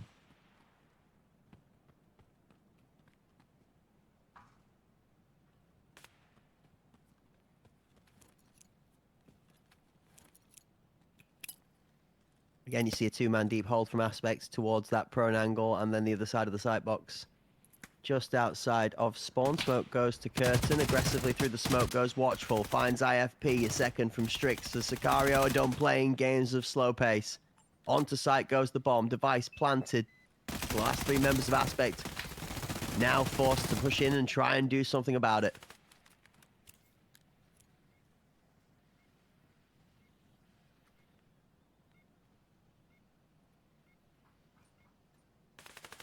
Just from the other side of that smoke, and Corium, as it falls away, still able to find Cruz, and the struggles continue. Apollo over the top, though. Does return fire back forward headshot. The smoke here now on tower lane. That device has been planted. There's only 20 seconds on the clock. Strix will find Tom Head Eyes, the last standing member, and he will be chopped down by Watchful. Sicario will slowly try to fight back in this one. Was that inspiration or was it spite? The next round will tell us whether they have been spurred to another gears with the pace. We've seen Aspect play extremely defensive on this A site multiple times over. Sicario this time don't play to the same speed. They go, and they go fast and hard straight onto the A site and plant that bomb. You can see them setting up out of spawn for what looks like this might be a B push. The number 9 player, No Burst Tom, the captain, about to be under assault, and this could be a shining moment for the captain. He'll have to make a massive play as Buperino finds the first nade onto Apollo early to open it up. Now the flank watch has gone from Sicario, and their right-hand side from that nose is going to be exposed very quickly. Knowing this, they'll push in fast. Oberstup on top apps. Oberstorm's going to get the first kill into Strix. This is what we asked. How much can he do? He's got one. Oops nades have been such a game changer here in this series and the previous one as well.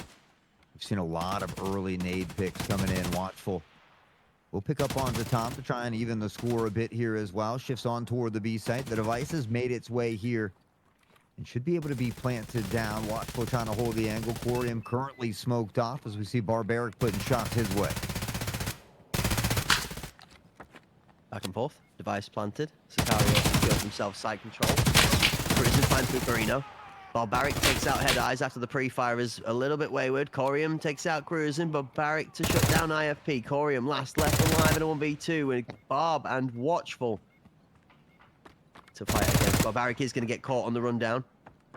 Corey earns himself a 1v1. 20 seconds. And 2 magazines worth of ammo. He's got more than enough to play with for the pre-fire. Jumps up onto the box to try and go for a bit of the swifty peek. Watchful, more than wise to it. It's going to run away and kite out. Watchful now doing the 180. He's going to come back in time to stop the defuse and earn that round for Sicario. The clock played well by Watchful.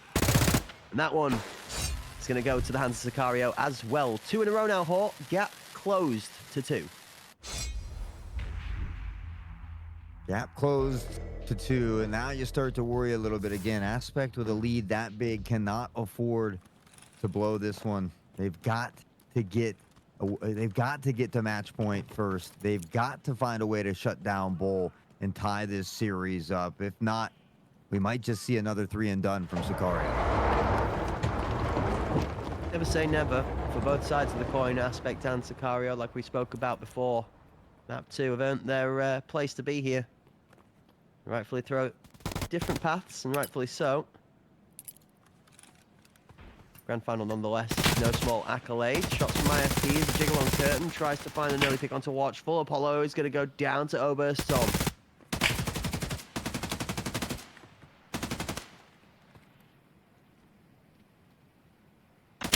FP into the prone position here.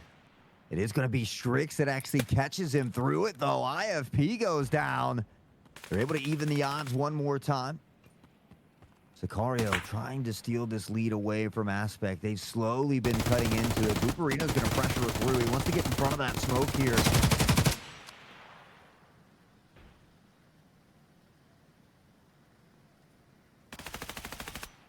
Same goes for Head Eyes as he pushes up. Strix takes out Buparino as he pushes forward for that generator position. Oberstorm also has moved into the smoke. He's going to shift into the line of sight. Head Eyes and Oberstorm both go down, and it's left all in the hands of Corium. 4 versus 1. Sicario look to stand ever stronger as they step closer towards that 7-score total that Aspect currently hold in the lead. Corium collapses one on site with 3 enemies left, all on his left-hand side. This one's just about spoken for as well.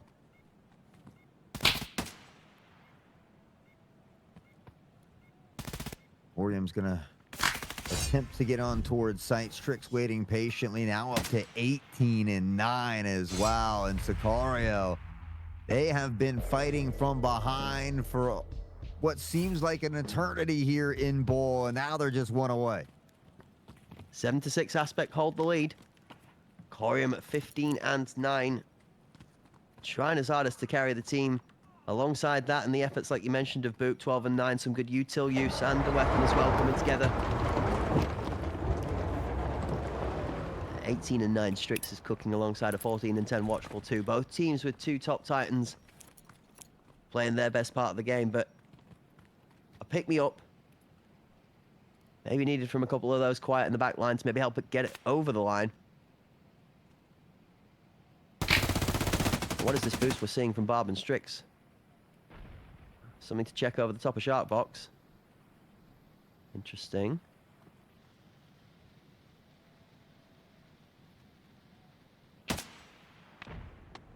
Oh, cruising. There's a big nade onto IFP, though. And again, it's just these slower round starts because of those smokes that block off that lane. It's hard to pressure through blindly.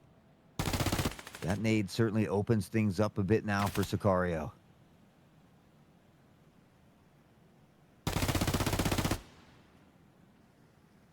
.60 seconds left on the clock. Apollo finds Oberstorm. Buparino with a bit of pre-fire from the left-hand side of the generator. He's going to watch a trail of one of the smokes come in as the attacking side execution looks to move. Beast site bound. 2 members of Aspect all ready to split in time to respond. Watchful's tucked in. Corium is trying to play with the awareness that he's here. They kite back, they go around. The call comes in and it might not be the smartest that pushes out. Corium gets picked off from the nose before he's able to find anything from Watchful. Strix doing devastating work.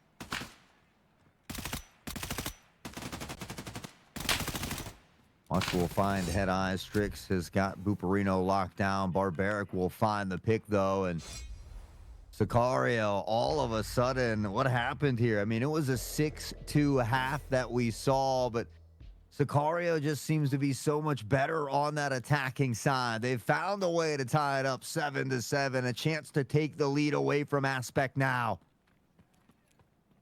Never say never. Sicario don't give up lightly or easily. They have 2 more rounds for either side to close this one out. Do not forget that Aspect have been commanding lead for this game for the first half. It will only take 1 round's worth of success for that momentum to drastically turn on its head. But as IFP's silhouette showing us how to do windmills with his arms, we'll see that grenade land towards the curtain and the smoke start to plume.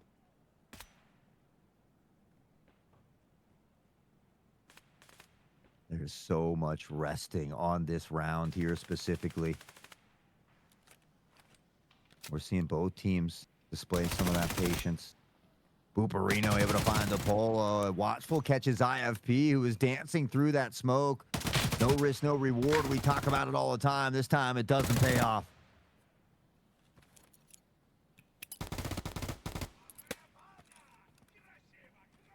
This curtain angle's been a difficult topic for both teams as we've seen them try and play off-site. Corium picks up a kill in the background as I find myself wondering how many more players are going to try and push through that curtain angle into an attacking team and fall prey to overconfidence. It's a tough angle to walk out from.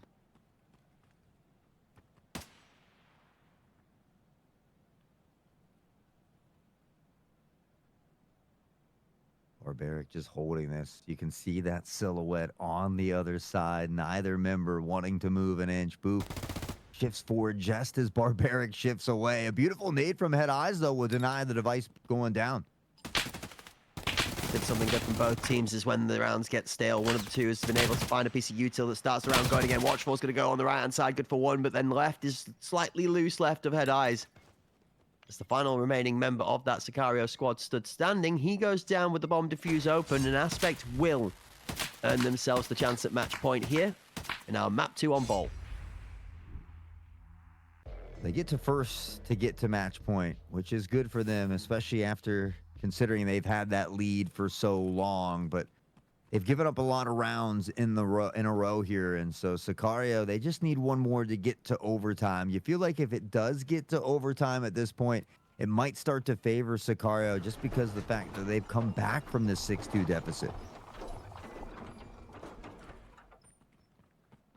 Yeah, I would kind of have to agree with you there on the momentum for this. You have to let the round play out first. We've still got a potential for this to just be ended right here, right now. But Sicario's attacking side has looked equally as strong as Aspect's has, if not slightly better. But Aspect did themselves a great job of a 6-2 first half. They secure themselves that position, which earned them 2 rounds to put them on match point. So they have gained that pressure through doing just as good work in their first half.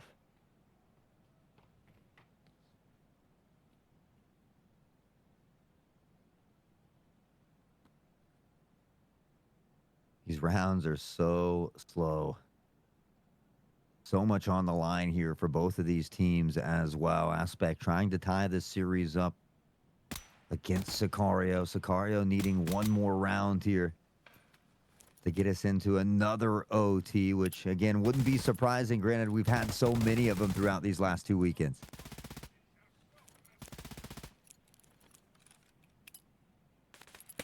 So Cruising looking to pull out a lethal and then thought against it. Instead, it's going to be Watchful that's tasked with throwing the util.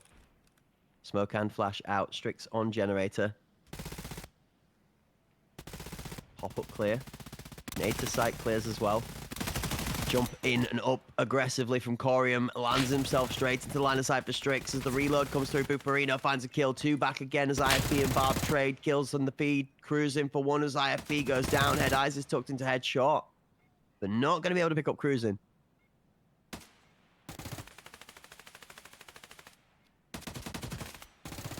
Temporarily have the numbers. Barbaric will spot Head Eyes. Does find the pick before being taken out. Cruising will find Tom as well. And Cruising may have had a slow start to Bowl, but he's come alive. He finds another big pick to close it out when it matters most. And Sicario will find a way into OT here, and this is where it begins to become a dangerous game for Aspect.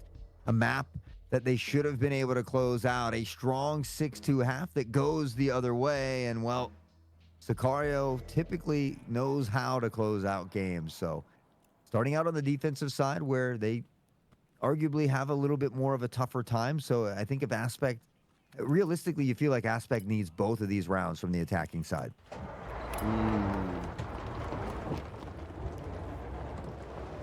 On board with the early grenade from Watchful. You keep an eye as this was something they did really well on the defending side. That grenade is going to bounce off the ambulance and go off just in front of the face of Head Eyes. Smoke to curtain. Secretary util to follow. Almost a teammate stepping in front of the line of sight of Cruising. Tom for 2 as the big captain steps big towards sight. Head Eyes drops the nade onto Cruising. Buparino takes out Watchful, and Apollo is last left alive in 1v5. On the flank here as well, and typically where Apollo comes in, we've seen him often anchoring down that B site. They've caught him on this flank a few different times. Unfortunately for Apollo, there's not much that can be done with all the smoke that's in the way. That nade comes dangerously close as well, and they've got a good idea. Shots exchanged, able to hit that mark, and then caught in reload. Buparino will step out and find an easy pick.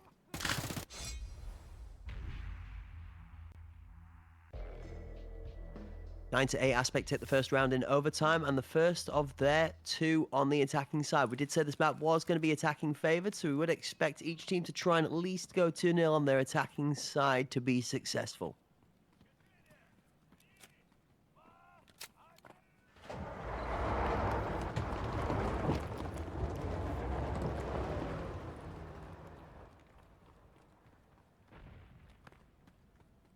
grenade out to split. Doesn't claim the life of Watchful. He's just going to look at that one again, go off in front of his face as another grenade held in the hand of Watchful, looking to try and send one back in response. Smoke out to Curtain again as Sicario look to secure the A site. Pretty home for that nade. Watchful. Slowly crawl his way back to safety here. Tom's going to find an early pick onto a Bolo, though. Strix right here.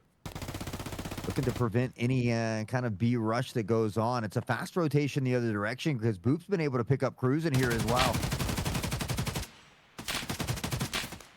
Watchful almost able to convert for 2 there. Picks up 1 head ice, trades him back. 2 members of Sicario left alive as they swing round to split. Boop down low over Storm on the left-hand side of Curtain, facing from Sicario's perspective. 1 head eyes on site behind that prone angle from Boop. Barb out on the left. He sees the back of head eyes. Head eyes goes down. Barbaric needing to reload. 2v2. Prone down on the ground is going to betray Boop for it, as well as the 2 swing in. I thought maybe the housing of the scope was going to block it. Barnes just barely able to see it, but they step up for the collateral. They line up for Tom, and he knocks them both down. Aspect does exactly what they need to do. They get both of these attacking rounds. They set themselves up for success, and now they just need one more. Defending side rounds, though. 2 for Sicario now to do the equivalent of what Aspect have done here on Bowl. They were able to in regulation time. Are they going to be able to repeat it here in overtime? 14 and 13 over Storm. After a big clutch at the end there. He's going to feel comfortable taking his team into the second half of this one. 10 to 8, they have the lead by 2 and 2 match points again for this map in their favor. Nade again going off just ahead of the player pushing out of spawn.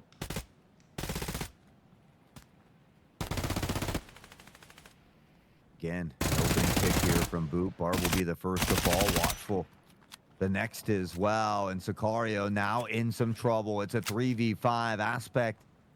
They've just got to get 3 more kills, and they'll take a win here in this series. They'll tie it up 1-1. They still got to get through these 3, and Strix is sitting at 21 and 13.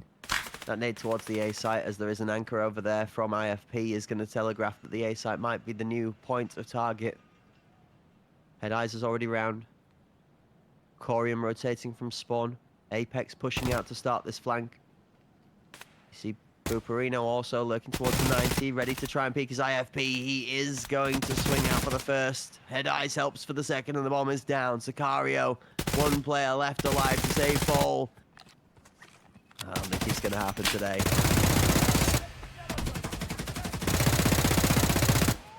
Indeed, it is not. Aspect, they do what they need to do here on Bowl in OT. 11-8 victory. They'll tie the series up 1-1, and we will get set and ready for some Ford action.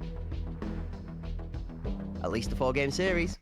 Guaranteed cinema on Grand Finals Day as always. Sicario running out of steam. Not something we've said in a little while. The first time for a bit that we have seen them short of the mark. Moment to consider the game on Bowl as we move on into our 3rd in the series. This one a little different in pace. Hort, as you said, the first part of the round's excruciatingly slow. Nobody wanted to give the life away for free, I guess, and also a lot of calculations going into those grenades. You know, somebody's got to do the math, and top FP fractions don't tend to do well without a pen and paper, so got to take a moment to stand behind the ambulance whilst we work that one out on the notepad before the grenades are thrown. So fair is fair. Fair due where it's due. Yeah, you know, honestly, Sicario struggles on Bowl from time to time. This is a map that, realistically, they probably should have lost to Steez in that upper bracket semifinal. It ended 9-7. They were able to squeeze that one out on Bowl. So I don't think Sicario's running out of steam by any means. I think that's just a tough map for them. You know, and I think we could see that because they were down 6-2 at halftime, and they battled back with no issues. So I don't think steam's a factor for them. I think, you know, they just struggle on that defensive side. The fact that we get to OT and Aspect is able to take both of those rounds, it's just a lot of pressure to deal with. And so a great job by Aspect shutting it down. The real test are these next maps that are coming up, maps that Sicario are comfortable on, that they can consistently close out and don't usually have too many issues on. So I think this next one going to be a real test for Aspect. Keen look to map 3. One of their harder environments, like you say, to play into, giving him tow for the previous results. It's not been too bad for them. It's definitely not like the the difficulty that they suffered on Skybridge early on, but I don't think there's going to be any match that's going to be as tough for them as that was. That one just, for whatever reason, wasn't it day one. Maybe it was just a little bit of blues, the best of ones. Sometimes that does tend to happen. Get caught off guard a little bit on the first day, but they've not shown it since.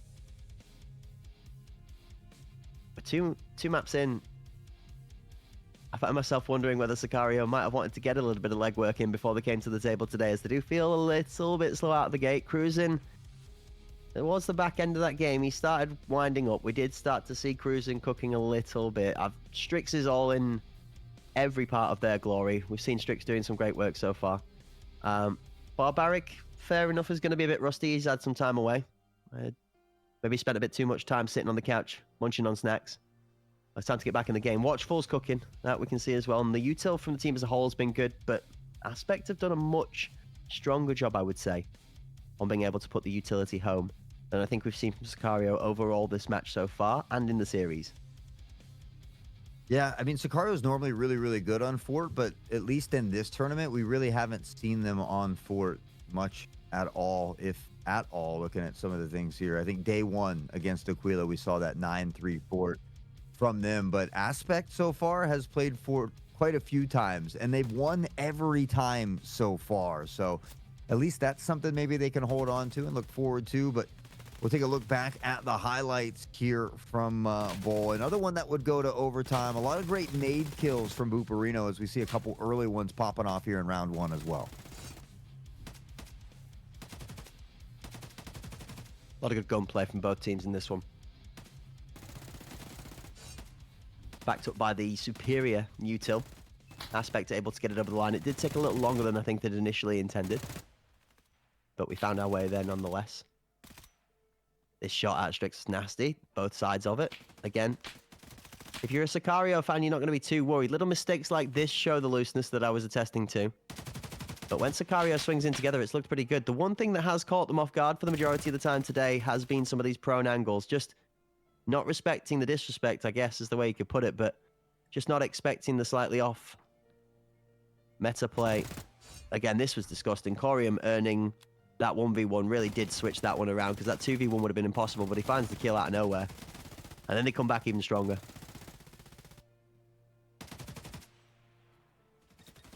I mean, everybody was playing really well. Again, Sicario, I think, just had a tough start here on that defensive side. And again, you know, they find a way to come back and tie it up. But that's that difference between 6-2 and 5-3. You know, that single round could have been what led Sicario to that victory. They fall a little bit short here. They really turn it around on the attacking side. But again, once we make it to OT, it was those same struggles from the defense. Are we going to see the struggles plague the rest of their campaign? Is this where we see them falter? I don't think so. And they'd be too locked in based off of the performance so far down the tournament to see it fall short of the mark here today. We've had them tested in best of threes now as well before from Sicario, where they have been able to turn it back. So I've got to see them really put under pressure. I'd like to see a 2-1 from Aspect here again if they want to really threaten this. But you can't help but feel that as we did get towards the later half of this game, the captain still seems to me like the most consistent part of this Aspect team. Again, called upon when needed, the clutch. And right at the end there. Tom making work. Good kills out of Buparino in this one. 17, 18, and 11 here on the scoreboard. 16 and 13, Corium to back him up. It's 21 out of Strix. And 18 out of Watchful as well. The frags all round in a long exposed game when we get to overtime.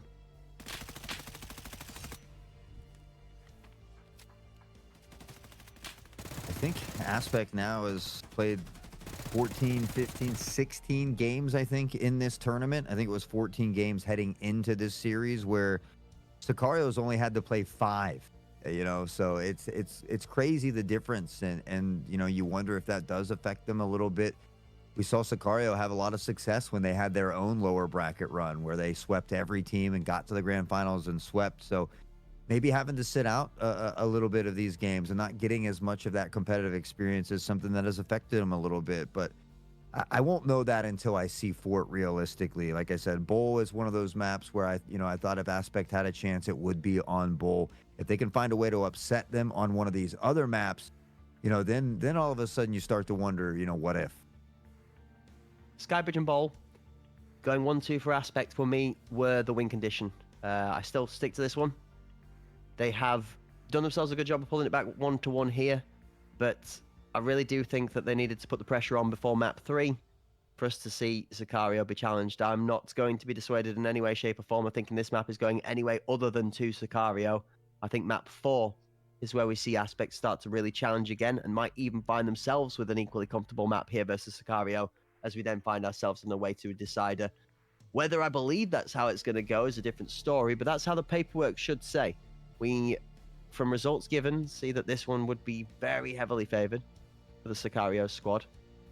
I'm just really, really interested to see whether Aspect have got something else in the bag, because the majority of what saw them successful on Fort earlier today was a couple of pieces of util, which are quite heavily avoidable, and some very linear approaches to execution. There wasn't anything particularly drastic in the rotations or crazy plays until we got further down that match the first time around, where we did start to see some chess play, and it was more based off the fact that Covenant was moving the map rather than they were. So I'd like to see them be more creative, that's all. If Aspect can get a bit nutty with the gameplay early on here, then I think we might be looking at something quite cool.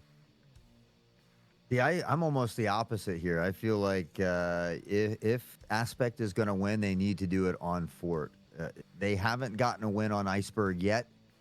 They lost to Covenant, who lost to Sicario on Iceberg. I think Sicario's Iceberg is pretty confident and pretty good. Fort, though, on the other hand, is a map that Aspect has not lost yet in this tournament. It's a map that they've been playing well on. They were able to beat Covenant in that game 5. They 9-4'd Syndicate on Fort. I believe they 9-4'd Steez on Fort as well. And so this is what appears to be a comfortable map for them. We saw some good nade lineups from them as well. So for me, if they're going to try and steal away a map away and make it to Bay 5, it would be Fort. I feel like Sicario has Iceberg on lock.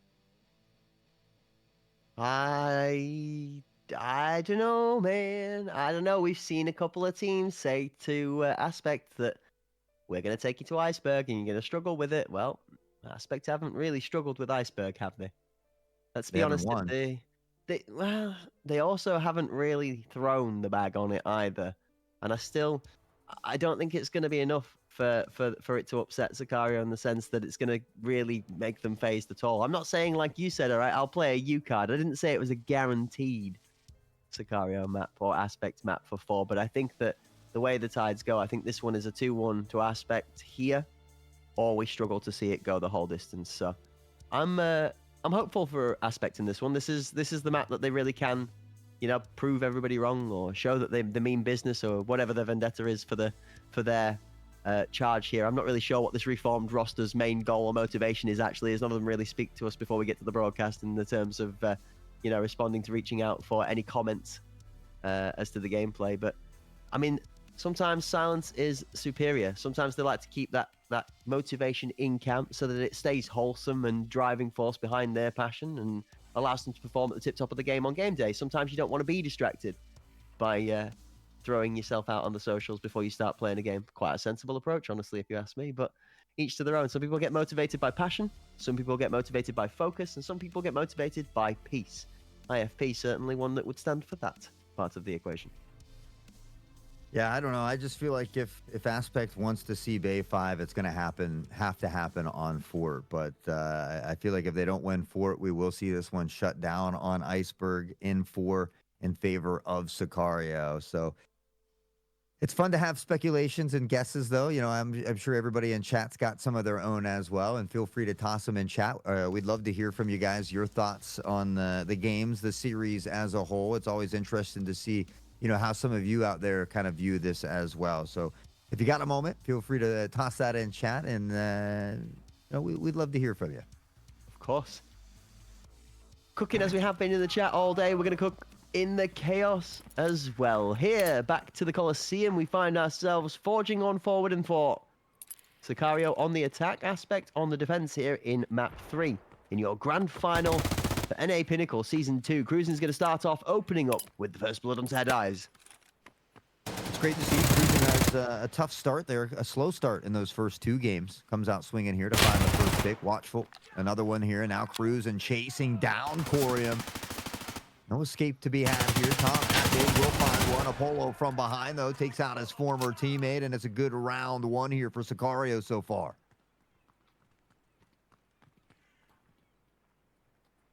Support coming up through Colt. Bomb now going down on the B site with 1 player left alive for Aspect. It's going to maybe give IFP a little bit of time to prep up from some util.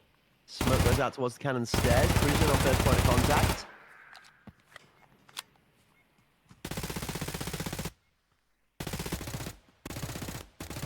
Nothing just yet through the smoke. Down to cannons. 30 clock. Still ticking down.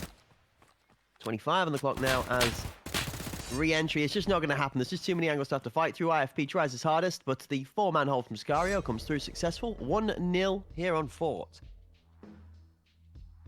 Cruising 3 in this opening round again, which is, I think, great to see. Not only if you're Cruising, but if you're Sicario. This is a player that typically is popping off, and those first 2 games had a little bit of a slower start. It really affected them, I'd say, more on Bowl than it did on Skybridge, but it's good to see him off to a good start here. Hopefully the rest of the crew will continue to play well as well. Sicario up by 1. We're going to see a little bit of a shift in pace, though. It's 5 strong toward the A site. Bubarino finds info. Good for 2. Third called out as Cruising crushes him. IFP ready to respond onto Watchful. Picks up his man as well. Out in the garden as Apollo is lurking. Leaning to find a pick of his own towards Big Box. Smart play from Aspect as they back off a little bit and give some site space. While support comes in now. 3 members strong here. And Sicario on site. Tom's trying to play sneaky. First is good, second is good as his teammate pulls out the kill to combine. Apollo finds one, but 2v2. Never mind. Barbaric makes a big play 4-2. IFP hot in the reload. I think Apollo had to do so as well. He jumps back through the smoke. IFP tries to catch him. Unfortunately doesn't, but I mean, we can see this device down here on site. He looks like he might be needing a little extra goodies as well, maybe out of rounds for that MP7. And a 2v1, not a ton of health to work with here as well. And so Sicario going to look to close this one out.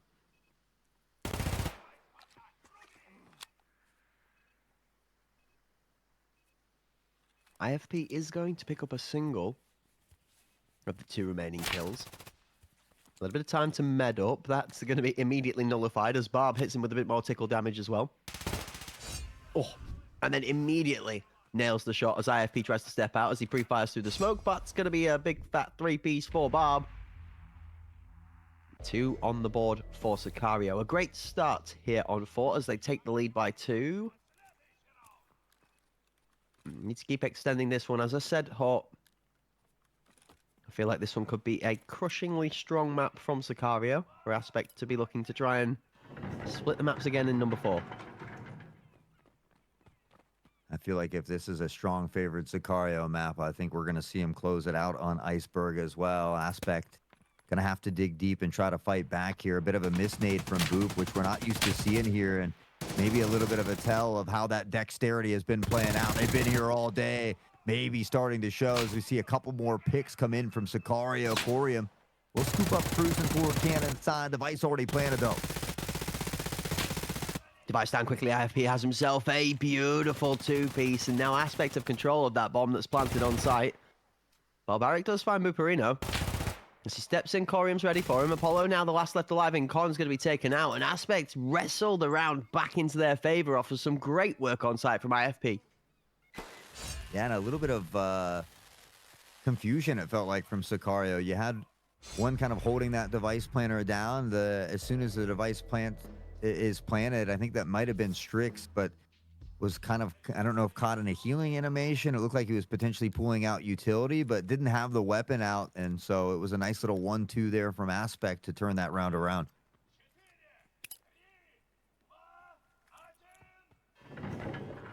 Round number 4.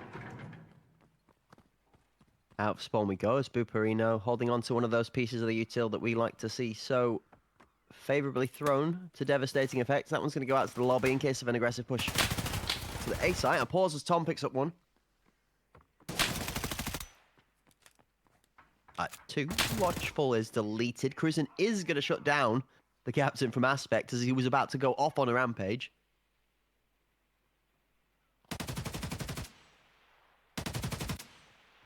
Cruisin goes down here as well. Numbers will favor AP this time. We see that device and Apollo still tucked around mid here and in a really difficult situation.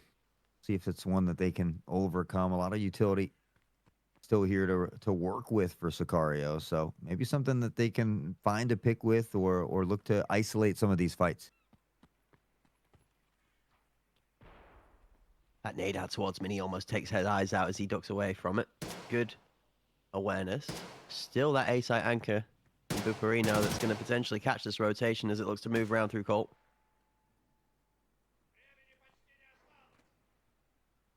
Boop knows he's going to be called upon as well. He already hears the audio.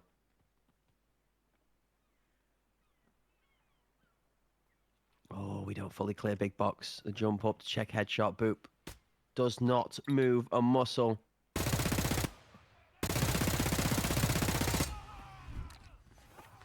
Great discipline from, just great discipline from Buperino there. Good control. And they will battle back. So after a couple tough rounds, we'll see Aspect doing what they need to do to get a couple on the board here. Can they steal the lead away from Sicario on 4th, though? Better execution as Aspect look locked in here on 4. A couple of rounds of inspiration might have spurred them on to some better thinking. That anchor comes through from Aspect, and it's early numbers again that falls for both teams. We see 2 rounds where Sicario get the better of the first fight, 2 for Aspect in the same way, which comes back. It's a tied scoreline, no surprise to nobody who is a fan of percentages. Cruising with a good step out, is going to pick up a first kill. Oberstorm does go down.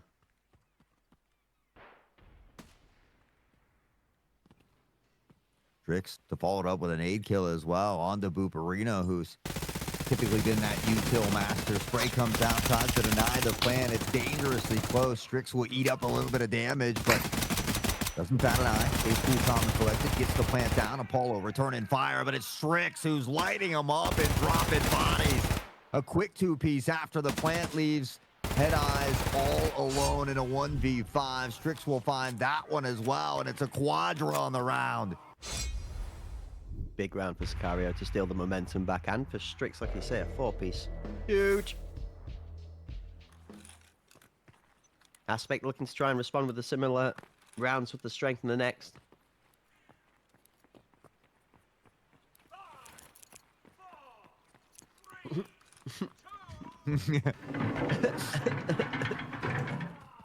I just saw that, and I had to breathe in and breathe out at the same time, which, as you all know, doesn't work. That's not how that works. Shout out to... Oh, I can't, bruh. I can't. Yeah, you know, it's great. Always good fun here. Hopefully everybody in chat's having half as much fun as we are as we see Sicario and Aspect get a pick a piece. Apollo, Buperino, the first to go down for their respected teams. Cruisin's taking quite a bit of damage here as well, but sitting comfortably at 7-3, having a much better performance here on 4.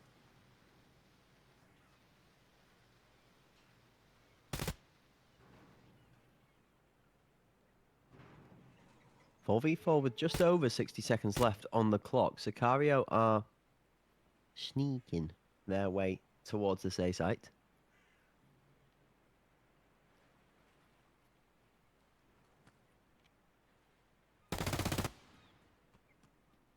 can tell from Watchful's movement the intent of the Sicario squad line. That bomb has already started to lurk its way over here. Oh, Corium slipped the net. He finds one. That's going to put an immediate stop in the gameplay. Wait, they're trading for it? Is Cruising going to come and find him? No way. They've sent him to fish. Oh, no, barbaric. Dropping bodies as well. Tries to get out on the escape. Head Eyes will find him, though. And Corium at the same time has picked up one more. The tides will turn and turn again here in this round. 19 on the clock. Corium shuts down Cruising. And with that, they will find a way to tie it up one more time. That one went back and forth quicker than you could keep your eyes on it. Blink and you'll miss it, as we saw 2 for 2 for 2, as it was Barb that put 2 together of his own, and then 2 teammates from Aspect get individual kills. One on Barbaric to shut him down, and one on that A site to create a 2v1 to close it. Scoreline tied back up at 3 apiece.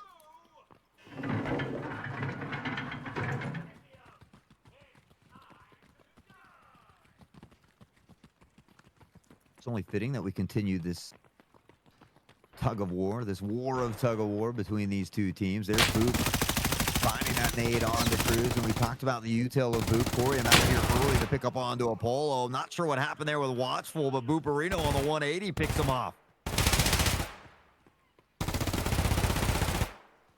Highly aggressive push in is a high risk, high reward play. Sometimes it works, sometimes it doesn't, but it relies you heavily winning your gunfights. And that, they did not. Aspect claim 4 of the 5 kills that go down. Buperino is eliminated, but only after he is good for 2. Strix finds themselves alone.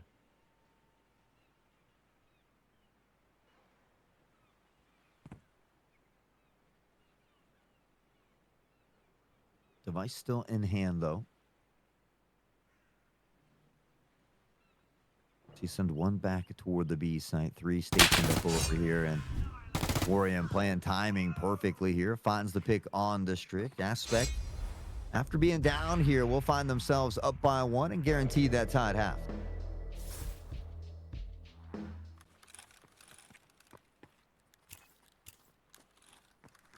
One round left on the opening half here in map 3. Sicario down by 1 on the attacking side. Do you think Fort attacking or defending side favored Hawk personally? For me, I feel like slightly defended. Okay, I would agree.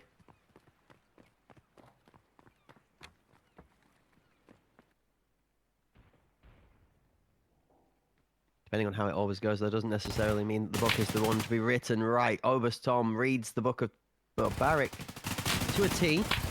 Not going to be able to win out the down to death against Apollo, though, as top mid converts that trade back kill into Palace. 1 apiece, but a lot of health taken off the Sicario members for it.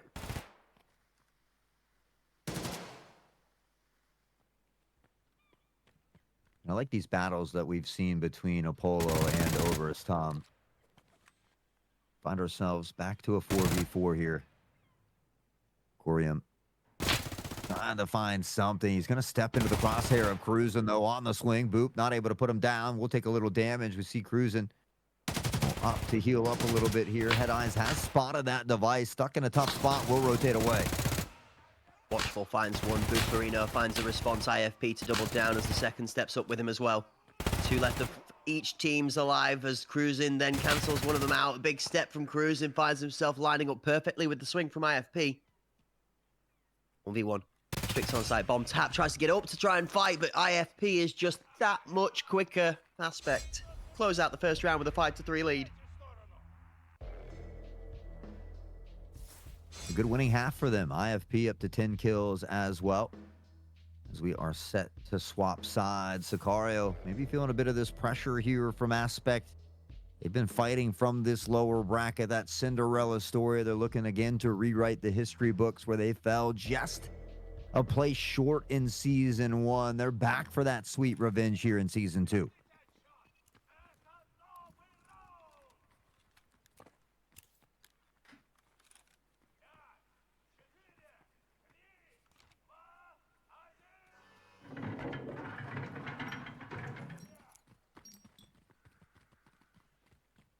The announcer giving us a little bit of a cheer as we get out of the gates again.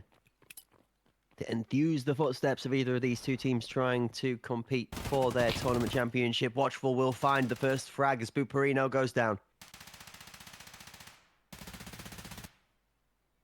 On board with Quarium now. Spots the dome quickly. IFP has found Barbaric. Shots continue to be exchanged here from Quarium, and not able to find that initial kill here as Watchful has shut down IFP for the time being. They'll enjoy that numbers advantage as Head Eyes will pop some shots through the wall, but it's Strix to find Tom.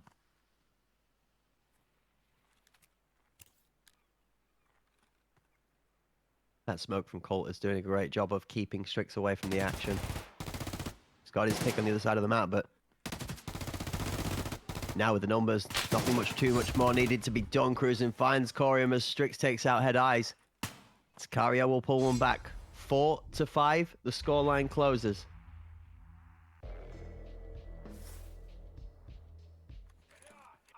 On top from the second half here as well. Aspect is setting themselves up for success. They're trying to steal this one away from Sicario here on Fort.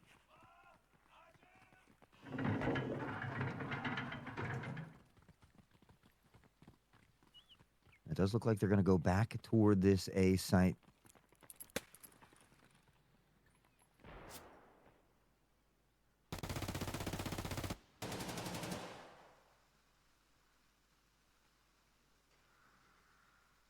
Early sounds, and it's what we're familiar to, the AK-12, MP7. Just drilling parts of the Penable scenery to see if they can pick up an early loose end. Cast of the grenade coming out of K1 as that smoke just envelops the gap between Headshot and Big Box. Pre-fire from either side of Watchful. Corium is the one to make it count first of all. Cruising goes down, Head Eyes up. 2 go as Tom takes out a teammate. Apollo for Corey as IFP then trades back. 2v3. Could have been as good as 2v4, and AP execute very well onto the A site.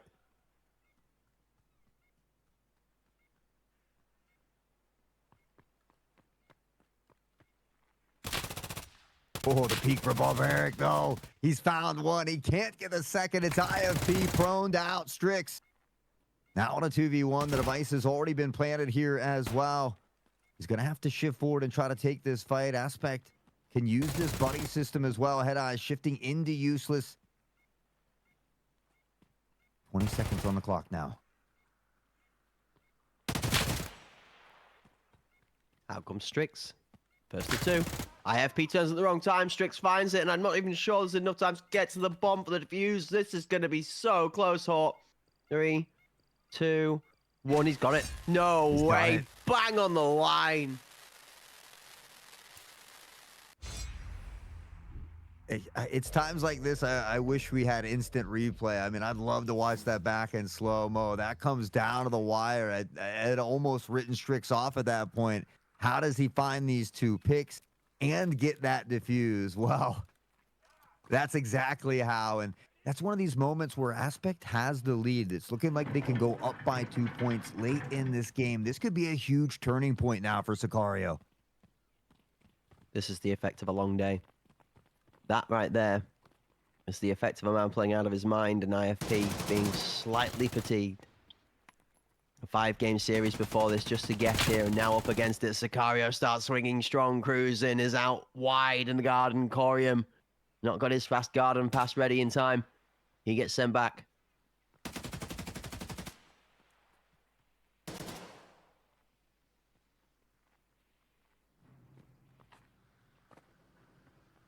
All 5 still standing here for Sicario. Aspect. Looks like they still want to head toward this A site. IFP dancing around on kitchen side here. It's over as Tom to find Watchful. An opening pick they need here. Tom's going to find a second one on the back of it as well. Cruising the next to go down.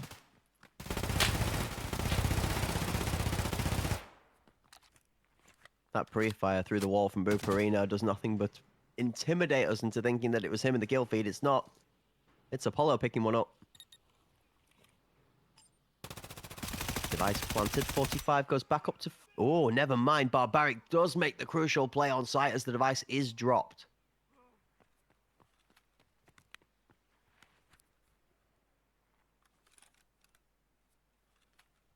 Tom reconvene with Boop here. Trying to hold down this mid area. Boop's aware that there is one here. I'm not sure if he's aware there's two, though. As we see both Apollo and Strix posted up there. Barbaric tucked toward the back of sight. Toward long side. Boop will shift onto the site. 10 seconds on the clock now. And they've got to make something happen. Device is going to go down in time, but 2 kills come through immediately as it does. Sicario swoop in for the defuse. And the Aspect lead, now snuffed out to a tie, turns into an advantage for the Sicario squad. We can see that Barbaric is currently under the boot. But as cool as that traction tread is, it's not going to be enough for Aspect to keep a hold of their lead. Sicario start to take some advantage in foot. We find ourselves asking a different question. How long till Aspect can respond? You feel like that turning point was that round where Strix finds that insane 2-1 clutch that doesn't look like it's a feasible thing. And now we're seeing Sicario build off the back of that momentum. They've regained the lead once more. And if they can extend it here, it would be huge for them. Aspect has to try to reel this one back here in round 12.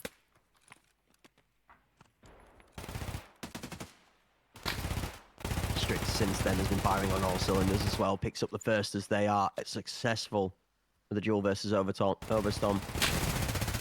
Oh my snap from IFP, Cruising, Boop and Head Eyes all fill the kill feed. Oh, Watchful picks up a barb. That's going to be an unfortunate one for the Sicario squad. 1v3. Watchful's going to have to try and now make up for his mistake versus 3 of the Aspect members left alive, flooding to the A site.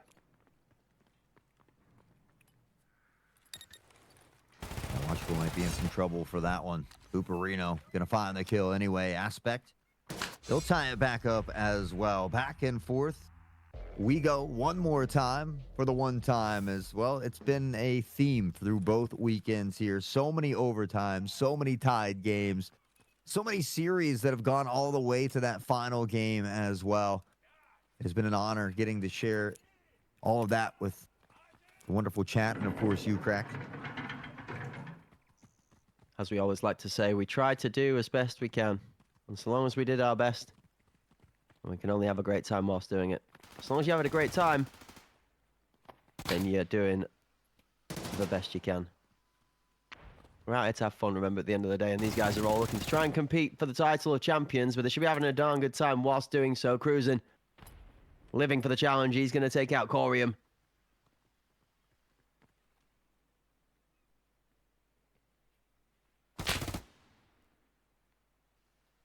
Again, Sicario's got the numbers advantage, but not for long as Tom has found Cruising. See Boop and the rest of the crew still hanging out toward this A site. Barbaric, Watchful are posted up here as well. They almost catch Watchful here. He's going to shift forward. They spot the barrel. It's IFP to take him out. Now from a distance. Shots downfield. Strix will reclaim one back.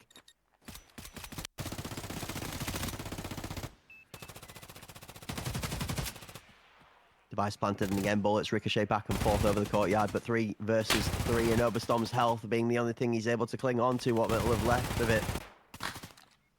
It's going to keep him covered behind that box towards the back right-hand side of the site.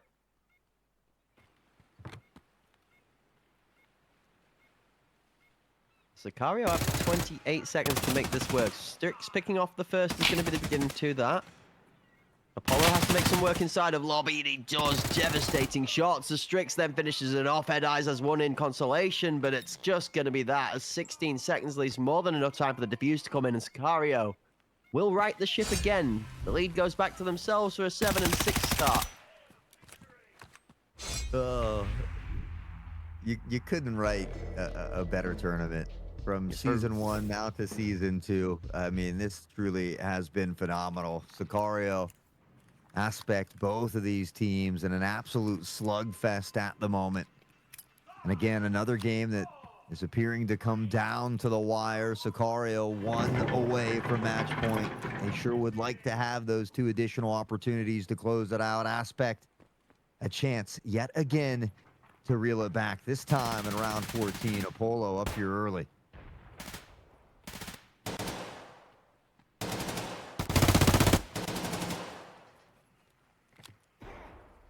A lot of pressure being applied towards this middle section from Aspect. Beacon's holding. Oberstom somehow gets the first fight in his favor. I'm not sure how he won that into cruising. Corium's going to find Apollo.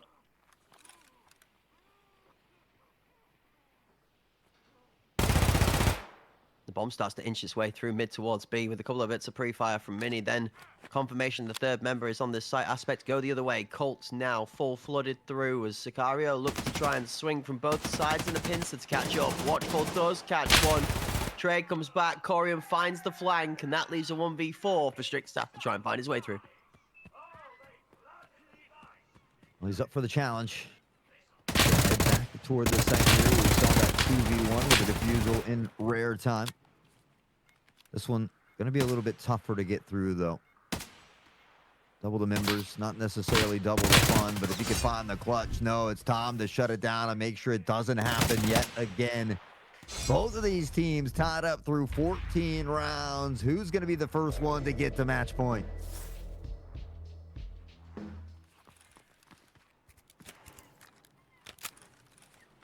going to leave that one as a rhetorical question for the folks in the chat to answer, as we get to find out.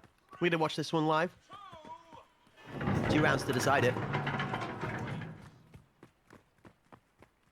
This one hyper relevant, of course.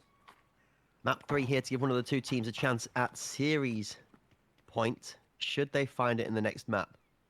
One team will go 2-1 up here after this.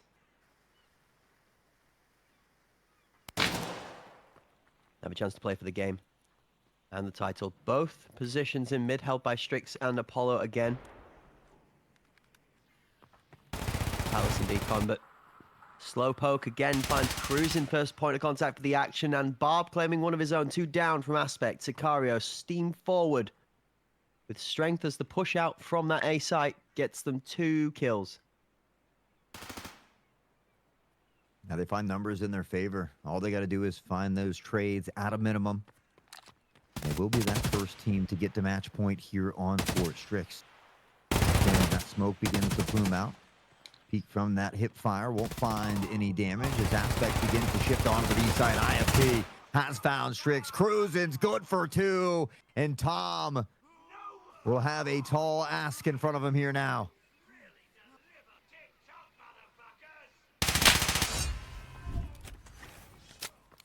And as well as Tom has been playing, seems like the task was just slightly taller than he is.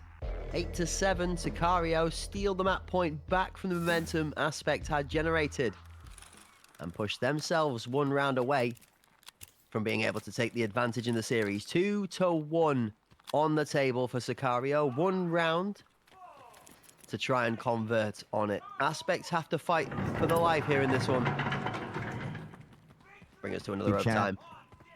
Chat's already calling for OT, and I feel like there's probably a good chance you'll get it. I feel like we've got a 92% chance to get there based on how many times we've seen OT already.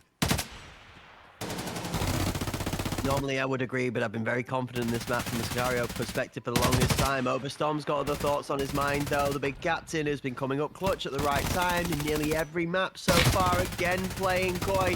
Corium on the shoulder. 2 for the favor of Aspect, and it's coming back to Clutch City for Sicario to be able to steal another one. The device does get planted here. Time is now going to start to dwindle away. We see Tom picking up on the Strix. And those 3s get turned to 2s. Barbaric will find to pick up his own. IFP to fall, but Apollo C has been shut down. And now Barb, with not a ton of health, has to get through 4. Chat. You ask and you shall receive. I do believe we are going to overtime, baby.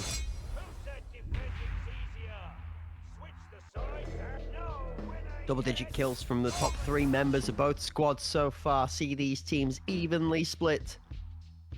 After 16 rounds of gameplay, we go to 8-8 overtime on the cards. The best of 4 rounds, 2 attacking rounds and 2 defending rounds per side to take it all. A double sudden death, if you wish. Last time it was Aspect that was able to come out and get those first 2 rounds from the attacking side. This time Sicario will start out on the attacking side as well. So We'll see if maybe they can give Aspect a taste of their own medicine. I felt like this map was Aspect's best chance. If they let this one slip away here, I do believe we will be ending on Iceberg.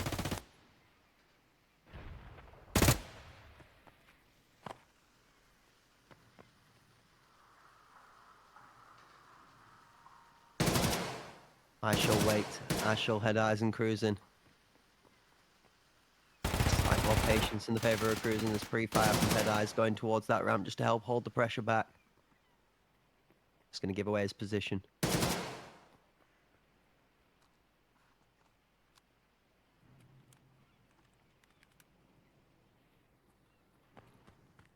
Interesting rotation away from this site from Aspect as head eyes dips in and out of the line of sight.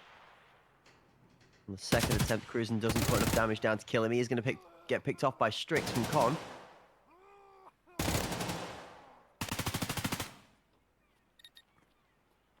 Tom has been playing from his top position, whether it's offense or defense. I think Barb's aware, tries to run in, is able to find Tom. Corin is found too. The drop from above, and Barbaric from the top rope slamming down. Yeah, Aspect tried to pull off a boost play there that puts somebody up into that palace position, which you can't reach without having to boost off of somebody's shoulders to get into. Oberstorm thinking he's catching the element of surprise, ends up having Barb's face staring straight at him as he comes up the wooden stairs. 3v2, bomb down, 20 on the clock, time is the problem.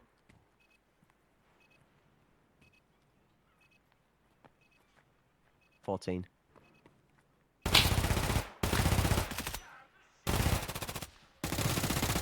See trains coming back and forth. Buperino there to shut it down. Apollo, he needs this final kill. There's not enough time on the clock. Can he get here? The jump comes down, but it leads to his death. Gravity will pull him all the way 6 feet under. And with that Aspect, we'll get round 1 of OT.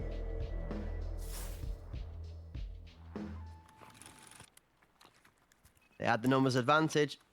It did feel like it just took a little bit too much time for Sicario to just commit that one body to getting the info.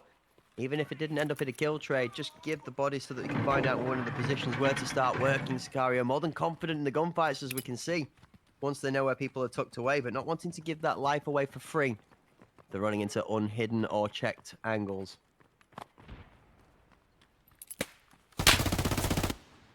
Made here from Apollo, but he steps back into the shot from Dorian. We'll take an early exit. Watchful. Able to find Buperino as well. Cruisen not quite able to thread the needle on the headshot here as well. Watchful on the hunt. Spots 2. Able to get 1 before being traded out. It's IFP and Tom. Cruisen's good for 1 more, and we find ourselves in a 2v2. Yeah, Cruisen flicks his scope straight towards the model of Barb as he comes for support from Colton. Nearly takes him out, but in doing so, he actually ends up recognizing he's got a friendly nearby. Bit of room and space for breathing and topping up that HP as Head Eyes is going to rotate back towards this B site. IFP's already here. He's fully locked round to help. This could be a very tough one now. Cruisen has to go on the hunt, and he's not going to make it. Aspect take another 2-0 lead in overtime. In that driver's seat, 1 more time. This is a team that hasn't lost on Fort yet. A map that has been very kind to them, a map that they've played very, very well on. And again, they put themselves in the best position for success. They need only 1 of these next 2 rounds to go up in the series against Sicario.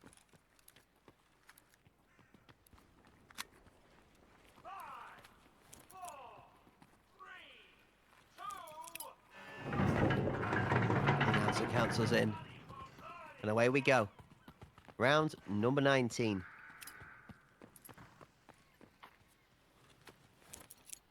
Attack over towards the A site. A 4v2 push out. Cruisen versus Buperino. The first kill goes to Boop.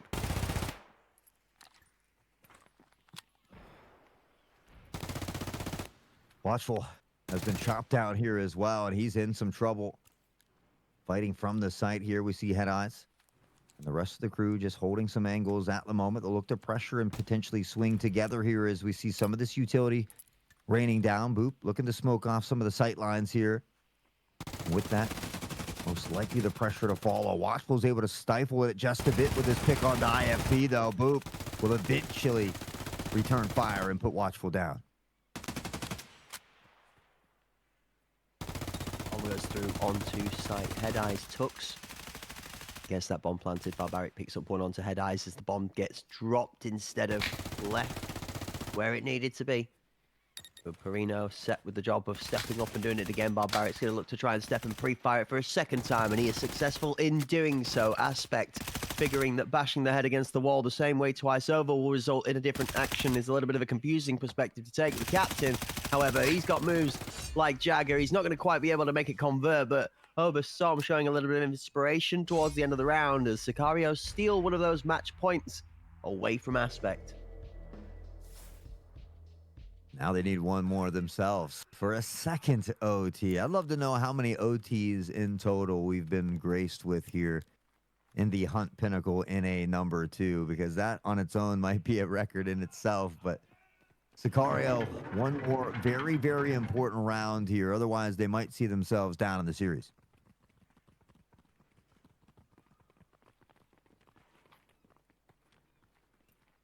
Two v 3, 2v4 split. Weak side hold again from Sicario into this A site. An Aspect merely need to read the play to push the tempo. The third coming in support as the fifth Aspect member is now here. Still 5v3. The numbers vastly favor Aspect as the fourth comes in from short.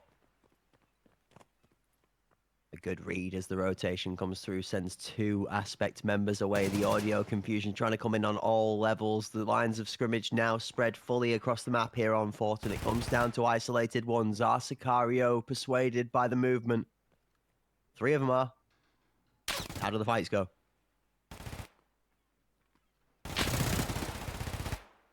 Well, Boop's going to open it up with a pick onto Watchful. They've caught IFP here. Cruising will go down as IFP spotted him running toward the back of the site. With that, the plant should come in with ease. Strix is able to pick up onto Tom, and that rotation back toward this A site will come in from Sicario.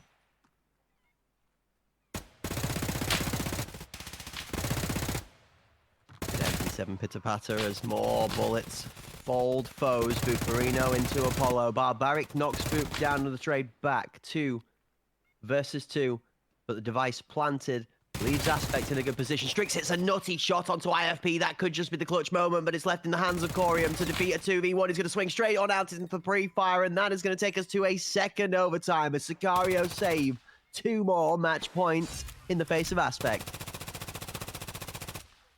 That's a tough one. Aspect really had a chance to close that one out. Now we see it begin to slip away. They get those first 2 important rounds again, but on to another OT we go. Back to back here this time. Barb, even though he was away for a little while and maybe had a slow start on the day, is certainly shining bright here on Fort.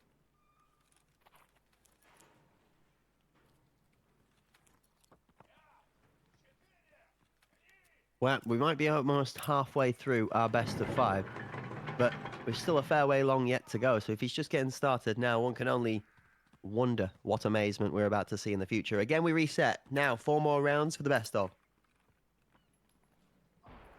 That early grenade is just going to be a little bit late behind the timing of Cruz, and he's going to get away from that one. Move straight up to pressure towards Colt. Sicario 4 strong into the A site versus 3.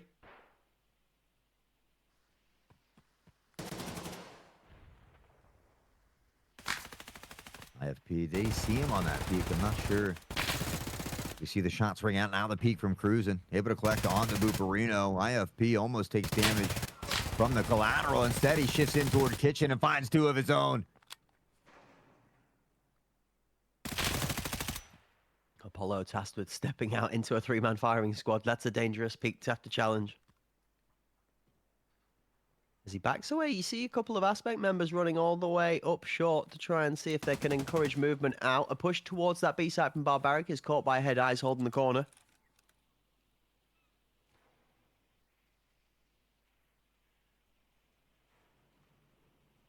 What they don't realise is now, they probably do, that 4 members of them are going to be able to wrap around to this site, is that there's nobody on B. So as Aspect now swings their way straight back towards the A site, with 30 seconds left on the clock, Sicario find themselves surrounded. Head Eyes finds one onto Strix, and the bomb is stuck in no man's land. Apollo left alive in a 1 versus 4. He's going to push in and try and start making the play.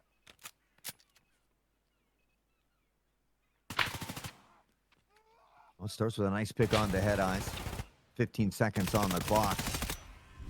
Just not enough time. IFP is going to deal with the situation. Aspect, again, start off the right foot here at the start of OT number 2.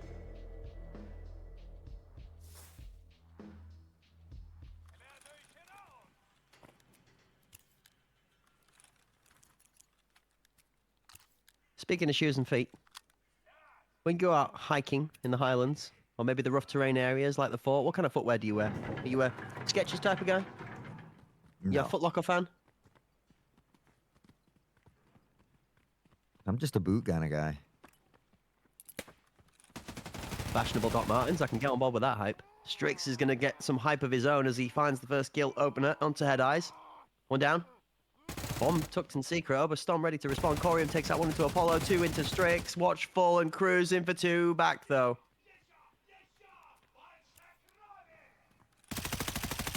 Oh, Dom explodes out, catches Watchful on the jump over. Barbaric's able to find one as Boop will get the trade back, and now on a 1v1, cruising versus Boop. Shots through the smoke. He hears the footsteps, but does give Cruisin a little bit more of an idea of exactly where Booperino is posted up at the moment. Sicario looking to scoop up this device. 1:09 on the clock is so much time.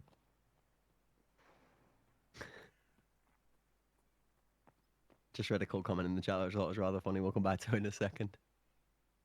1v1 on the clock. 50 left on the ticker.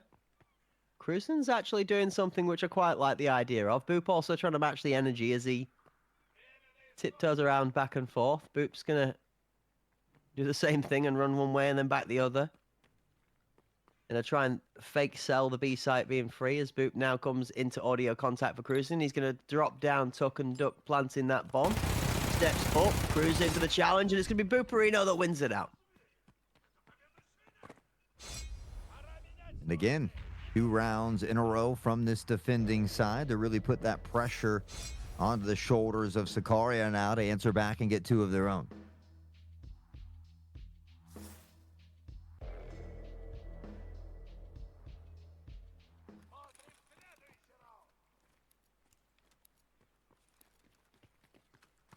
Round number 23 on the clock as Aspect find themselves with 2 more match points to have to deal with. Can't call anything convinced given the previous overtime, so we'll see whether Sicario can manage to double down and do another double save of the game to take us to OT3. The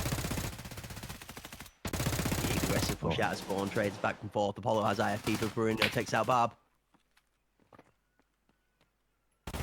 Barb got caught with that util in hand. Strix able to find Booperino here. Corium does answer back, cautious of this rotation coming in. He steps right into the pre-fire as well. Aspect in a 3v1. A chance to close it out here on Fort. And there you have it. Aspect put it in the bag. 13-10 victory on Fort, and the scoreline goes 2-1 to Aspect as we move on into map number 4.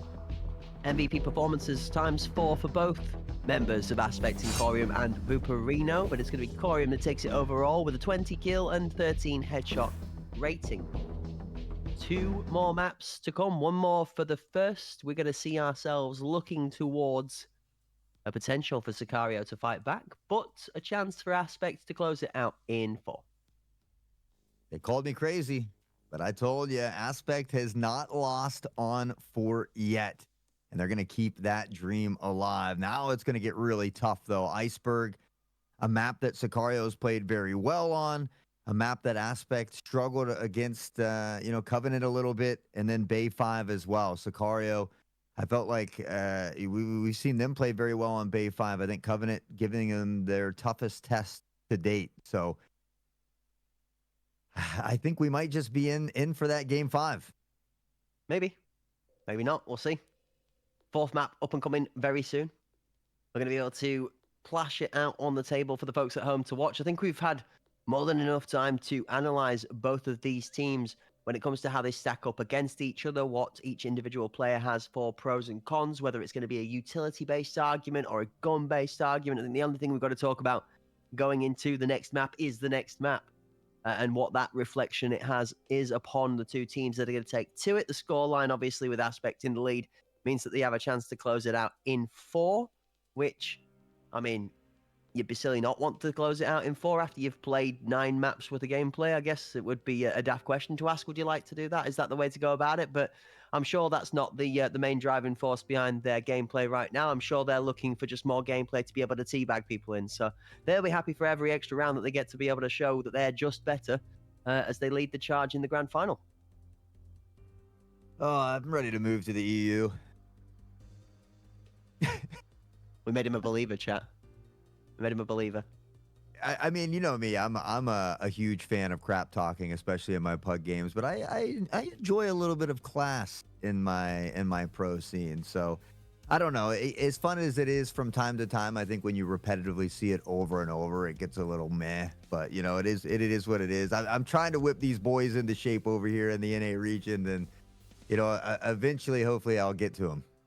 Yeah, I mean, class and respect, old forgotten values people don't seem to understand these days. It's okay.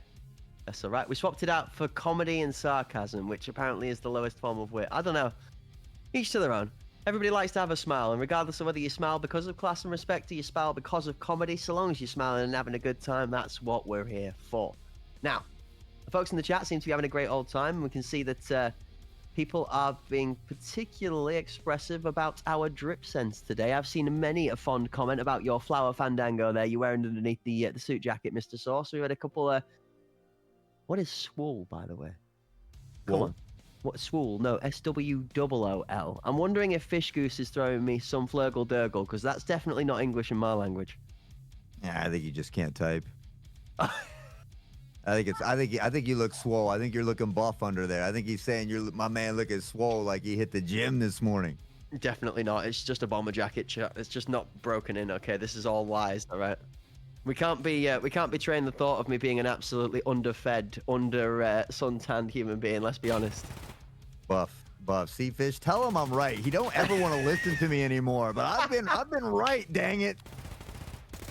Oh no, we need to get Fish some spelling lessons, apparently, it seems. S-W-O-L-E, swole fish. That one there. IFP putting some work in on site. He's looking real swole with those big guns as he's going to be able to knock down a double.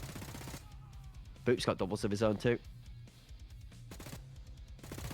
I mean, I feel like every one of these highlights has now become a full game in itself as long as they seem to last here. We saw that nade would find Cruisin'. We saw a couple of times Cruisin' able to get out in front of it, but not the case here. I mean, this one continued to go back and forth. Aspect certainly had set themselves up for success many, many times. Sicario was able to stay in it, but only for so long here. And again, just a lot of great decision makings, a lot of great clutches. A lot of these rounds came down to 1v1s, and Aspect just able to come out on top here today. Not in the overall bargain just yet. Still a road to go for both of these two teams, regardless of whether it's to win or to lose. You know, 1 more map minimum. 2 more maps maximum. Aspect managed to pull it back after they do almost drop the ball in regulation time. Yeah, overtime looked good to start off with. Barbaric cooking. But even early good starts to the first 2 rounds in OT from Sicario did not lead 2 points on the board. And that was probably the one deciding factor in this one as we got later on in the game was, although the frags were good from Sicario, closing the rounds out seemed to be the more difficult part. So we got clutches up here, IFP doing IFP things, South Polo running into just too many problems to have to deal with, and then the final killing blow would not come down to a slugfest. But it would come down to a duel. And it's back on the B site that we saw that duel again. Head Eyes gets that bomb down. And Oberstorm, the captain, finishes it off. 3 done and dusted. We've got 2 more to go, but I feel like we're starting to get into more of those powerhouse maps for Sicario. And so I think, again, I think we're in for a nail-biter. I'm prepared for 5 now. I am prepared for 5. I'm prepared for OTs in these last 2 games, which means we need to take a little bit of a rest so we can ensure that we are all prepared for these final 2 games. One final time, everyone, to stretch those legs or grab those snacks. But don't go too far. When we come back, we will be crowning a champion.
Hello, ladies and gentlemen, and welcome back. We have found ourselves in the grand final, 3 maps deep. The score lies at 2-1 for Aspect. Sicario find themselves under the pressure of being behind in the series for a fight for the title, which sees them moving to our 4th map to try and right the tides and bring us back to another best of 5 series final map of Silver Scrapes, reduced down to a best of 1. Hort, map 4, please fill our audience in on where we're going to be driving on into and finding whether our destiny settles here or in a 5th final map. You know, I'm kind of surprised you didn't want to do the honors. We're headed to Iceberg, baby. It's Crack's favorite map. You can see it in the background behind our lovely friend there as well.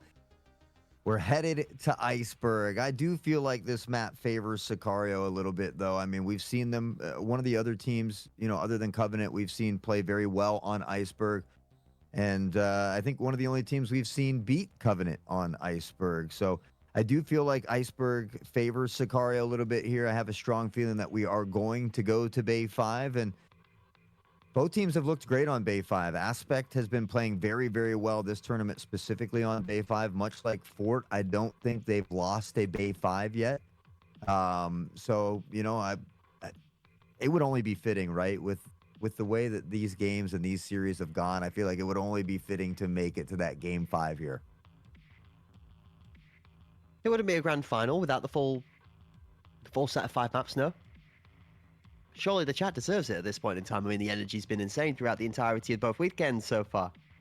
Why could we deliver them anything other than cinema? I mean, I'm sat on a stage, for crying out loud, Hut. It might not just be because I like Iceberg. It might just be because we like entertainment. Theatre, cinema, Shakespearean or better, whether you prefer the modern form, digital or not, it's artwork nonetheless. And for those of you that have paid attention to enough of my stream, then you'll know I'm quite a fan of artwork. We do a little thing called art every once in a while. So I'm always keen to see these professional players show us their form of art in the way of slaying each other out in the most disgusting and gruesome of fashion to amaze our eyes. We'll be blessed, like I said, as Hort has so rightfully mentioned, and we try to do so over and over again, of how grateful we are for the opportunity to be here to cast this kind of entertainment to you folks at home, and for all of the kind words that you give us for the job that we try and do. Not often do we get a chance to respond to as many of you would like to in the chat. Of course, we have our priorities here in making sure that the gameplay is commentated to you guys to the best of fashion. So sometimes we might miss these wonderful messages that go to ourselves in the casting booth, or even some of the guys that work hard behind the scenes in the team. So I'd like to take a moment to say thank you to you guys. If we miss your message, trust me, we do get to go back and read through it. We do try and catch up with all of the comments, and they are vastly appreciated. So thank you so much from the bottom of our hearts. Absolutely. A big thank you. And to all the competitors showing up and showing out here as well. We've had a lot of great series that have gone the distance, and one final series here to wrap up the NA Hunt Pinnacle #2. Found our way to Iceberg. Aspect has found a way to get here while remaining on top in the series as well, and maybe have surprised a few people out there. But I think this map is going to be a tough one for them, certainly. I would agree with you. I think we both had similar mindsets on this one map of the 5 in this final, actually. It's the one thing that we've kind of agreed on over everything for this grand final, is that Iceberg is probably going to be relatively comfortably decided one way or the other. I'm not so convinced that this one is Sicario favored now as I was when we officially first spoke about it getting into this game. And that's purely because Aspect have a lot more momentum behind them than when we would just look at this on the paperwork. They're in the best position. They're up 2-1 in the series with a chance to be able to squeeze out of this best of 5, claiming themselves the title champions in 4. Cruising early out with that bomb of the wide swing out into long as Oberstorm picks up the kill. Onto Strix will start us out here on Iceberg. Aspect on the defense, Sicario on the attack. Sicario's already lost Strix. We've seen some slow starts from Cruisin and Barb. We're going to need to see everybody firing on all cylinders. If Sicario wants a shot at winning this out here on Bay 5, they've got to get through this Iceberg first. Aspect, despite playing a ton of games here today, continues to be that consistent driving force.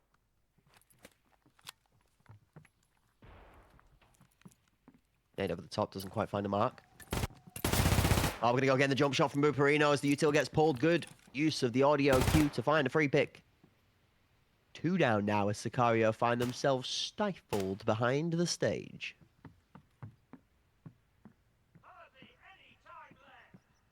The announcer letting us know just how little time is left on the clock. That one's a really good comment coming in at the right time.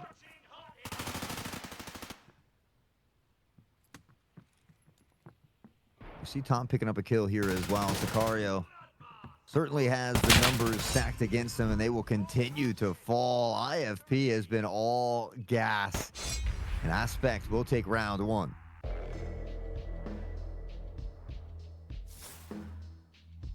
Iceberg most certainly, definitely, most 100% agreeedly is the best map ever, said the bias caster in the casting booth. Oh, we don't have bias casters here. What are we talking about? Anyway, swiftly on into round number 2. Oh dear, oh dear. What have we been reduced to, Hot? 5 games worth of madness in the first series, 4 out of 5 deep here in the final.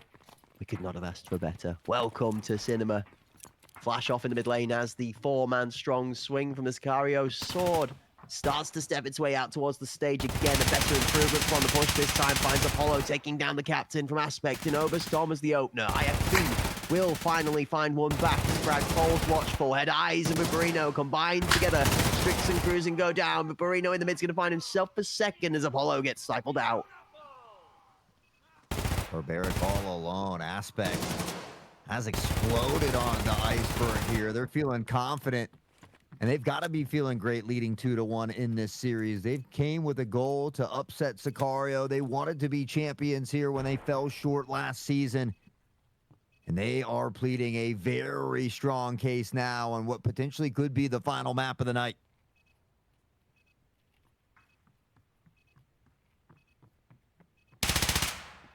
IFP almost gets picked off as he's trying to run away to a little bit more distance for some safety. I'm going to go for the nade up towards Heaven. The last place you'd expect that to go. Corey, I'm going to duck and dive out of the way of that one. It just becomes really hard to play with that 180-degree angle. It's now harder to fight. IFP steps into it, and it just doesn't feel like there's enough fight to be had. 1-for-1 trade goes down, and Aspect escapes again with a great numbers lead to convert to a 2-0 start. How do you feel about Iceberg as far as attacking versus defended, Cracked?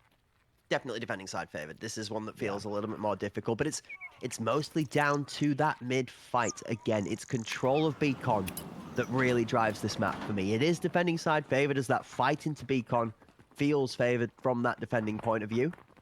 But if you can get 2 members up through lobby quickly and have them fight for that space, it allows you control over the rotation A or B. If you go for an A slam like this, it's just gunfight faced, and Overstorm and Corey have definitely been having the better bargain of that deal.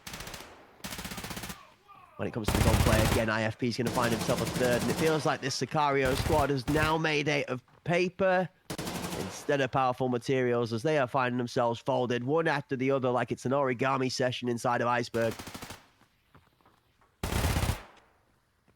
Well, Strix will pressure in and still find one. That does completely open up this B site here. Apollo will shift forward and try to hold this plant down as well. We see that peak potentially coming in. Apollo does keep him at bay long enough for the plant to go down and Strix to get ready. The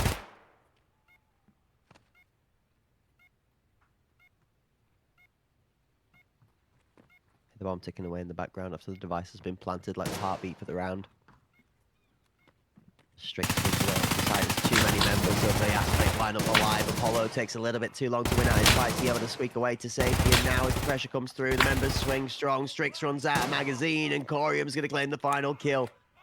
Device deactivated. Aspect in a round that it looked like Sicario had found some success, suddenly shut that one down as well, 3-0. Yeah, we talk about Barb and Cruz and slow starts, but now we see Strix and Watchful falling, victim to that as well here. And that is not a good look in these opening rounds for Sicario, especially when they don't have any more maps to give. It's very, very rare that we see Sicario in a do or die, a win or go home type situation, but they certainly found themselves here now.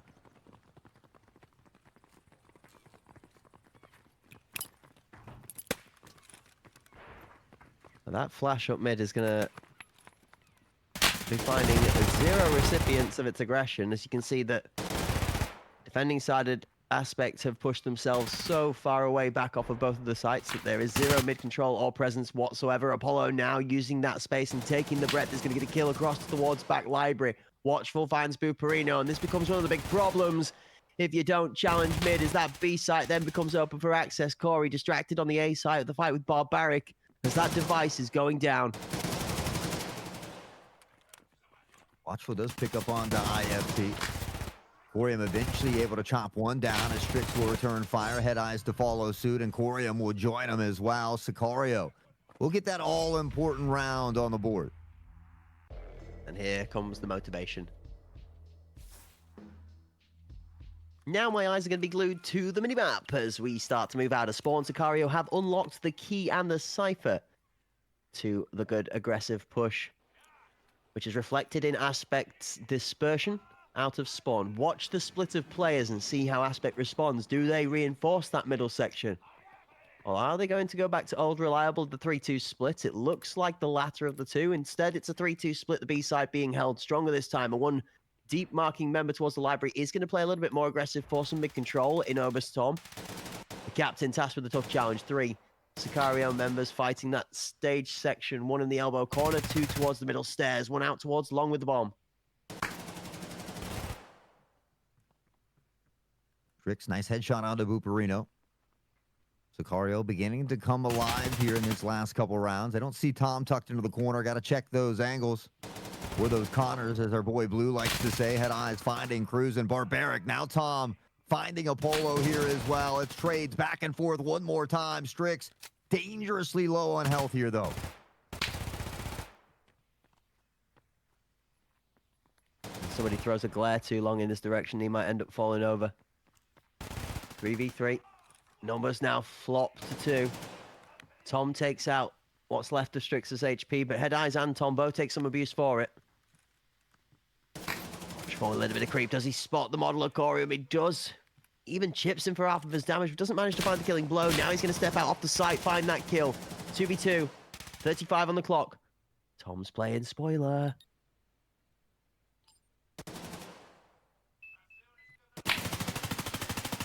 Will he be able to spoil it? Shots above. They're patient, though. Barbaric tucked in. They find the first pick on to Head Eyes, and Tom. Not a ton of rounds in the mag. Will swap mags, and honestly, not a ton of rounds left in this mag as well. He really needs to make every round count.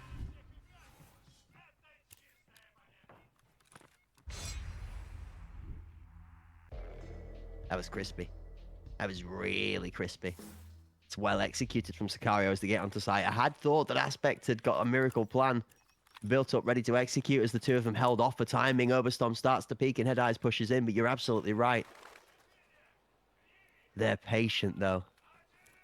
Patient they are. Immediately waiting for the second swing. It gets shut down. Whoa. Well played. It's 3-2. It gets closer. Have they got more of that kind of gameplay to be able to keep this up? Sicario really being pushed through it here on Iceberg.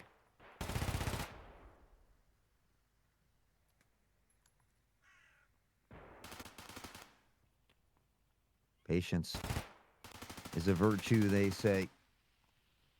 Buperino tucked in behind the smoke here as well. We see 2 vying for some positioning toward mid here from Sicario.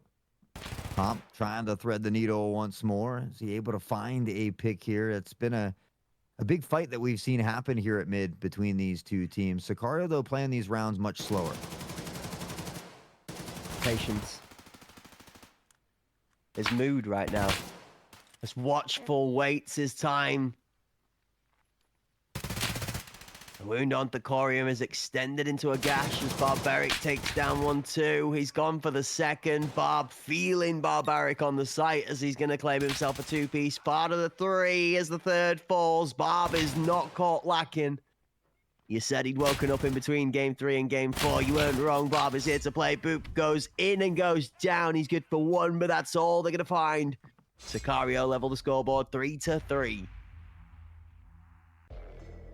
The fact that they're able to do it from the attacking side as well, I think is great for Sicario. The attacking side for Iceberg can be tough to kind of navigate through at times, but especially when you find yourself down 2 or 3 rounds in opening rip. You know, you wonder if that affects the mental as well. But Sicario, we talked about it. They've got the experience.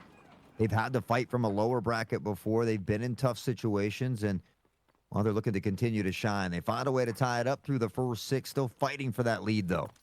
I think Blue's right. Bob does not like losing. He gains exponential skill the more the chips are down. Big up Blue ESQ, by the way. Another legend in the casting booth in the chat. Good to see you. I hope your Christmas season was well set. 5v5. Hope's still alive in round number 7 for both teams here as Buperino and Opustom been tasked this time alongside a Head Eyes, a 3-man strong mid-hold for control.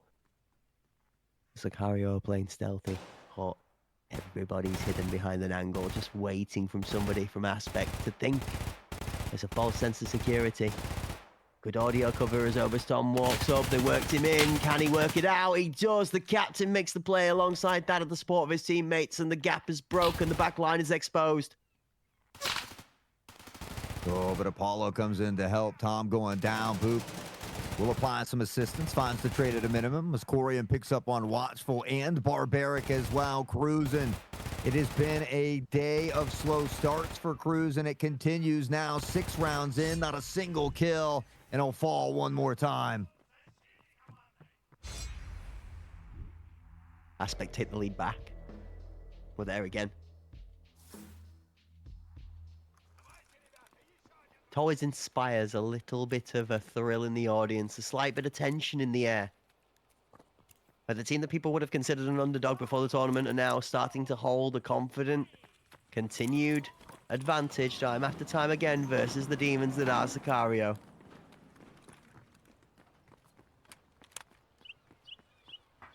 One more round before the half hot. This one's a big one. 4 and 4 in even half. Sicario might have just done what they needed to. Oberstorm's not going to be getting involved in the action. It's Buperino that starts, actually. Strix finds Oberstorm on the trade back.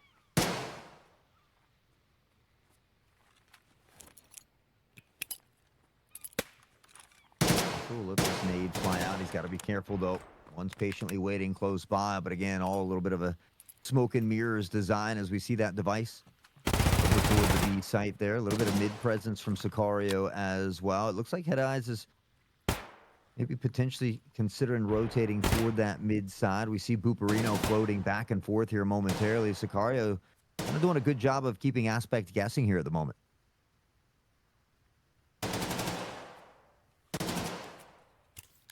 My eyes are locked in on an IFP.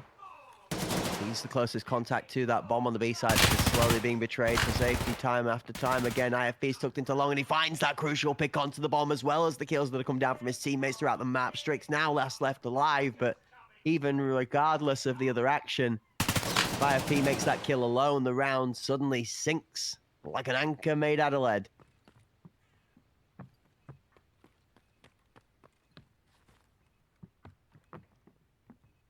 Saw crazy 3v1 from Strix earlier. Saw that 2v1 defusal as well. Certainly in a tough spot here. Has to get through 4, and with 16 seconds on the clock, Aspect can send one far away. They won't have to deal with it. Aspect will solidify a winning half here at 5-3. Strix happy with just playing the time down, take a moment to recuperate as they realise that the round has fully gone with the clock being wound down. Aspect's going to do a bit of clowning around at the end of the round as well, as it doesn't count killing teammates after the round is completed. Just a little bit of friendly aim training to help out for the next one. 5-3, the first round concludes with Aspect on the defending side with a 2-round lead. 2-round lead, but what can they do at the opening here of this next half? Talk about it can be a little bit of a tougher side, this attacking side. So I think if they can come out and even just taking one of these next 2 rounds is going to start them off in the right direction.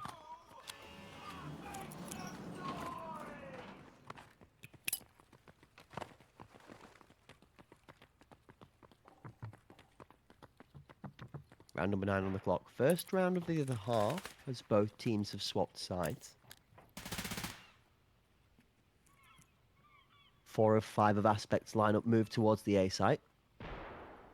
We've seen them be a lot more rigorous about their approach and the textbook style to each of the maps than we have from Sicario and other teams, where Iceberg's really just trying to keep it stupid simple. Simple as smart. As simple as the way Apollo's walked his way into K3-2 as he claims the life of Corium for his benefits.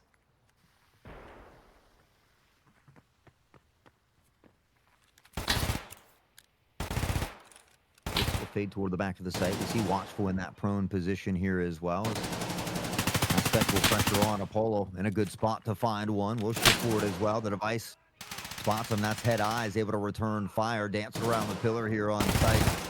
And he will step into the crosshair of Strix. Looking for one more, though. He's not going to be able to get it. Tom will shut Strix down. Barb, Tom, one more. Watchful doesn't want to peek unless he has to. Now he steps. Barbaric has the cross, and Sicario will swipe around back to start off in the second half. 4-5. Scoreline closes to a gap of 1.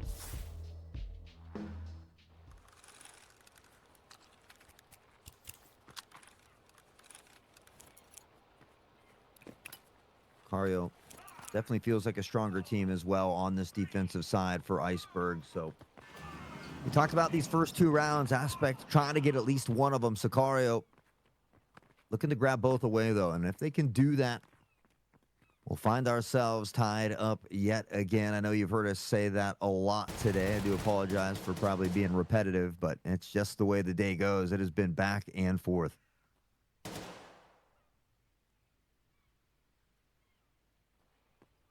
Three members are going to swing their way through that top section of mid-split towards the A site from Sicario as, again, default setup from Smokes and Util comes out. A bit of pre-fire spray peek from IFP. Into that close right-hand tuck allows them to make sure that they have fully checked their corners. On entry to site, Smokes start to bleed away. Corium finds a kill onto Watchful. Strix for 2 as Head Eyes and IFP go down together, and that's going to be the bomb drop. K1 under pressure. Buperino finds Strix to level 2-2 out for the kills. 3 players left alive on either side.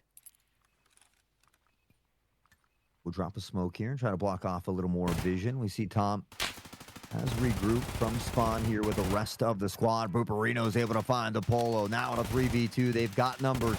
They've made their way onto site here as well, and they force Barb off. But Cruising on the flank finds 2. Device goes down. Corey runs out of bullets to finish it off, and he's going to go down as well. Sicario claim another round. 5-5. The scoreline is all tied up. You're a fan of bingo numbers. Go on. I was just saying, Cruising a slow start, but we see him there in these rounds where it matters exponentially, able to find 2 very big kills on that flank. So even though he's having a tough or slow start, it's going to be nullified if he can have big moments like that that could potentially turn the tide. Yes, he pretty much took exactly what I was thinking and put it into different words, so I shall reserve my thoughts for a later time. Well said, sir. Sorry, friend. Sorry. No, spot on, nailed it. Same brain cell wavelength thinking is something we've become very familiar for being known for, so I'm not going to complain. Huge moment to step up. I'm wondering if we're going to see either of these 2 teams shine like the man's head that made the comment in the chat. Bright like a light, or maybe even a free flashbang. Moment's favoured as Apollo is really starting to feel the heat step up in front of him. He's going to move out into Corey's line of sight and put him down. But Buperino is going to be there for the trade-out kill, but that's a good step out from Sicario. IFP finding Strix is huge now for Aspect as well. Tom is always lingering around this mid area. They've got to be careful and cautious. Aspect, still plenty of time to work with here as they are trying to make their way slowly onto the site, just being cautious. So many different angles to clear here when you try to pressure on this site. And if you don't have those smokes already out there on the battlefield, if you've already used some of that utility, it makes this initial entry that much tougher. Still watching Oberstomp and Cruising fight it out in the mid lane, which does end up going the way of Aspect. Barbaric finds Head Eyes, but now Tom is free to come and try and help. Watchful on the backside. This is an interesting pincer from either side of the site. Barbaric takes out Buperino as the device is planted, and 2v2 with IFP in a position of grossness. There we go. That's the payoff. Where is this last remaining Sicario member? Shots from Watchful alert them to his presence. With 30 seconds left on the clock. This one is about cooked as well for Sicario. He's going to go for a straight defuse. Get off and get closed out by the rotation from Tom. 6-5. Aspect move to the lead. Yeah, Aspect will get their first round of the second half, kind of get on the board, get their footing a little bit here as they look to close this one out and potentially be one of the first teams to upset Sicario here, especially in a big championship moment like that. They've found themselves in the driver's seat. They've really set themselves up for success. We saw it from the OTs now to this one here on Iceberg. Back in the driver's seat, back up by one. The pressure, the weight, the shoulders, now the ball in the court of Sicario. Couple of IFBs in the chat coming out with the IF Brones. It happens and it works at times. Sometimes you can be a Chad by laying down on your knees and your nipples. If it works, it works. We say if it ain't broke, don't fix it. Well, the same way Aspect, they're not looking to remix it. They're bringing themselves back to this A site with a similar approach. Despite even having some poor losses early on in the round, they've been able to get the bomb down multiple times. Even able to put a point on the board last round as well. So, adjustment out of Apollo as he backs off. That nade's going to come in real close to Corium and not quite pick up that kill. Now room for Apollo to take a bit more space. He gets up towards the sandpit. Corium is disgusting as he deletes the dome that's peeked out for a mere millisecond from the side of those sandbags. Yeah, unfortunate timing there for Apollo. Corium just in a split second able to react. A beautiful shot downfield. IFP will shift on to the site here as well. We see all those smokes in line and now that flash to rain down as well. The device does get planted. They spot him through the smoke. It's IFP to find Barbaric. Oh, IFP's health is bleeding away slowly. Somehow he is just about still alive and is about to make it out of the angle. They're running away with his tail between his legs. 3v5. Boop's going to find Cruz in. Watchful for a trade back as Corium also responds. And that final kill from Booperino is going to push Aspect 2 rounds into the lead and at a 7-5 scoreline, ever closer to try to claim the title. Again, I mean, they've really given themselves the best chance, the best case opportunity here. Aspect, they have to make sure that this one doesn't slip away now. Sicario down, but not quite out yet. A team that you can never count out until it is over, and I think Aspect knows that. They've got the foot on the neck, and they just need to clamp down.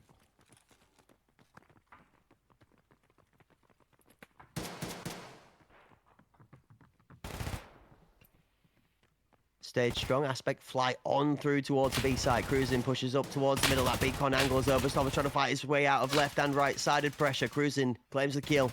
Smokes go out from Aspect as a quicker push towards site. Sees them already on the back of this position behind two people. Corium is playing real coy with it as kills come through, though. He's going to have to start activating soon. The rest of his team's going to be gone. He's now the last left alive, and what turned into a disciplined play turns into a disappointment.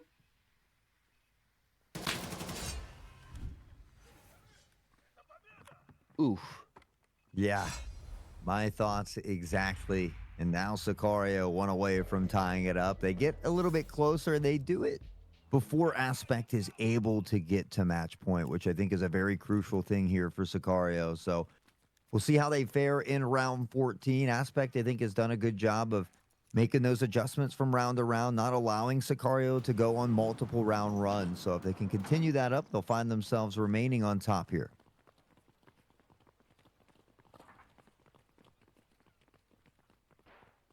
Round number 14. Here, a flash go off early on in the round. A set of shots out of an AK-12 rattles. A little bit of drill back as Apollo's going to move out for a quick walkout for one. Up onto the sandpit, tucked down for the reload. Apollo looking to try and make the play over. Tom and the captain is going to come back for one onto Cruz in Watchful. Wakes up with Corium in his line of sight.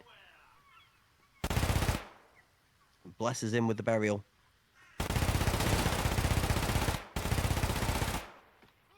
The shots ringing out across the battlefield here. Barbaric, Booperino Both finding their credited picks here, but it is a numbers advantage for Sicario. Not for long. Head eyes that's found watchful just outside the smoke. The plant will look to go down. That rotation coming in, but are they aware of where this other player for Aspect is tucked into?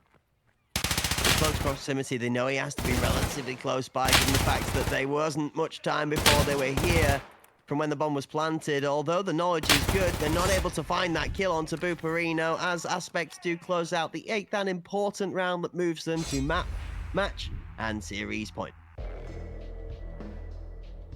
Sicario is in some trouble. Cracked. 2 chances now for Aspect to close it out. Sicario, best case scenario at this point is OT. And Aspect has been shining in OT. We've seen 2 OT dubs today. We saw a 44 world record breaking dub from them in OT yesterday. And if there's one place they shine, regardless of the map, it is overtime. They played enough rounds of it, that's for sure. Spray towards the A site. 1-man pressure towards mid from Oberst Tom. 2 members sent out of spawn to defend B from Sicario. Means Tom has 2 targets to try and pick out on. Apollo getting real swifty with K3. Starts to try and find a jump shot to Corium. Backing off on Apollo is not going to be outplayed on this one. The quick second peek from IFE isn't ready. Pincer from either side as trades go back and forth. Tom for 1, Apollo, Boop as well.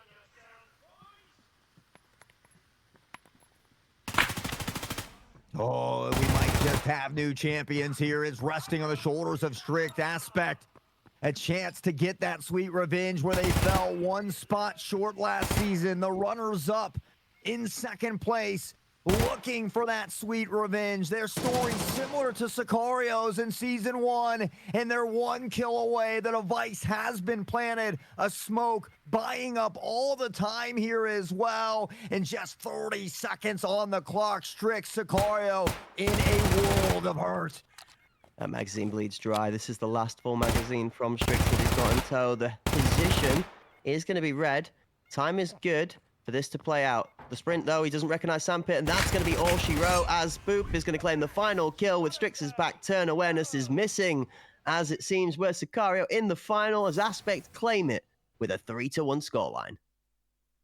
And a big upset. They get that sweet revenge one more time where they fell a little bit short last season. It was that lower bracket run, much like for Sicario in the last season. And you wonder if the lack of games affected Sicario here. Before the day started, it was 5 versus the 14. The fact that Barb had been gone for the first 3 days as well. And it's all things to think about, but hey, it's already done and dusted, and you know, hindsight might be 2020. A big shout out, a big GG's to Aspect, as they've done the unthinkable here. Not only do they rewrite history on a lower Cinderella story run, but they overcome odds that really no team has done before. The fact that not only do they have to fight from the lower bracket, but it goes 9 games in both series, and they get it done in dominating fashion.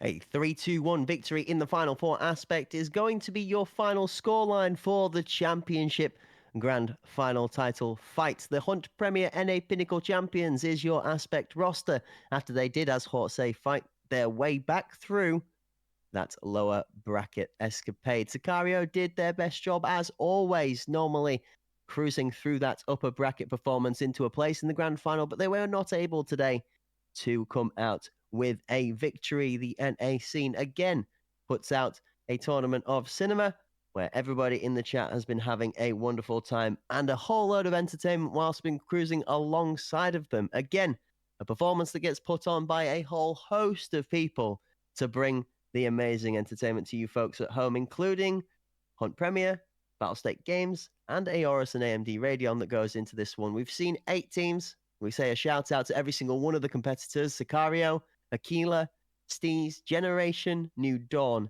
Syndicate, Aspect, and Covenant for all coming to the table and taking part in the tournament so we could have some entertainment in the Christmas period. I mean, this has been one of the best series, best NA tournaments I think we've had. The amount of overtimes that we've seen, the amount of really close games, the turnarounds, the underdog victories, that Cinderella story for Aspect being put into that lower bracket in day one in kind of ugly fashion. It was a 9-2 beatdown. Aspect, it reminded me of that documentary or biography from Michael Jordan when he lost it. He said, and I took that personally. It felt like Aspect took it personally. They turned things around, had a couple sweeps, had a great series where they overcame Syndicate, able to overcome Covenant as well to get where they wanted to be, to face off against the long-running juggernauts of Sicario. It was a tall mountain to climb, but they stood tall to the task, and they hoist that trophy at the top of the cliffs as we get a shout-out, our champions of Hunt Premier Pinnacle Season number 2 for the NA. Aspect has done it. Congratulations, and there we go.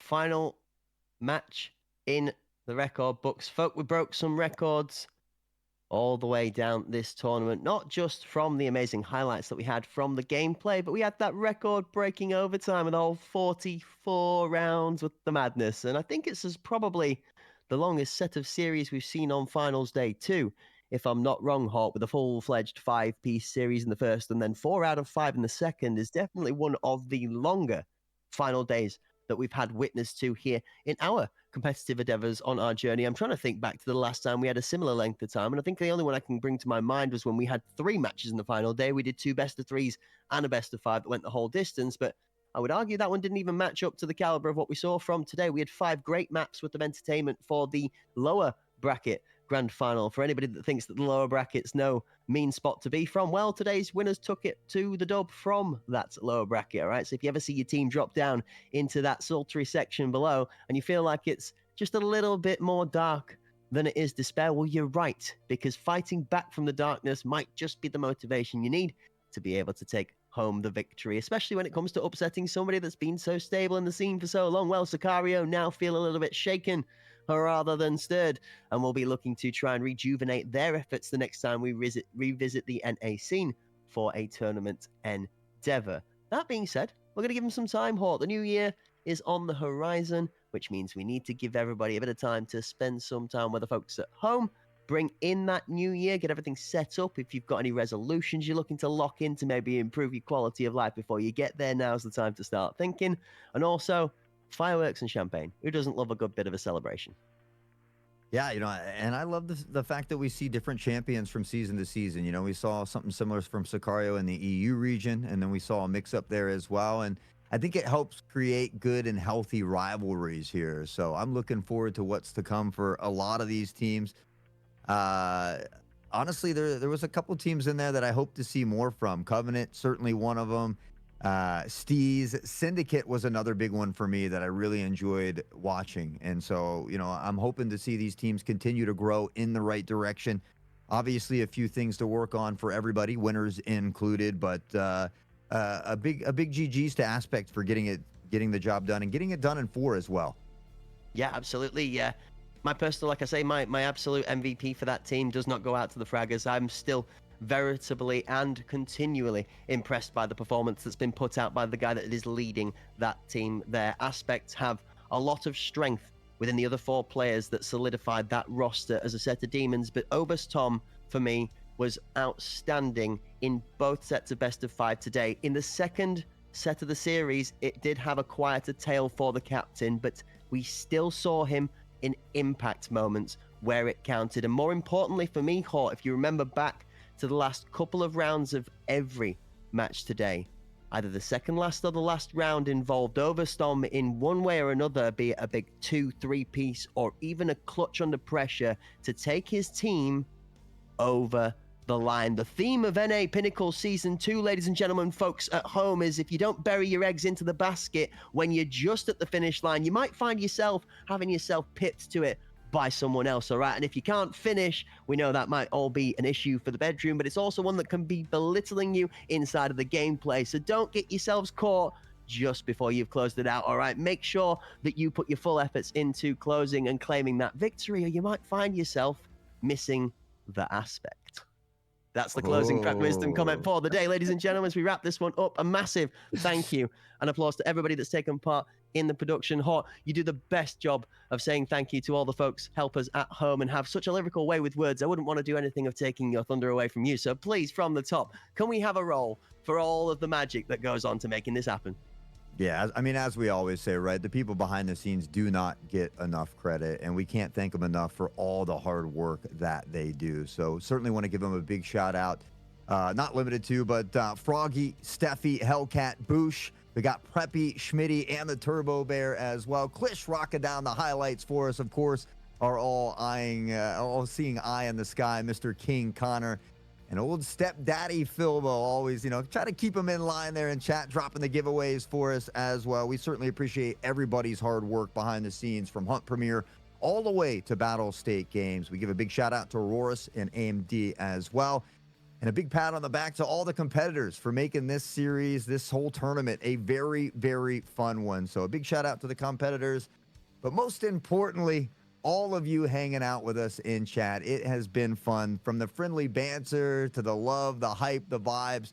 We appreciate each and every one of you for continuously showing up. Some of these go on for quite a while, and you guys really take the time out of your important day. So we can't thank you enough. But we do want to remind you that as we say goodbye here today and the tournament wraps up, we'll be back on the channel here in about 20 to 30 minutes with some more Tarkov. So we hope that you stick around for that. I know they've been doing giveaways, and of course those drops are there for that as well. So as we say goodbye, just one final thank you to all of you. And again, it was an absolute honor to do it with you, Cracked. Guys, that handsome man to my digital left, the Cracked Wisdom, the one and only, my brother from across the pond. My name is Hot Sauce.